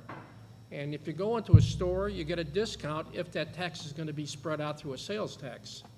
So we can get a benefit by use of that card because we live here. And maybe that will generate the income that we need. Thank you. Thank you. The question again, would you favor an increase in, quote, tourism dollars for the lake area? Why or why not? If in favor, in your opinion, how should these new dollars best be raised? Increase in sales tax, increase in lodging tax, or request for more general revenue from the state?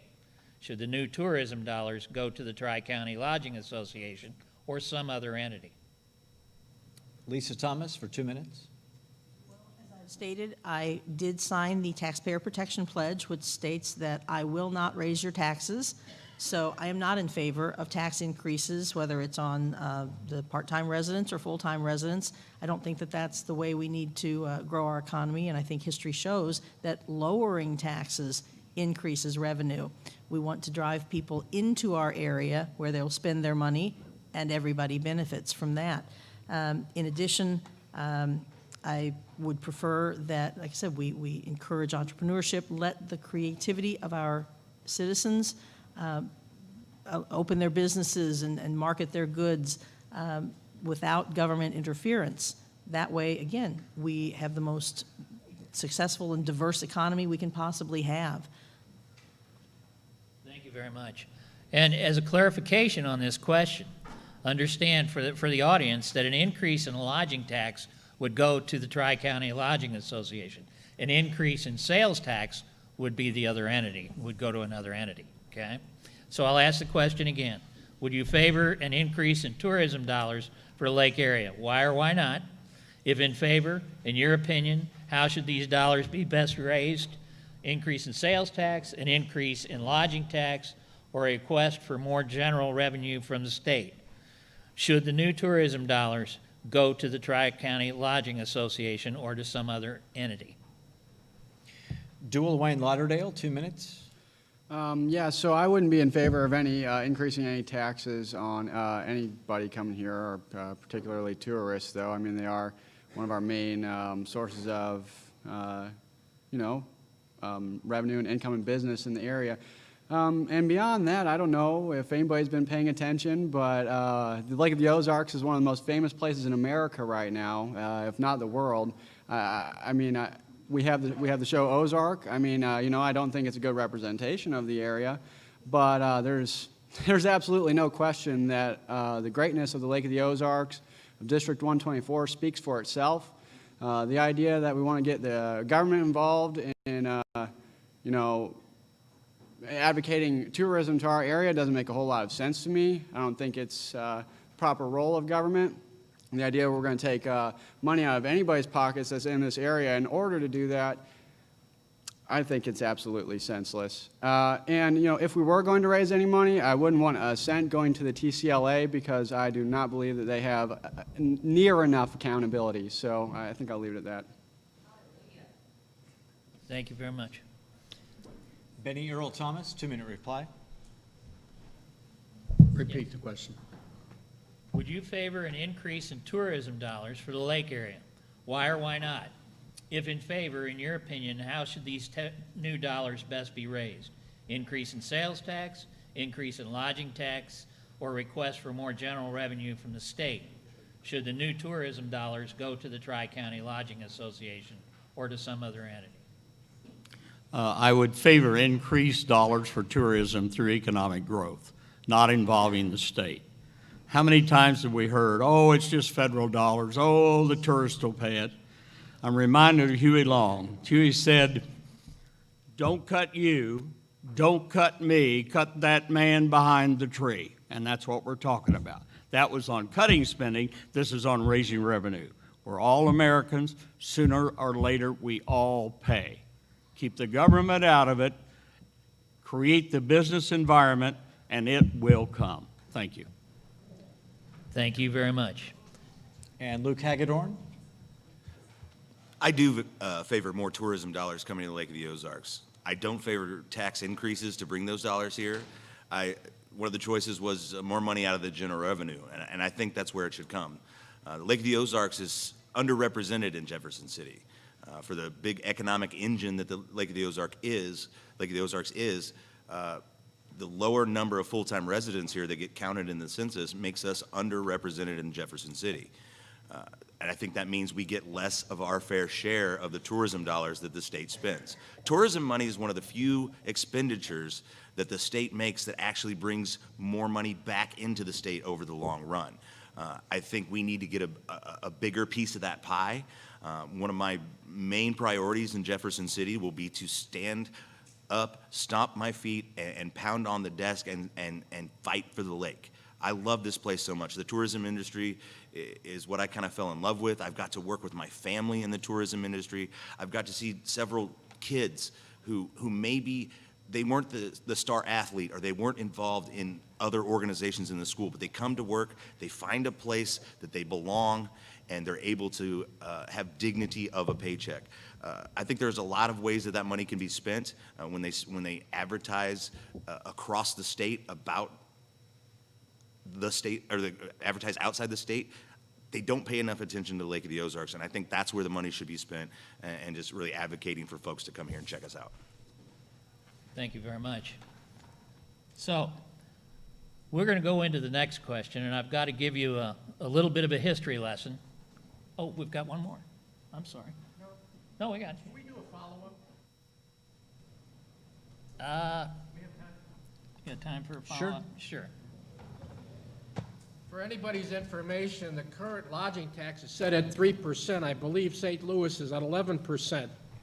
the money should be earmarked in the legislation to promote transportation and the airport. So we're currently at 3.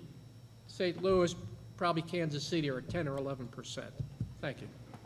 Thank you. Thank you, Bernie. So back to the history lesson? All right, so we've got to give you all a little history lesson here in that it's not old history, recent.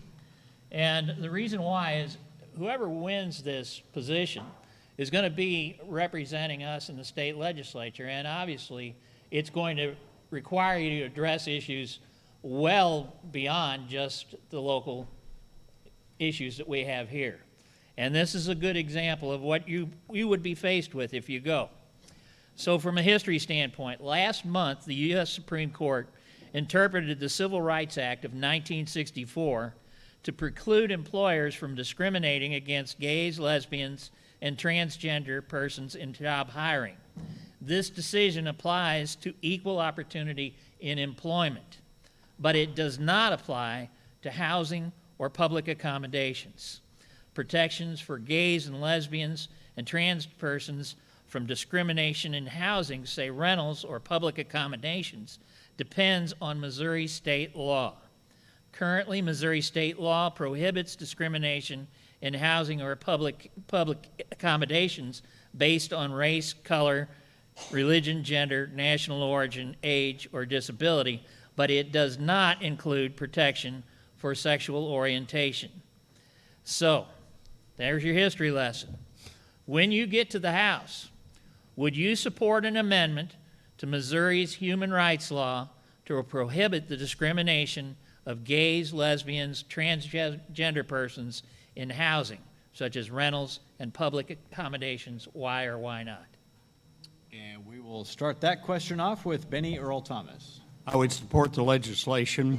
I do not think discrimination is ever called for. That's, again, intrusive government now wanting to come inside your home and see how you live. And I would vote to end the discrimination in Missouri. Thank you very much. I'll ask the question again. When you get to the House, would you support an amendment to Missouri's human rights law to prohibit the discrimination of gays, lesbians, transgender persons in housing, such as rentals, public accommodations? Why or why not? Luke Hagedorn, 2-minute response. Yeah, I would support legislation stopping discrimination against those folks. I understand that could, I'd have to learn more about how it was written and everything like that, because I understand some religious freedoms could come into play there. But nobody should be discriminated against for their choices or their orientation in any of that. I think it's it's disgusting when people are discriminated against for such things, and I would fight to protect. Thank you. Again, the question, when you get to the House, would you support an amendment to Missouri's human rights law to prohibit the discrimination of gays, lesbians, and transgender persons in housing, such as rentals and public accommodations? Why or why not? Lisa Thomas, 2-minute reply. I also am against discrimination against anyone. I think the difficult thing there, answering sort of in the abstract right now, is that there's not legislation pending that I would be looking at to be able to truly answer that. I need to know how it's worded, what the implications are. Again, I am anti-discrimination, but I think that is an issue, as with any legislation, that requires additional study and making sure that what you write is exactly what you intend, and you don't actually open a can of worms and create more difficulties because you didn't think through all the implications of the wording of that legislation. Thank you. Thank you very much. Again, when you get to the House, would you support an amendment to Missouri's human rights law to prohibit the discrimination of gays, lesbians, and transgender persons in housing, such as rentals and public accommodations? Why or why not? Dual Wayne Lauderdale for 2 minutes, please. So this is something I want to look at pretty closely. You know, I'm an incredibly inclusive and tolerant person in general. And I'm going to wade into the weeds here a little bit philosophically, because I think that as a society we've kind of we've forgotten this question of freedom of association, which is your right to identify with a group or be a certain part of a group exclusively, and to participate in society in that way. You know, for me, I think that I would support this legislation, but I would take a real long look at it, and I might even consider adding an amendment. You know, I think that if a business is openly crappy towards people, towards minorities, towards people of more unpopular positions, actually when the government forces them to get in there and serve, I mean, we're actually enriching people who are, you know, engaging in bigoted views by making them hide their beliefs. So, you know, me here, I would support this legislation, but what I want to do, because I do think that we want to respect everybody. And if there's a certain group that's already being protected right now, I don't think it's right not to expand it. But I do think we want to start a conversation about what does it mean to, you know, use the government to force people to use services. And, you know, while I don't have any concrete ideas about where we move with that conversation, I think it's important that we recognize that, you know, in a really free society, people are allowed to have really crappy opinions. And what we can actually do as private citizens is not engage in business with people that do things like that. And I think, you know, a lot of people actually already do that every day. It's, you know, voting with your dollar, as they say. So, you know, on this, like I say, I believe I would vote to expand, but at the same time, let's take a look at what it means to have free association in a free society. Thank you very much. Bernie Mowinski for 2-minute reply. Professor Paisley? Yes, sir. I want to paint a huge picture. You go back to 1776, Thomas Jefferson wrote, "All men are created equal." I'd like to have a constitutional convention come up and say, we are all created equal. If that would have been done 250 years ago, we wouldn't be in the state of affairs now with all these riots. Yes, I would support that, and I'll take it a step further. You mentioned 69,000 words in the Constitution of Missouri. Section 3, if you look it up, says only white men can seek office. Sorry, you're not included. Thank you. Boy, another history lesson. So, thank you, Bernie. Now, bringing that topic up about the Constitution, you know, we talked about this earlier in the fact that we have the 5th largest constitution in the nation, a state constitution. And it's cluttered with all sorts of pet projects and different legislative prerogatives. And basically, we've asked this question earlier of the Secretary of State. No, yes, I think. It was Secretary. Yeah, Secretary of State. And I'm going to ask it again, because this is going to fall on you all. If elected, would you support a constitutional amendment establishing a more rigorous effort required to mount a citizen petition drive, which often results in just more stuff being added to our state constitution? Things that basically don't belong in the state constitution. Would you support a constitutional amendment that would make it tougher, more stringent to mount a citizen petition drive? And we'll start off our commentary on that question with Lisa Thomas for a 2-minute reply. I do believe that the citizens need an avenue to circumvent the legislature, because sometimes that is a necessary avenue to get something done. I do not think that initiative petitions should be frequent. I think they should be some degree of effort involved, because again, we don't want minor issues cluttering up our Constitution, but significant issues, there should be an avenue. If the legislature is not doing their job, again, the voice of the people should speak, and they need to have an organized way to make their wishes known and be able to affect the government. So as long as it is done, I think in, as I said, with serious issues, I don't have a problem necessarily with possibly raising the bar some, and there's a couple different ways you can do that, but I do not want to make it prohibitive. We need access to initiative petitions. Again, our government is, as we have learned, again, another history lesson, of the people, by the people, and for the people. So we do not want to take that avenue away, but we want to work preferably within the standard legislative process, and only when that is failing, then have an initiative petition process available, very specified and clarified, so that the will of the people doesn't get thwarted. Thank you very much. I'll ask the question again.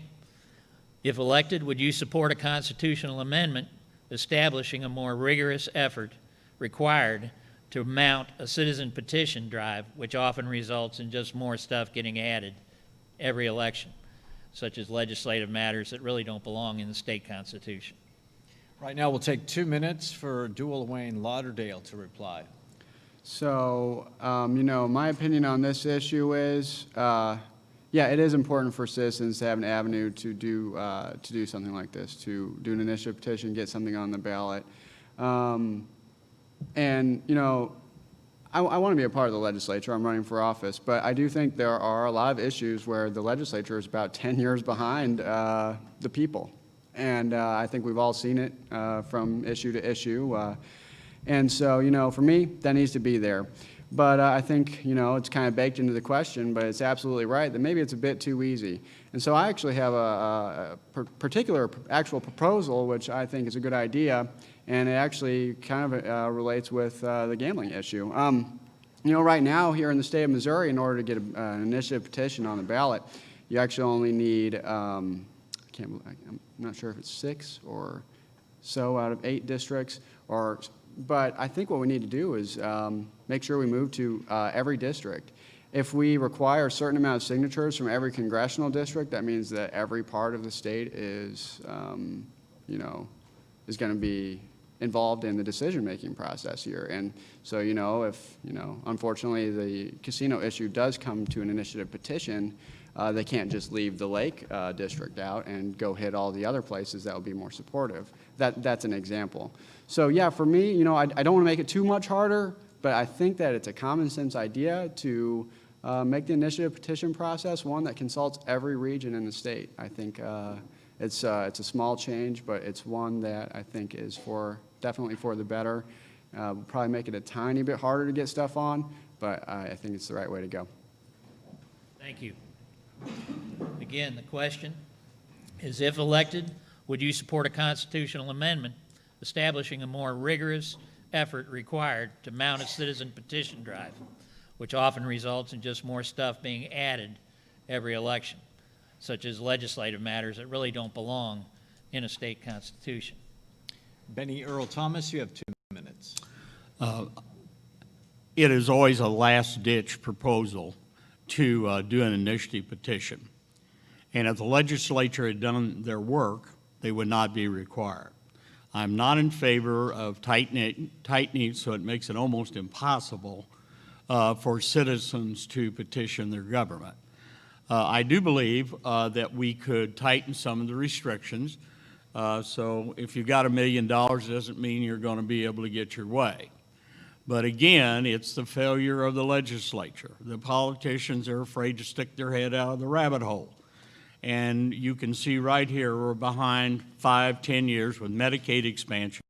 I'll guarantee you next year, recreational marijuana is going to come up, and other issues. So it's up to us as representatives of the people to do our job. And if not, then we're going to face this initiative petition problem time and time again. Thank you. Thank you very much. Again, if elected, would you support a constitutional amendment establishing a more rigorous effort required to mount a citizen petition drive, which often results in just more stuff being added every election, such as legislative matters that don't belong in the state constitution? Luke Hagedorn, 2 minutes. Yes, I would support that, and don't think that the irony is lost on me that we're talking about changing the Constitution by changing the Constitution. But I think special interest groups have too much power in this with an initiative petition. The idea of the people having a direct vote sounds appealing, sounds like the right thing to do. But unfortunately, our citizenry, they don't get an opportunity to fully read the full legislation and fully invest in what's going on. We can all look back to Clean Missouri. Clean Missouri sounded great, and there were great parts of Clean Missouri, but that had pages and pages and pages of things that were involved in that when the people went to the ballot box, they didn't know what they were voting on. And that's unfortunate. If the citizens were all engaged, everybody who is here tonight is engaged. You guys all care. People are listening and watching on television. They care. But there's a whole vast majority of people out there that don't. They don't keep themselves educated. They're not up to speed.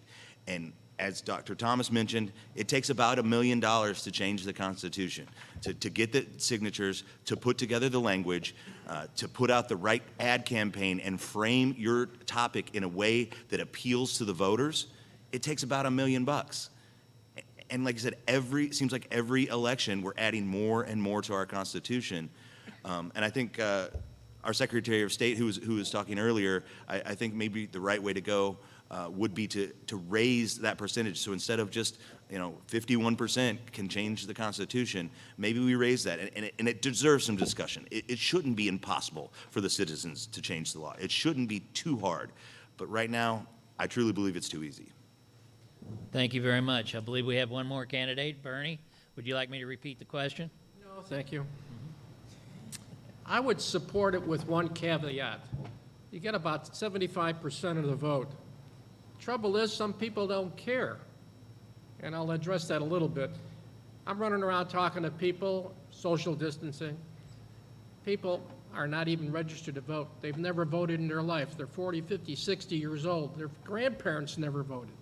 They don't care. It's a small percentage. How do you get the rest of the population to care? I don't know, offer them a McDonald's hamburger or something. Yes, we got to raise the percentage. We've got to get more people involved somehow. To toy with the idea of giving somebody 4 hours off of work if they can prove they went out and voted. Just give them some kind of incentive if we have to go that route, because nobody's going out. We're going to have what? 25, 30% of the population vote in August. And this particular election, one of us is the state representative. You don't have anybody else to pick from. So I guess that's my answer. Thank you very much. You're listening to live coverage of election 2020 here on KRMS Radio and also KRMS TV. You can find that at krmsradio.com. Portions of tonight's program brought to you by Best Dam Plumber, Emergency Restoration Pros, Atlantis Dive and Dock Salvage, Harmy's Cheese Store and more, and Midwest Torchless Boat Covers. And with that, we'll turn this back over to Professor Jim Paisley with more questions. All right, here we go. The final question I have for you tonight. And this came up a few minutes ago. The so-called Clean Missouri Amendment, installed in the Missouri Constitution in 2018, is an example of the type of citizen petitions that we've been discussing. The title Clean Missouri somewhat disguised the true intent of the amendment, which was to create a new regime for redistricting the General Assembly every 10 years. Republicans vow to abolish the amendment, claiming that it unfairly favors Democrats. Democrats vow to protect the amendment, claiming that it's good for the state. If elected, the issue of what to do about Clean Missouri will come up in your first term. How will you vote? Abolish or protect? And we will turn to Luke Hagedorn to lead off this topic. A 3-minute response. 3 minute? Okay. All right. Well, just threw me off there a little bit. Sorry. Again, it's a tough situation to try to go back and overturn something that the citizens voted on, and that the citizens said this is what we want, and for the legislature to come back and say, nah, you didn't know what you were talking about. We know better than you. That's not a good look. That's not a good look for the legislature at all. However, I don't think that the voters were fully informed on what was all included in Clean Missouri. It was such a long bill. There was so much involved there. And like I said, you give it a great name, Clean Missouri. It sounds so wonderful. I do think it needs to be revisited, but it will have to go back to the vote of the people again. I don't think you can overturn the vote of the people just through the legislature. I don't think that's right. I think it needs to be the voters need to be educated. The topic needs to be explained to them better. And I'm not talking down to voters and saying, oh, we know better than you.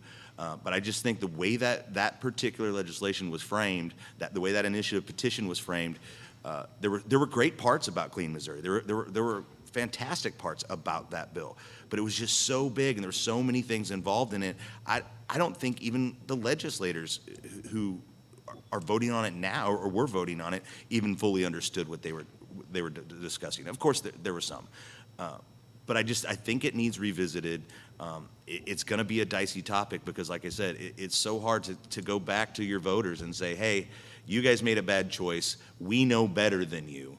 And it's going to be tough to be able to frame that in the right way. But I think with the right amount of education, the right amount of engagement from the voters, you might be able to convince them that, hey, this needs changed, and we need to go forward to make things better because redistricting, and who knows, we're going to see, and if it doesn't get overturned, we're going to see how the new redistricting process actually works. And maybe at that point, you go back and change it after you see how the new method actually works. And I don't think irreparable damage will happen over the next 10 years with the new district lines. But we may just see as a citizenry that, okay, maybe this wasn't a great move. We need to go back and revisit this. I don't know if the next legislative session is the appropriate time to do that. Maybe we let it play out, and we figure out, okay, there are some problems. This is what we need to fix. I personally believe that it needs to be changed. But for me to go back as a legislator and say, you voters, you didn't know what you were talking about. I know better than you. That's going to be a tough sell. Thank you very much. I'll repeat the question. The so-called Clean Missouri Amendment installed in the Missouri Constitution in 2018 is an example of the type of citizen petition we've been discussing this evening. The title Clean Missouri somewhat disguised the true intent of the amendment, which was to create a new regime for redistricting the General Assembly every 10 years. Republicans vow to abolish the amendment, claiming that it unfairly favors Democrats. Democrats vow to protect the amendment, claiming that it's good for the state. If elected, the issue of what to do about Clean Missouri will come up in your first term. How will you vote? Abolish or protect it? Benny Earl Thomas, you have as much as 3 minutes if you need. Thank you. It is a petition that was passed by the people. I will support it. We don't even know yet what the effects are. We haven't went through a congressional redistricting yet. It could be chaos. If it is, I think the people are smart enough to figure it out and they'll amend it. But we have two epidemics in America. We have COVID-19 and then we have Potomac fever. And that's when you send people to Washington or Jeff City, they forget where they come from, and they think they know better than you. And they don't. So it'll work its way out, and if it is if it's chaos, which you're predicting, which I don't believe, the people will change it. They'll rise up and change it. I have great faith in them. Thank you. Thank you very much. Again, the so-called Clean Missouri Amendment installed in the Missouri Constitution in 2018 is an example of the type of citizen petition we've been discussing. The title Clean Missouri somewhat disguised the true intent of the amendment, which was to create a new regime for redistricting the General Assembly every 10 years. Republicans say they want to abolish it. Democrats say they vow to protect the amendment, claiming it's good for the state. If elected, the issue of what to do about Clean Missouri will come up in your first term. How will you vote? Abolish it or protect it? Dual Wayne Lauderdale, up to 3 minutes if need be. My position would actually be in the middle. We don't necessarily have to abolish or protect Clean Missouri. The thing of the matter is there are parts of it that are pretty good. I work at the state capitol. They had moved the amount of money for lobbyist gifts down to $5. That's fine. I don't think every person up at the Capitol needs a gift basket with a Hershey's bar and a teddy bear because it's, National Breast Cancer Day or something. For me, what we absolutely have to do is look at the redistricting criteria. I think it got all mixed up in the Clean Missouri thing. And, you know, while I understand there, I guess, is the fear of saying, well, you weren't sure what you were voting on, you know, are people perceiving it that way? I do think that most people are open to the idea that, you know, when you vote on something that has a lot of aspects, maybe you don't necessarily know everything. A lot of people out there, they make a vote based on their best educated guess, and not everybody, you know, sinks completely in on it. You know, a lot of people have been defending their vote for Clean Missouri, but I've talked to a number of people who have said, well, I really wasn't aware of this redistricting criteria or this other aspect of the law. And so, you know, for that matter, you know, I think what's important to do is that members of the legislature continue to, you know, keep a dialogue with the public, with you know, the people who did vote this in by a pretty large margin, and let them know that, you know, we're not doing this because people aren't aware. We're doing this because, you know, this initiative petition that, you know, was devised with good intents is going to have some unintended consequences that people may not agree with. So I think what's important is, yeah, you know, we can look at reforming Clean Missouri. I think we have to. And we don't have to come to people with a holier-than-thou perspective about it. We're all, you know, voters. We have the amount of information we have. We go by that. We're always learning. Everybody here, I'm sure, spends a lot of time trying to investigate issues further and further so they have a better idea of what that's about. And, you know, it may have been 2 years ago, but the point of a legislature, the point of government is to do a job and to do it right. And the idea that we had this vote and now we can't even get back together and discuss starting to make changes, I think that is wrong. You know, so parts of Clean Missouri, they're good. We really, I personally think that the redistricting criteria we had before Clean Missouri was actually fairer for every Missourian. But yeah, let's look at reforming it and have a discussion with the public about that. Thank you. Appreciate it. Again, long question. The so-called Clean Missouri Amendment installed in the Missouri Constitution in 2018 is an example of the type of citizen petition we've been discussing. The title Clean Missouri somewhat disguised the true intent of the amendment, which was to create a new regime for redistricting the General Assembly every 10 years. Republicans vowed to abolish the amendment, claiming that it unfairly favors Democrats. Democrats vow to protect the amendment, claiming that it's good for the state. If elected, the issue of what to do about Clean Missouri will come up in your first term. How will you vote, abolish or protect? Bernie Mowinski, up to 3 minutes. I can't really answer that question. I wouldn't know how to vote on it. It depends on who's control of the House and the Senate. If it's all one party or the other party, they're going to win. They're going to take control. If it's something that has to go back to the people, let the people decide. But anytime you're going to write legislation, kiss it. Keep it simple, stupid, and let people go through the process. Thank you. Thank you. Do I need to repeat the question? One more time? All right. Lisa Thomas, 3 minutes. Yes, thank you. I agree. The term Clean Missouri sounded great. Unfortunately, in the soundbite world, that's pretty much what a lot of people understood, the terminology Clean Missouri, and it did sound good. It's a multi-part proposition and basically sort of an omnibus bill, which actually in Missouri we're not supposed to have. I do understand that it went through and a judge said it was all one issue. I question that particular ruling. They said, well, all the parts of Clean Missouri related to the legislature.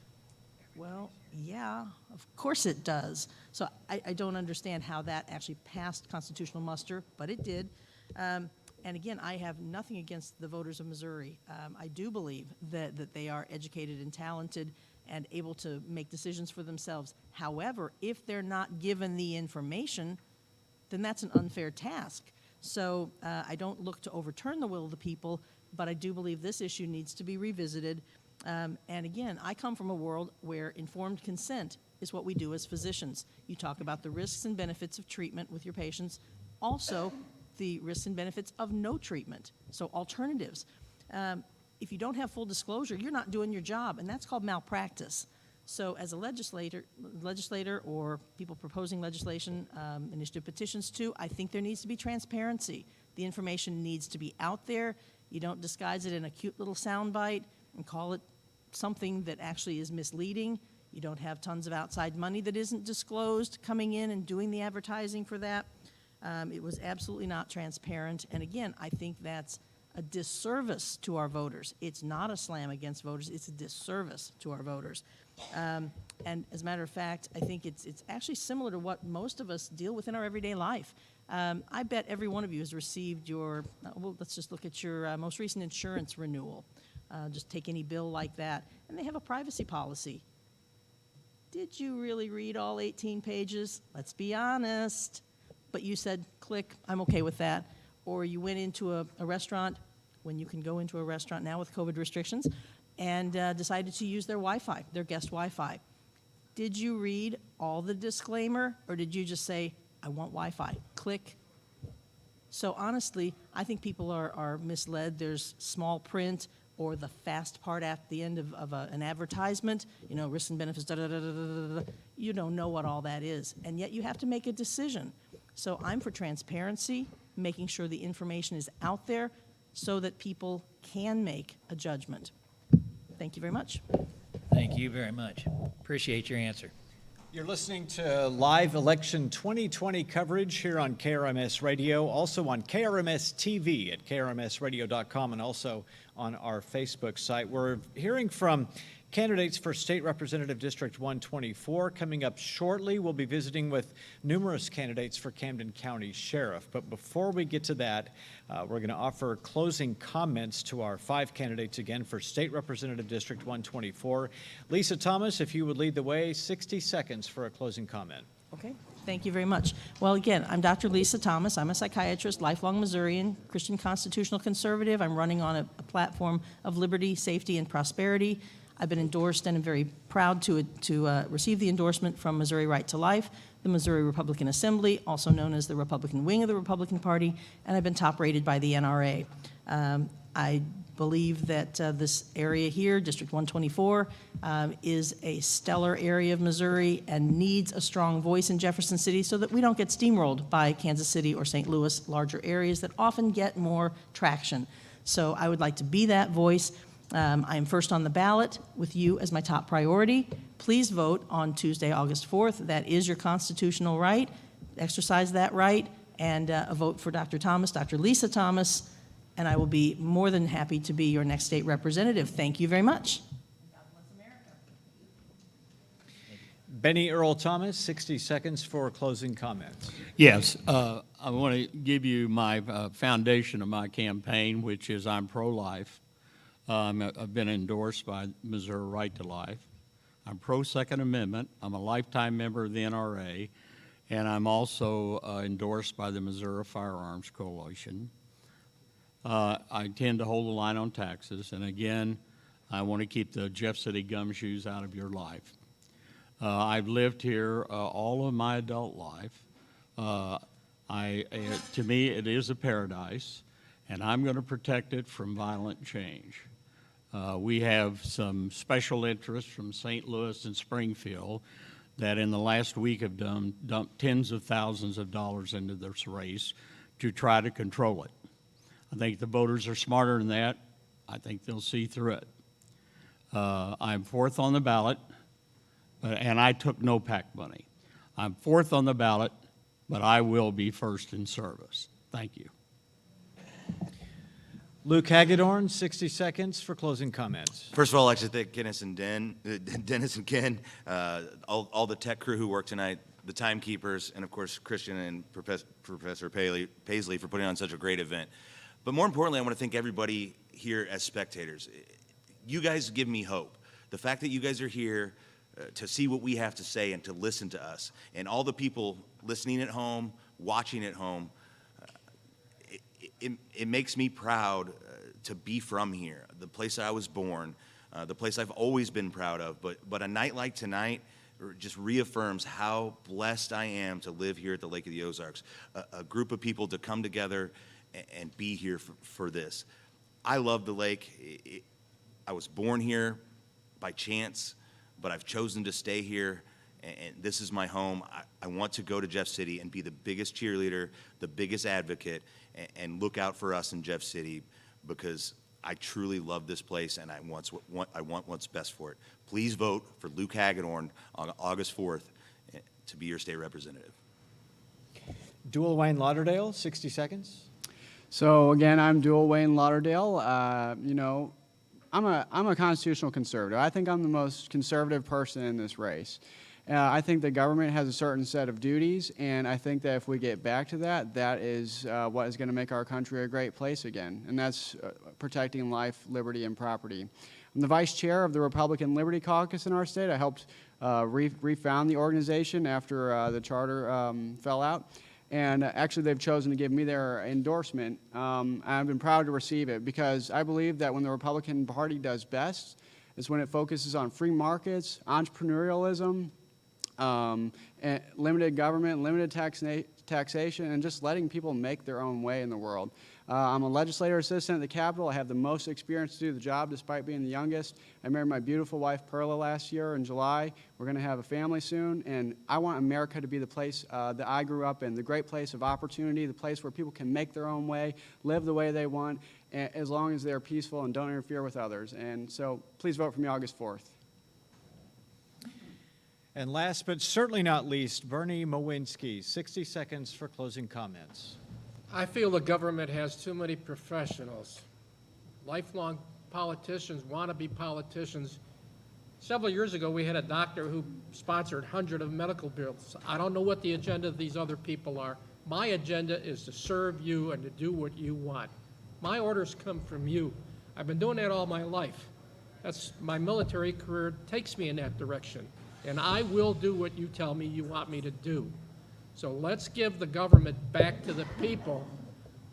Us, you and I, we're the people. Thank you.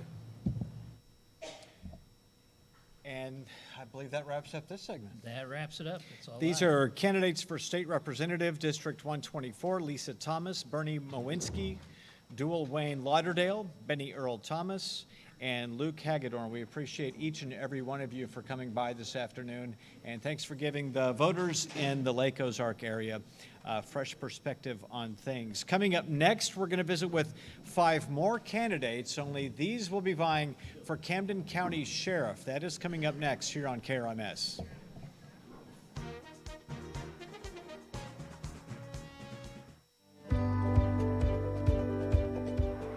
Hi, this is Michael Harmison. And I'm Sharon Wheeler. This is Harmy's Cheese Store and More. We're down here on the West End, just down from the Harley Davidson shop.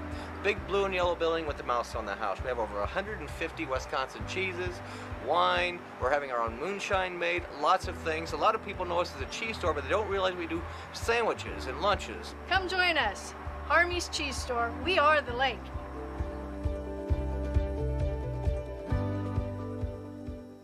To me, Lake of the Ozarks is the 8th wonder of the world. You'd have to hate life not to love Lake of the Ozarks. It's the mecca of high-performance boats. I'm kind of into high-performance boats. I've been using Somerset boat lifts for over 25 years. The service is flawless. They work good.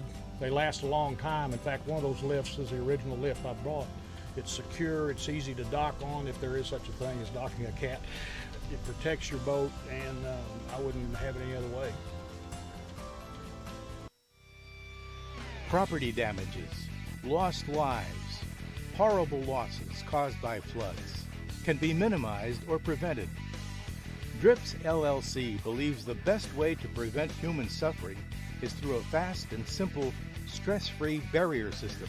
One 5-connected bag system replaces 750 regular sandbags and can be set up and filled in place by 2 men in less than 10 minutes. That's 200 times faster deploy than regular sandbags. Not only are our Big Bags USA barrier systems easy to lengthen and stack, but they conform to all types of terrain. Now is the time to implement a cost-saving, efficient deployment barrier plan and method. It's never too early to be prepared. Request a free quote today by calling 337-0537. In the time it takes to watch this commercial, you could cover or uncover your boat at the touch of a button. Introducing Midwest Touchless Boat Cover's new automatic remote control boat cover. No more struggling with cover snaps that won't snap, straps that won't strap, and pulls. It's hot. Just push the remote and your touchless cover lifts and lowers in about 30 seconds. They're available in a variety of colors for boats up to 50 feet and larger. Learn more about this state-of-the-art boat cover at MidwestBoatCovers.com. Midwest Boat Covers. We've got you covered.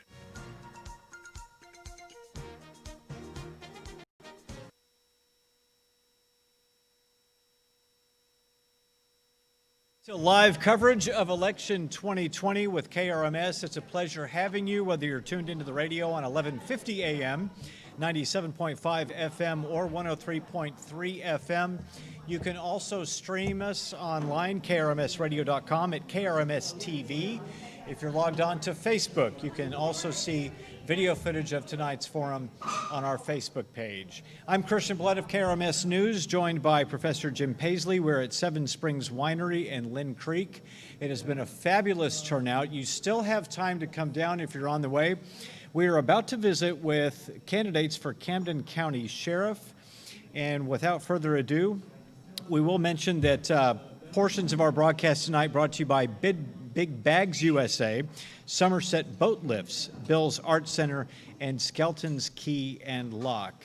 And again, Professor Jim Paisley asking the questions tonight. We will work to keep the questions rotated evenly as we have been doing, and it's over to you. It's all to me. Okay. Do you explain the timekeeping? Yes, we will have 2-minute responses for all answers tonight, and we do want to allow them a chance to introduce themselves. So let's start with Sheriff Tony Helms. If you would please take 60 seconds to offer a quick introduction. Okay, hello, I'm Tony Helms. I'm the sheriff of Camden County, and I've been your sheriff for over 3 decades. Not your sheriff, I've been a deputy for over 3 decades, and been your sheriff since 2017. I'm married, I have 6 children, I am a Christian, and I personally and professionally support the Second Amendment, as well as all your constitutional rights. I'm a lifetime member of the NRA, and the bedrock of my law enforcement philosophy is community policing. We have a very strong program at the office, and we're going to continue that. It promotes trust among those that we serve and protect. Going forward, my #1 priority is to increase deputies' wages and to keep Camden County safe. Thank you very much. Jerry Peters, a quick introduction, please. You've got 60 seconds. Hi, I'm Jerry Peters.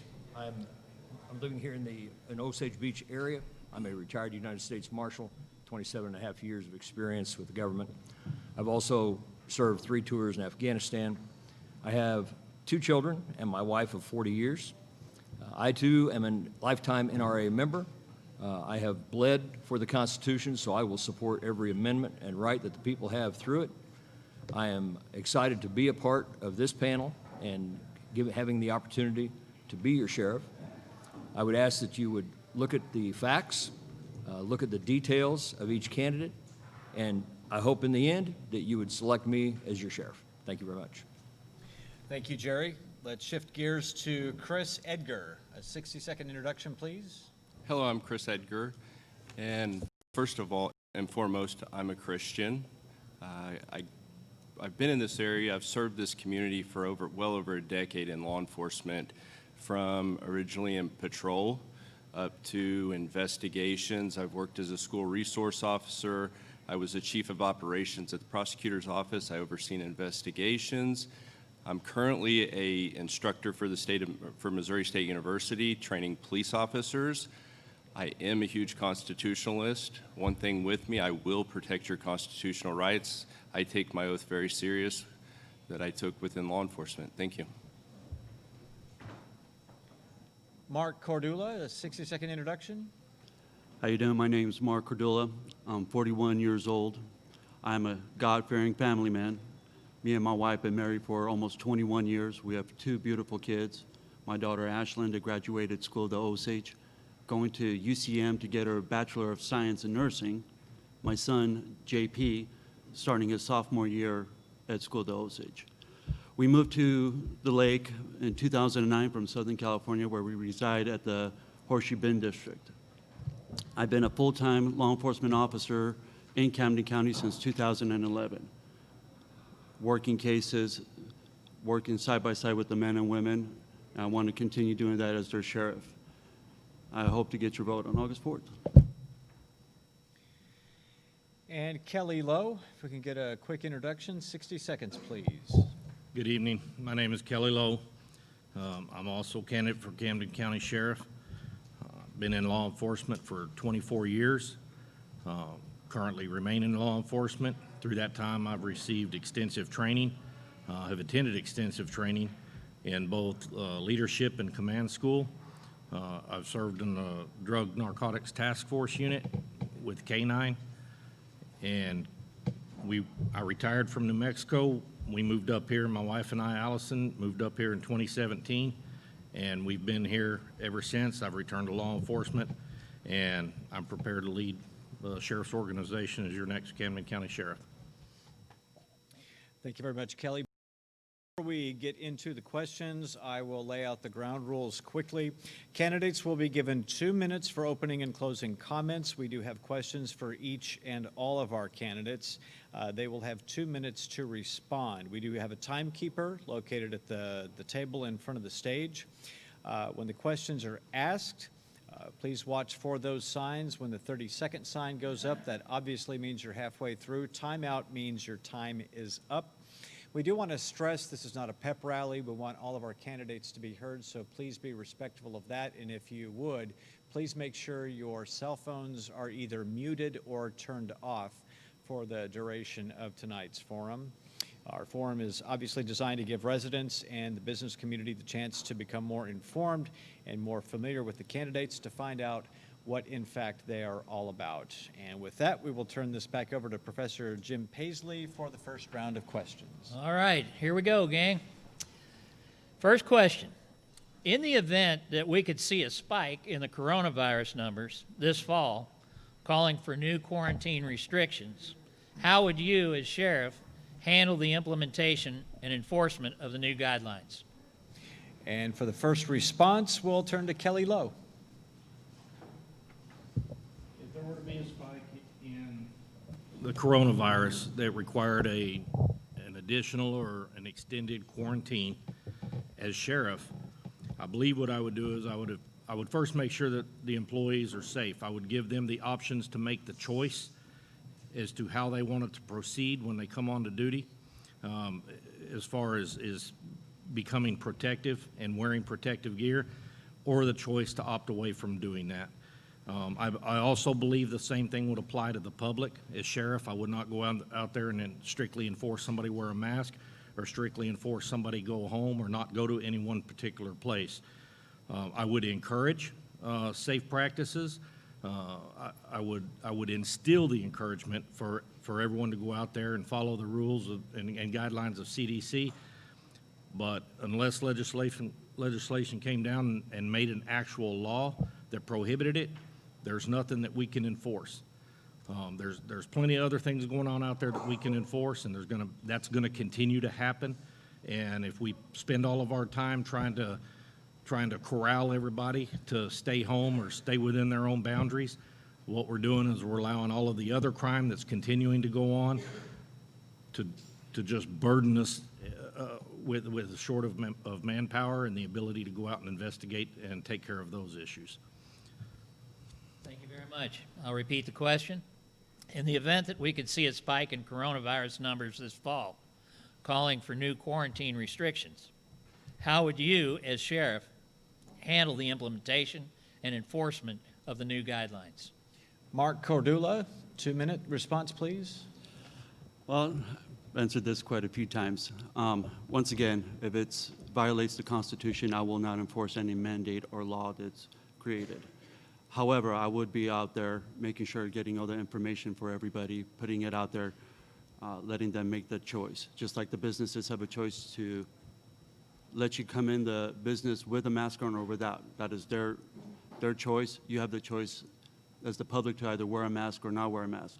The big thing is to meet with CDC, with Lake Regional staff get the information, find out what's going on, call the areas where there's spikes, see what they're doing to handle it. But enforcing any mandates or laws, I would not. I would just get the information out to the public and let them decide what they want to do. Thank you very much. Again, the question, in the event that we could see a spike in coronavirus numbers this fall calling for new quarantine restrictions, how would you as sheriff handle the implementation and enforcement of the new guidelines? Sheriff Helms, a 2-minute response. I would handle it exactly like I did the first time. Again, you've already heard it. If there's not a law, I cannot enforce it. I would assist the health department in any way I could. I would work with the emergency management of Camden County to disperse any kind of products or anything they have to help fight the virus. But as far as enforcement, all the gentlemen that spoke before me is correct. There's nothing to enforce unless there is some form of a complaint through the health department. It comes under 192, I believe it is, under the statute, and they can investigate and we can assist them enforcing that. But just working with the people, doing education, that's probably the number one thing, is making sure the word gets out there. That's pretty much what I would do. Thank you very much. Question again, in the event that we could see a spike in coronavirus numbers this fall, calling for new quarantine restrictions, how would you as sheriff handle the implementation and enforcement of the new guidelines? Jerry Peters, you have 2 minutes for a reply. As sheriff, the most control I would have would be over my own people and the sheriff's department staff and also the jail. My priority would be to make sure they were safe. I do work part-time at Lake Regional Hospital in their security department. I just dealt with a coronavirus case last night. I can tell you that we are very careful about wearing PPE, protective personal equipment. We're very careful how we handle things. We're very careful about spreading those germs to other people. So it would be important to put a policy in place within the department to help the officers and the staff stay very safe. As far as laws are concerned, there had been no laws. There are suggestions. We can encourage the people to follow those suggestions, but people make their own choices. I can also tell you that if they did create any kind of law, from a law enforcement perspective, it would be extremely difficult to enforce. You have to have probable cause. You have to have a justifiable purpose in stopping someone, pulling somebody over, talking to someone in some way. So trying to enforce a law of that nature would be virtually impossible. Thank you very much. For our final candidate up here, in the event that we could see a spike in the coronavirus numbers this fall calling for new quarantine restrictions, how would you as sheriff handle the implementation and enforcement of the new guidelines? Chris Edgar? The guys up here, the way they described it is very correct. Law enforcement enforces laws. As of right now, there's no law to enforce on that.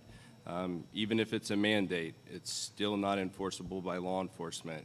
It has to go through legislation. It has to pass. It has to be on the books for us to be able to enforce that. I work at a department right now. I've worked the road. The department I'm at, they do offer protective equipment for us as officers. And one of the things that I feel that they've done right is they have had the officers social distance to a point. I understand that the officers are going to have to interact, but the last thing you want is your officers or your deputies, all of them catching coronavirus, and then who do you have to fall back on? So that is one step that I feel that could be taken, but as requiring the public, no. So thank you. Thank you. So I'm all out of easy questions. So now we're going to get to the tough ones. Here we go. Do you believe there is systemic racism in the law enforcement profession? Why or why not? If your answer is yes, what can be done to fix the problem? Chris Edgar, you wrapped up the first round of questions. If you would, lead us off with this one. 2 minutes. I do not believe that we have a systemic racism problem here. I've worked very close with most of the guys out there. They're very respectful.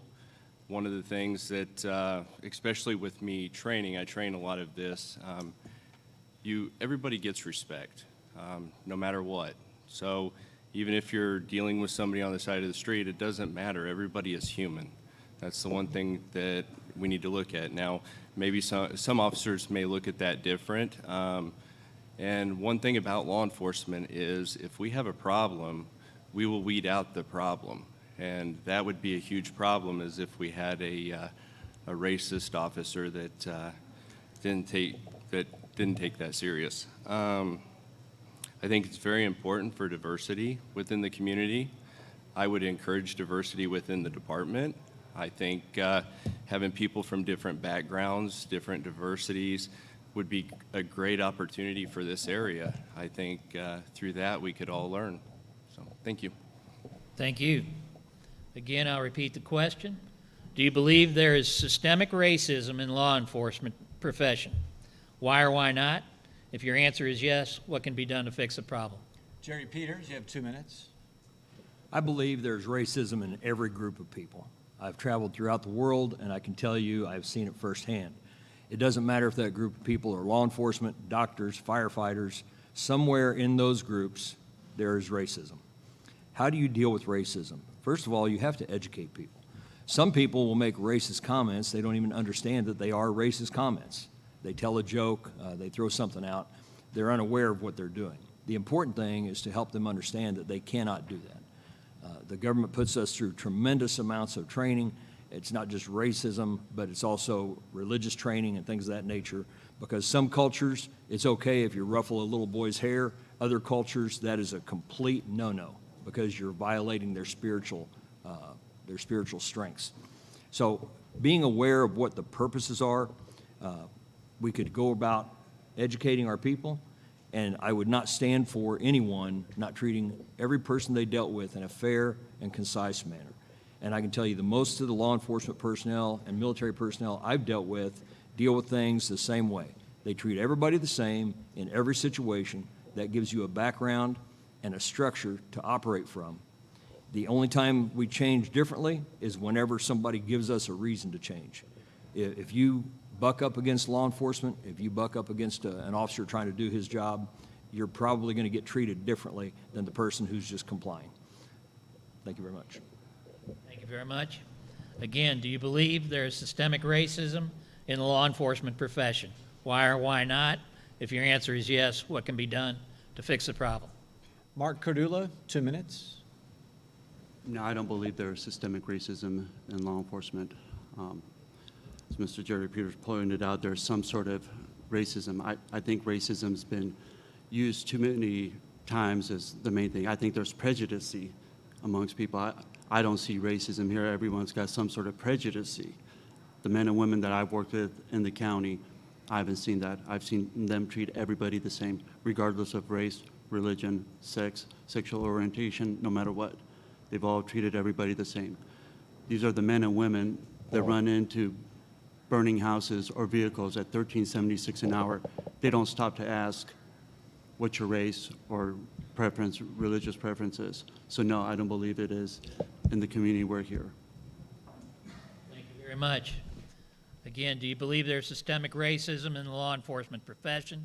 Why or why not? If your answer is yes, what can be done to fix the problem? Sheriff Tony Helms, 2 minutes to respond. Well, I don't believe there's racism that happens actually in our county, but there's loads of it throughout the United States. Of course, we see it every night on the news. I will tell you that the Missouri State Legislature has mandated that each law enforcement officer get so many hours of that kind of training every year, not just once every 3, it's every year.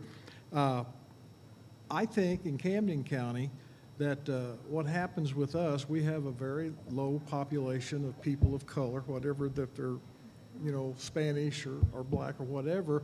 But when we have the influx of our guests that come in every year through the summer, it raises those because sometimes those people may get in trouble, and it makes our disparity rate look high, which it's not. We do our racial profiling statements, which is approved because we get all of our grants. I think we have a good hand on it here. I think it's not hit us hard. Thank you very much. We have one more candidate. Do you believe there's systemic racism in the law enforcement profession? Why or why not? If your answer is yes, what can be done to fix the problem? Kelly Lowe, you've got 2 minutes to respond. With that question, as far as racism nationwide, and I believe there's enough statistics to show that there is grave concern in law enforcement nationwide when it comes to systemic racism. How it's being handled and addressed, I believe, is on a case-by-case basis. You have an incident that makes national media attention, just like we've recently had. You have your protests, you have all of the violence occur, and then the next thing you know, you have government coming in and wanting to do reforms. I'm not opposed to the reforms. They need to be done. The problem I think that we have across the United States is a lot of it is lip service. You have legislation that finds problems, government that comes in with the reforms, agencies that come in and say we got to do this. The mandates that they're talking about, they're done online. The officers have to have so many hours of training per year, and a certain amount of that has to be in race relations. It takes 45 minutes. It's the same program year after year after year. It doesn't change. It's the same history, the same years that they mention. As far as Camden County goes and the lake area, I've been here 3 years working in law enforcement. I haven't seen a problem whatsoever. I feel the same thing.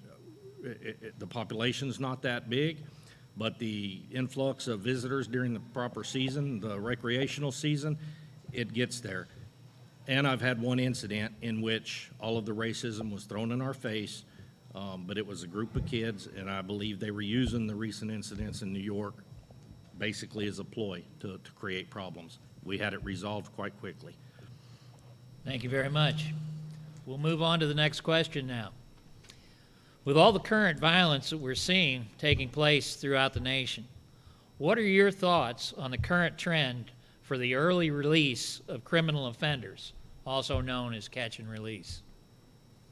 Sheriff Tony Helms, please lead off this question with a 2-minute response. I think there is a big problem with that, and as far as the catch and release goes, that's horrible. We've actually had 2 times in Camden County that we released a person on an OR bond, their own recognizance. One was a car thief, and he got stopped 3 days later in Kansas with a stolen car. It doesn't work. They think that they can just put the people in jail for a day or 2 and release them. There's no punishment. There's no fear. I can tell you right now that I do not stand up to that. I've talked to my judges, but some of their stuff is passed down from the Supreme Court, and they have no control over that.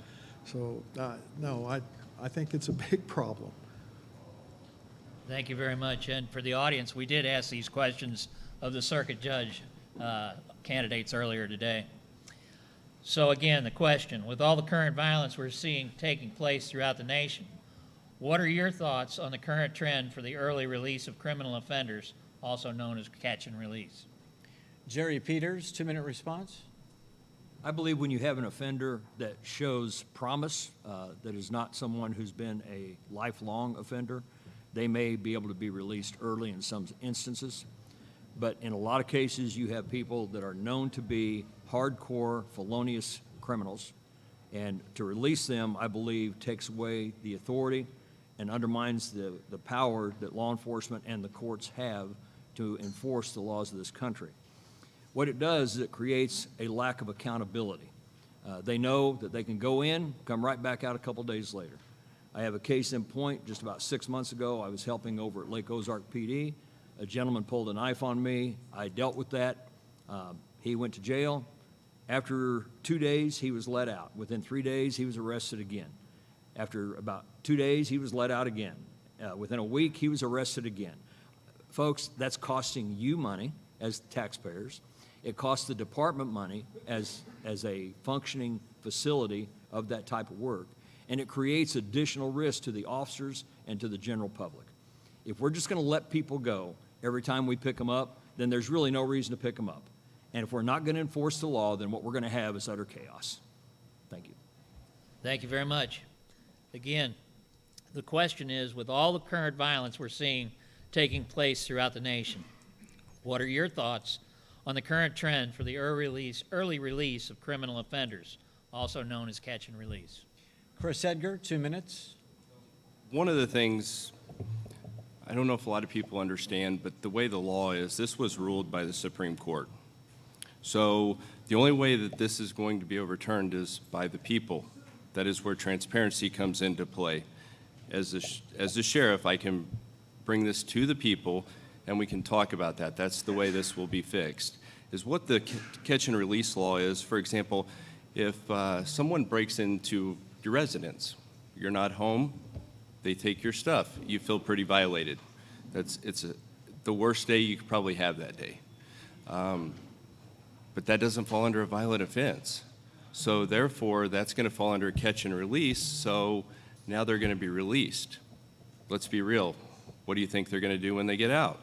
It's probably not going to stop them. This is where it's going to take the voice of the people, and that's where it has to happen, is you have to have somebody that's going to be transparent and willing to fight for the people, and that's something I will do.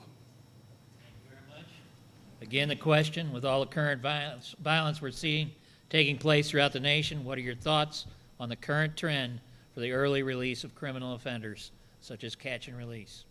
Mark Cordula, 2 minutes. Well, I don't agree with it on one aspect. I mean, there is cases where somebody has first-time offender, goes, you do it, book them in, release. I get that. But the ones that keep getting caught over and over again, I had a case with a burglary. We caught these people, got the stuff back to the people, the victims. They were out within 3 days, and they burglarized another place in a week. We caught them again. We put them away. They were back out. The victims were asking me, what's going on? Why aren't you doing your job? I am doing my job. I'm putting them in. Unfortunately, I'm not the one releasing them. And like these gentlemen are talking here, it's your guys' voice that needs to be out there, and I'll be there with you. I'll be on the radio telling people, hey, here's what we had, this is what we got on them, they're being released, just to let you know they're back out there in the community. And if you're unhappy with it, I'll stand with you and we can go talk to the prosecuting attorney or the judges. That's what you have to do. It is a law that was passed, but we have to come together as a community and stop it and hold people's feet to the fire to make sure we keep those types of criminals locked away. Thank you. Thank you. Our last candidate, same question. With all the current violence we're seeing taking place throughout the nation, what are your thoughts on the current trend for the early release of criminal offenders, also known as catch and release? What I believe is going to happen, as far as my thoughts go, what I believe is going to happen, what we're seeing is a new trend of catch and release. And what we're going to eventually get to is the public taking their actions into their own hands rather than relying on the police. You have criminal offenders that come out there and violate people in some of the worst ways, and then we arrest them, we submit the charges, and whoever the powers that be decide that they need to be released and just given a court date, they're releasing them back into society to do a number of things, whether they go intimidate witnesses or go and victimize another person. I am against it. I am not against a rehabilitation program. I'm not against a reform program in reviewing that individual person's history once they have been convicted or sentenced to a prison term. Early release or catch and release at that point could be understood. As some of the other officers have mentioned, I too have already experienced this just in simple DWIs. When you have somebody who can't even stand up and we caught them out there driving, putting every one of you at risk, and you arrest them for DWI, you get them to the station, you get them booked, and you let them walk out the door on a citation, and 30 minutes later, you arrest them again in the same vehicle for DWI in the same night. That's happened to me twice in the last 3 months. You try to inquire about it, and it seems like it falls on deaf ears. There's definitely some problems, but I think what it's going to do is it's going to come back and haunt us as a citizen, as a nation, because people are going to start just taking care of their own problems without relying on police to deal with it. They're going to serve their own justice, and then we're going to have a bigger problem. Thank you very much. We'll now move on to the next question. With all the scrutiny being brought upon law enforcement by the national media, It's critical that as sheriff, you hire the right people to serve in the Camden County Sheriff's Office. Please describe what you would look for in hiring a new employee to serve under your command. Jerry Peters, you can lead off this question with 2 minutes to reply. When I was with the Marshal Service, I did a lot of recruiting and talked to a lot of individuals. The first thing I looked for was somebody that actually had the heart to help other people and wanted to do law enforcement work. It's not the kind of job that you take just to have a job, because it can be a very rewarding and at the same time a very stressful position. Going out and doing job fairs at colleges in different areas, you can get more information to people. You can also get an opportunity to see more people. Warrensburg, for instance, has a great college program for their law enforcement. The best thing to do is look for people, as I said, that not only have an interest in it, but if we can also find people that have experience, whether that be law enforcement experience, jailer experience, experience in the military, any kind of a background where they've worked in that realm, it's going to be helpful in developing them, training them, and moving them forward. That is not to say that someone can just come straight out of college or straight out of high school once they're old enough and get a job in law enforcement. I'm sure that some of the people at this table, and maybe others, have done exactly that, and they become successful at it. But there is a process to go through. There are certain things you look for, personalities. You don't want the person that just wants to go out and hurt people. Law enforcement is not about hurting people, contrary to what people might believe. It's about helping people. So if you find someone with a helpful attitude, you're going to find an officer that can do a very good job. Thank you. Again, it's critical that as sheriff you hire the right people to serve in the Camden County Sheriff's Office. Please describe what you would look for in hiring a new employee to serve under your command. Sheriff Tony Helms, 2 minutes, please. Sure. Well, I can tell you, we do a very extensive background on all of our hires that we do at the sheriff's office. But one of the things we look for is somebody that has morals, values, and ethics. A lot of times these guys are coming to us young because of our pay. That nasty old thing keeps coming up, doesn't it? Deputy pay. But that's one of the things. We get them, we try to look at them. But I'll tell you, no matter how hard you do a background check, you can still get skipped. The problem with law enforcement that we've done so much in the past is we push it along. A person gets caught doing something wrong. Well, the department says, well, he says he wants to quit, so we'll just let him quit. And nothing ever happens. That actually happened to us in Camden County. When it hit my desk, an officer said that, they told me he was improper. There were several things. It doesn't matter what it was, but they said he wants to quit. No, we're going to prosecute him to the fullest. He committed crimes, and that's how you stop it. But we all look for the same thing. I have a person that actually does the background, calls the former employers and everything. And like I said, we look for somebody that's got some morals, values, and ethics, because that's what it takes to be successful in law enforcement. Thank you. Again, critical that as sheriff you hire the right people to serve in Camden County Sheriff's Office. Please describe what you would look for in hiring a new employee to serve under your command. Kelly Lowe, you have 2 minutes to respond. Well, I believe that morals and values are something that any person can change in themselves. It depends on their determination. The one thing they do have to have is some integrity. And even if that integrity is kind of questionable, if they're forward with it at the time that they would apply or at the time we're trying to recruit them, there's potential. I believe that in trying to hire someone new, and as critical as the scrutiny is, I would like to try to stay local when you hire someone new, to try to get someone who grew up in the town, who has some kind of ownership in the community that they're going to be in. Because if you can find that kind of candidate, then most likely they're going to have family and they're going to have friends that will push them to achieve those objectives. Yes, we want to go out and recruit from colleges and academies and get people who've worked hard academically and qualify.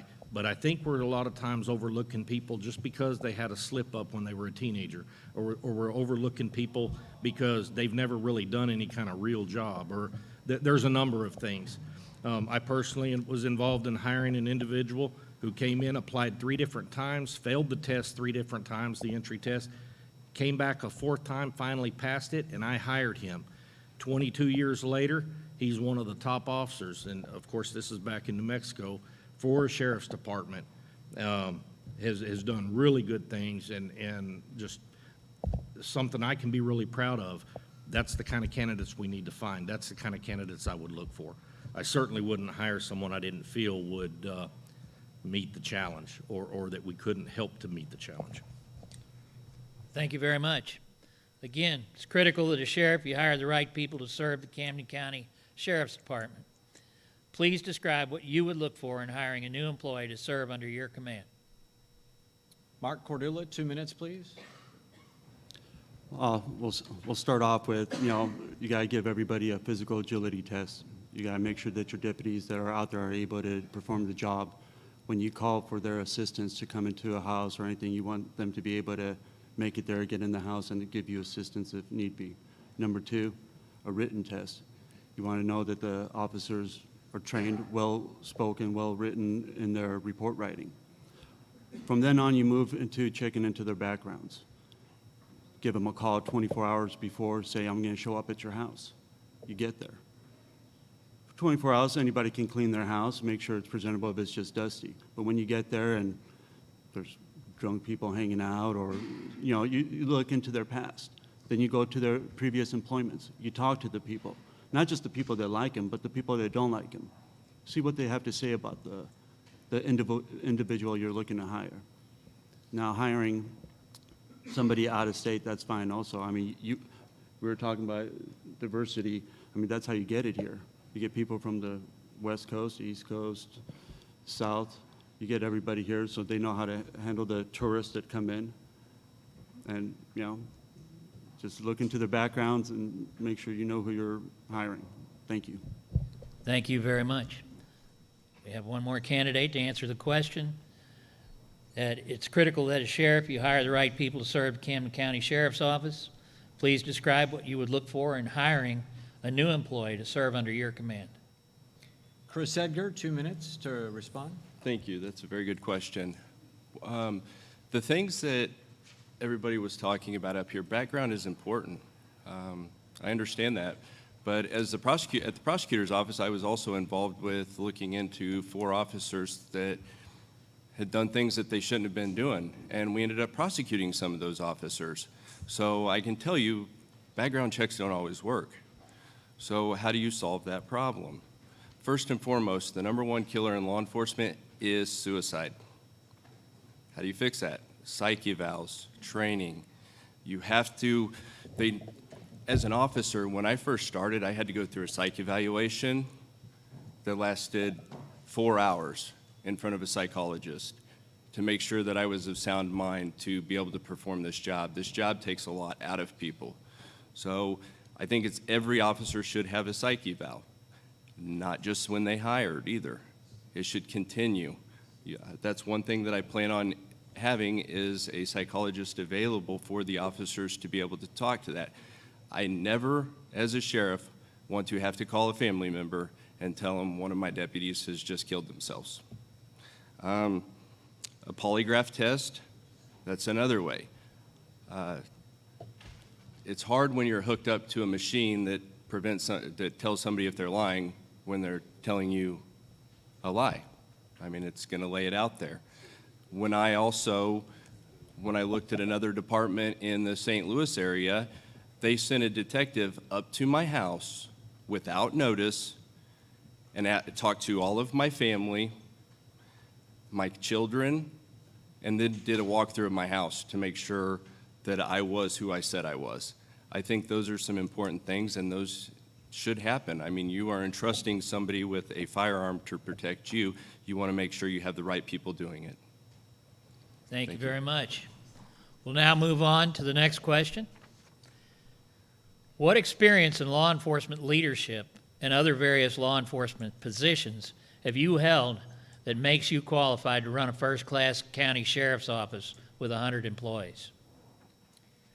Mark Cordula, will you lead us off with a 2-minute response? Yes, I will. Thank you. Well, when it comes to the budget, I run a small business. It was a custom cabinet business out in Southern California. I know it's not on the level of the county, but same principles apply.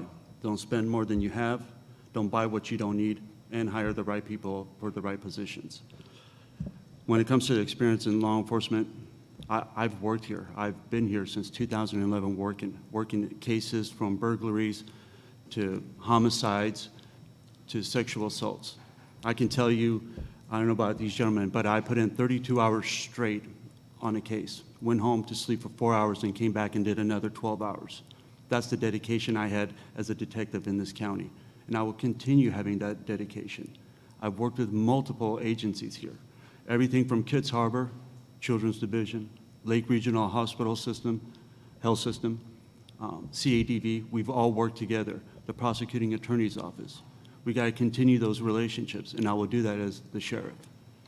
You know, I will be out there working just as hard as I did as a detective, putting in those hours. And you can check all that stuff.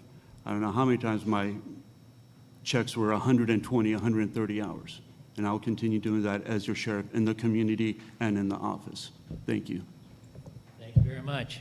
Again, the question, what experience in law enforcement leadership and other various law enforcement positions have you held that makes you qualified to run a first-class county sheriff's office with 100 employees? Chris Edgar? So prior to becoming in law enforcement, I managed very large corporations. One of them was a Fortune 500 company out of Kansas City. From there, I've also managed a heavy equipment company. We sold heavy equipment, so if you bought Case, Kubota, Yanmar, all those pieces of equipment in the state of Missouri, you bought it through the company I managed. While I was there, I knew something was missing. I talked to my wife, and I've been in the fire service for 7 years prior to that, and I told her I felt the need to serve. So I left that to come into public service to serve the community in law enforcement. It was quite the adjustment, for pay especially, but it's been worth it. I've worked about every position within law enforcement, from patrol, school resource officer, investigations, and I finally worked my way up to the chief of operations at the prosecutor's office, where I overseen the prosecutor's office from the employees, working with the budget there. I feel that that has really set me up understanding what the county needs are, because I was also a detective at the sheriff's office at that time. But it gave me a clear understanding of where our county's needs were within the many departments, because at the prosecutor's office, we overseen 5 counties, because Camdenton was the hub. It was Camden, Morgan, Miller, Montetal, and Laclede. So I was able to get a bird's eye view of all of the other departments, how they operated, and how Camden County operated. And I truly feel that I can make the proper changes in this county. Thank you. Thank you. Again, the question, what experience in law enforcement leadership and other various law enforcement positions have you held that makes you qualified to run a first-class county sheriff's office with 100 employees? Jerry Peters, you have 2 minutes. Specifically asked about law enforcement experience, although I do have experience running family and other businesses. As far as law enforcement experience, I have 27.4 years as United States Marshal. If you're not familiar with the Marshal Service, they are the elite of agencies in the federal government and throughout the world. We're considered the best manhunters in the world. We do the witness protection program. We handle the security of federal judges and dignitaries. We also handle the security during United Nations events. I've been involved with every kind of person that I can imagine, from folks on the street that you really wouldn't want to meet on a day-to-day basis, to some very influential and high-level individuals. I also had direct oversight of a police training program to spin up the Afghanistan Border Patrol program for 3 years. That had a $248 million per year budget. It was part of an $8 billion project. That direct oversight put me in a position to manage and implement everything that they had to have, from their initial training all the way through to getting them out in the field with mentoring programs and combat operations. In addition to that, I had about 400 employees that were instructors, operators of different types, everything from Navy SEALs to Marine Corps veterans and things of that nature. I've said this, some people have slammed me for it on Facebook, but I've probably got the most diversified and experienced background of anybody at this table. And those experiences most definitely give me the opportunity to have a successful run in the Sheriff's Office. Thank you very much. Again, what experience in law enforcement leadership and other various law enforcement positions have you held that makes you qualified to run a first-class county sheriff's office with 100 employees? Sheriff Helms, 2-minute response, please. I am the sheriff. I think I've had plenty of experience to do that. I have well over 3,000 hours of continuing education. In that 3,000 plus hours, I have several leadership classes that I've attended. I still keep my credited up. I keep my hours up so I can stay with the peace officer's license. But I would say that the best thing I could tell you, what qualifies me, is all of my experiences in Camden County. And I've proven what I can do for this county, and I would love to continue to keep that program.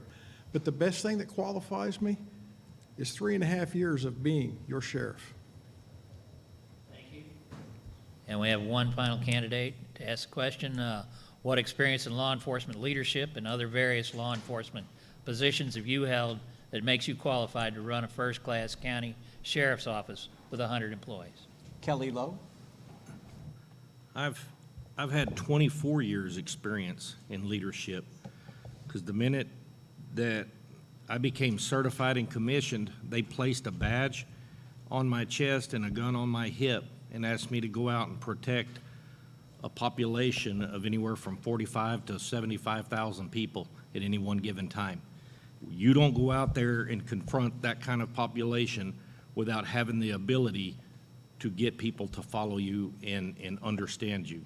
I've been very successful in that aspect, and in doing so was promoted through the ranks. I've served in every rank there is in law enforcement as supervisor ranks, from corporal all the way up to captain, and have been designated interim chief in several occasions. Throughout that time, I also directed and coordinated Citizens Police Academies, Citizens Youth Academies, Boy Scouts Youth Academies through law enforcement, and the Community Services and Access Center that governed all of the communities. In doing so, I've taken multiple leadership courses, everything from Dale Carnegie through the National Academy at the FBI base in Quantico, Virginia. Those courses mixed with leadership and administrative courses. I've never had a problem with officers following me. A lot of it takes people that have compassion, people that have sympathy, but yet people that understand the difference between the rules-based ethics and the rights-based ethics in both a working environment and a living environment. It's just 2 minutes just isn't enough to go in there and explain that to everybody. But I believe my history speaks for itself in my career. Thank you very much.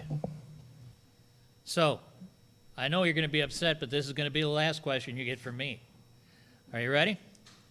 According to the Camden County Auditor's Report, 2019 expenditures for the Sheriff's Department were roughly $12.5 million. What experience do you have in managing a budget of that size? Jerry Peters, would you lead off with that question, please? Certainly. $12.5 million is about 20% of what I've already managed in the past. And having experience in a particular county is good. I've also been a police officer here in the area at Lake Ozark and Sunrise Beach to help them out. But having extensive experience in business, management, and funding is very, very important. $12.5 million is a good-sized department. It's not the biggest department I've ever been a part of. I can tell you that I understand budgeting, I understand expenditures, I understand the transparency and the responsibility that I have to the citizens that give that money to be used. I also understand the importance of using it properly and fairly in every situation. One thing that I will not do is make expenditures that are unnecessary. And if you look at the current Sheriff's Department, many of those have been done. There's people here on this panel that actually have worked in that department, and they know exactly what I'm talking about. Unfortunately, a lot of those things have not been let out into the public. The public needs to know that there needs to be transparency in the Sheriff's Department. There needs to be money used properly in the Sheriff's Department, and just being a sheriff for however many years doesn't make you a great sheriff. I can tell you that General George Armstrong Custer was a good general, but he still lost all of his men in a battle because of his poor decisions. So don't think that just a little bit of experience gives you the ability to run a department. Thank you. Again, the question, according to the Camden County Auditor's Report, 2019 expenditures for the Sheriff's Department were roughly $12.5 million. What experience do you have in managing a budget of that size? Let's go to Sheriff Tony Helms for that question. 2 minutes, please. Well, I'd like to know where you got those figures. First of all, my budget isn't $12.5 million. It's close to $7.2 million. There's no, I'll take it. Will you? Oh, I'll absolutely take that in a heartbeat and never ask for another raise for my people. Well, I can tell you, I pulled the figures off the Camden County Auditor's Report that was on the website. So I have no idea. I'm pretty savvy with my budget. Okay. I spend a lot of time. That's one of the main things that I have to do is make sure that that budget is divvied up in the right areas in the right place. And as far as anybody, I keep hearing this, well, we need some transparency. Folks, you can go over to the auditor's office and ask for anything that I spend, and they can give you a full detailed report. I am a very conservative man, and I do believe my 30 years experience with Camden County does make a difference. I have done a lot of things with that budget. It's been very difficult. I've had probably 15 years experience with Camden County budget. One of the things a lot of people don't know, there's three separate budgets in there. There's a 911, there's a jail, and there's operations. Just in operations alone, it's like $2.1 million for the employees' benefits and their salary. It's 1.7 for the jail, and about 1.2 or 3. No, it's not that much. I'm sorry. It's about $900,000 for the communications division. Like I say, there's over 200 line items in that budget. That's something we have to work with every single day. I don't mean every other day. Every day there's constantly bills coming in that have to be paid. And yeah, well, I'll just leave it at that. All right, thank you. Again, I'm just going by the figures that I found, and they may very well indeed include a lump sum of all the different expenditures. So, according to the auditor's report, the department had roughly $12.5 million. Like I said, that's just a number that I pulled from the clerk's office. What experience do you have in managing a budget of that size? We'll turn to Chris Edgar for 2 minutes. So, as I previously said, I've managed some very large companies, one of them which was the second largest home improvement company in the United States. So this budget here is quite a bit smaller than that one. One of the things that I would like to see in our budget is, I know that Sheriff said that there was some itemized, that it was itemized. I would like to see that a step further. I would take out miscellaneous items, get rid of anything that says miscellaneous. I think that draws some questions. And I would open that up to the public. I would have a line item for everything from ammunition. So you as a public, I think it's very important as transparency, so you know what is being spent. I mean, there's a lot of things that could be done if you don't know what's going on. So I would definitely open that up to, I think transparency is very important. Thank you. Thank you. Again, according to Camden County Auditor's Report, 2019 expenditures for the Sheriff's Department were roughly $12.5 million. What experience do you have in managing a budget of that size? Kelly Lowe for 2 minutes. Well, it's obvious the easy questions are over. I don't. I've never managed a $12 million budget, and if that's what the Sheriff's Department is showing to Of course, there's an argument. One says yes and one says it's on the internet. Either way, all of the responsibilities that I have had in managing budgets have been overseen by auditors that are employed by the same entity that I work for. All have been overseen by supervisors. But when I've been handed a budget in several $1,000s, I don't know that I've even hit $1 million, I have never had a problem, and all my audits come out clean, usually with money left over. In addition to doing that, by spending the right kind of time and research, I've been able to procure the items, equipment, testing, whatever, at reasonable cost, and be able to stretch that money into things that we weren't prepared or budgeted for, that we're actually able to do. In addition to that, in my personal life, I don't have anywhere near that kind of money.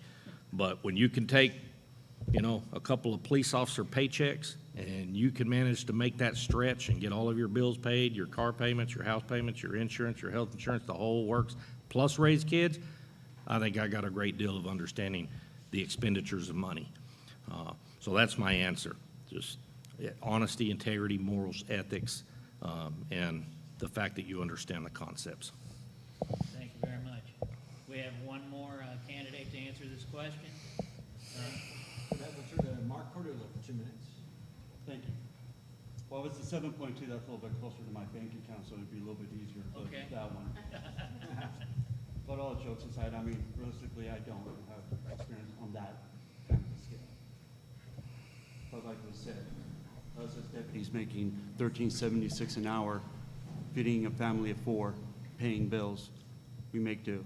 The sheriff himself didn't have that kind of experience prior to getting into the sheriff's office or becoming a sheriff himself. Feels like he's doing a good job, and I feel like I can do a good job also. Like I've said, the budget I ran was a lot smaller, but the principles apply. Don't spend more than you have. Don't buy what you don't need, and hire the right people to do the job. And that's what I would do. I would make sure the people that are doing their job right now stay in that position, and the ones that are not, they won't be.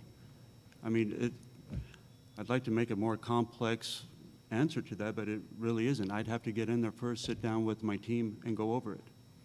That's my answer. Thank you very much. That concludes our questions. We're going to give each of our candidates for Camden County Sheriff the opportunity to offer closing statements. We'll offer each of you 2 minutes, and we will start off with Camden County Sheriff Tony Helms. 2 minutes, please. Go first. Well, first of all, I'd just like to point out some of the stuff that I've accomplished. It's not me. I can simply plant an idea. My people have to run with it. We've run a community-oriented policing program that I believe is probably second to none in this state. All the guys and gals have chipped in on that. We do Shop with a Cop. Last year we did like 175 kids at $100 apiece. This year we're going to try to do more. We've reinstituted DARE program, which is working well. We have the Academy for the Children's Academy, which is currently going on right now, which is awesome. If you could just see the smiles on these kids' face when they're in there learning how to take fingerprints and how to lift a print. We've done other things. We have organized a Citizens Review Board. We do use that Citizens Review Board. Mostly I've used them for disciplinary action, to have an outside, as the word keeps being used, transparency, so it doesn't look like we're trying to shuffle it under the floor. Financial responsibility, folks, I don't know where that figure came from. It's possible. I hope I go back and find out the commissioners got generous, but I don't think that's going to happen. I have about a 7.2, 7.3 expenditures that I can spend. They may have something that I can't control. I don't know. We've implemented a body camera program at no cost to the taxpayers directly. We have brought in well over $1 million in grants, which takes some of the stress off of our taxpayers. We continue to work these programs, and I would love to continue to work them as your sheriff, and I would appreciate your vote on August 4th. Thank you. Jerry Peters, 2 minutes for closing comments. During this campaign, the concept of community-oriented policing has come up several times. It was developed in the early 60s during the race riots and all of those things taking place in our country. Basically, most departments are getting away from community-oriented policing. They're going towards problem-oriented policing and intelligence-led policing. These are policing effects that actually go in, find the problems, deal with the problems, develop solutions to those problems, and solve them, thereby creating a safer environment. Community-oriented policing falls behind. It's a feel-good term that's been used for decades to just give a general statement about what policing is all about. Policing is not about just making everybody feel good. Policing is about doing the legwork, doing the footwork through your people and through the public that you have available to you, gathering information and solving crimes. There's a lot of crime issues in this county, and they are not being dealt with as they should. The other thing that I've said is that I will combat the drug and alcohol issues in this county. And I don't want to just throw people in jail. That does not solve the problem. We need to develop more programs that are available to help people that have those issues. In addition, I want to work to provide a positive environment, a professional environment within the department. I've heard too many of the deputies and staff saying about the yelling contest, the cursing, and the internal fights that are going on at the department on a regular basis. You can check with deputies, and if they want to tell you the truth, they will tell you exactly that. The man to my right could tell you that even more specifically than I can. We want to enhance deputy training, and we also want to work with the prosecutor's office to develop programs that will hold people accountable for the crimes they commit. I ask for your vote on August 4th and appreciate the time and the effort everyone's gone to put this together. Thank you. Chris Edgar? So some of the things as your sheriff, for me, I would have I would be more visible out in the community. I would have my guys out in the community. I know the outer line communities feel left out. One of the things I will do is be out working with the guys. I will be leading by example. I understand there's an administrative part, but I think it's very important. If you're going to ask your guys to do something, you should be out there doing it with them.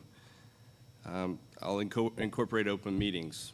My advisory board will be set up of the citizens, not of prior law enforcement, or I won't have people that maybe have just backed my campaign. I want all citizens to be available for my Citizens Advisory Board. I think it's very important to have open transparency. That takes care of a lot of the questions and problems within a department.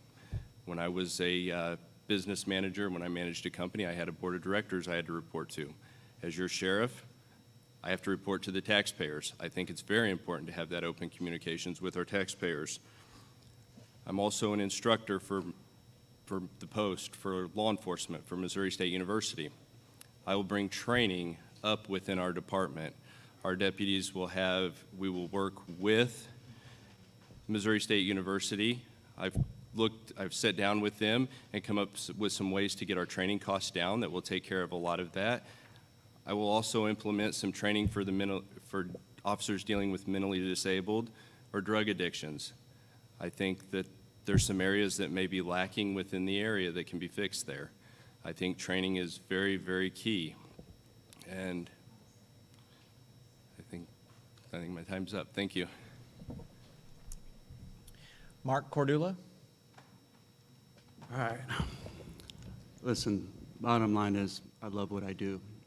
I'd still be doing it, but I decided to run for sheriff. I love helping people, and I want to continue doing that. And as sheriff, not only can I continue helping, but I can help teach the younger generation in law enforcement.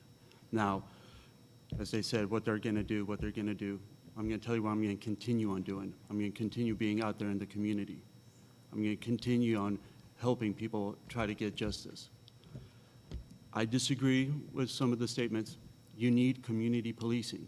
That's how you earn trust between the citizens and law enforcement. And that's who calls you to let you know there's something going on. We can't be everywhere every second. We rely on citizens. And then we rely on the agencies that help us solve these crimes. As a sheriff, you need to not only lead well, but you have to listen even better. And I think I can do that. I've been in the trenches with the guys and the girls out there. I know how to travel all over this county. I've been there for the past 9 years. I've been doing it. and I won't stop. I want to set up a community. They're talking about the citizen board. It's a citizen disciplinary review board. 1 to 2 people from each town that gets chosen by the town to represent the town should anything bad happen, should, God forbid, a shooting happen or allegation of racism, prejudice happen. So that way we can all come together, and should rumors start, we have people in each community that could talk to the people around there. So I hope to get your vote on August 4th, and take a look at my platform on www.cordulaforsheriff.com. Thank you, guys. And to close things out, Kelly Lowe. It's really unfortunate that the coronavirus hit us at the time that it did, this early on in March. With this being an election year, you got 5 good candidates up here vying for the same position, multiple candidates in many other races as well.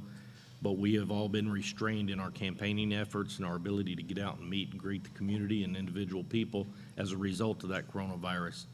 Though you've heard our opinions on some of those issues, we still are a figure of authority, so we have to follow certain guidelines and we have to lead by example, even though it might go against some of our own beliefs. But we're doing that on behalf of the safety of the public. When it comes to the sheriff's department, I'm the new guy in Camden County. I'm the new hire sheriff. That's what I'm asking you to do, is vote for me.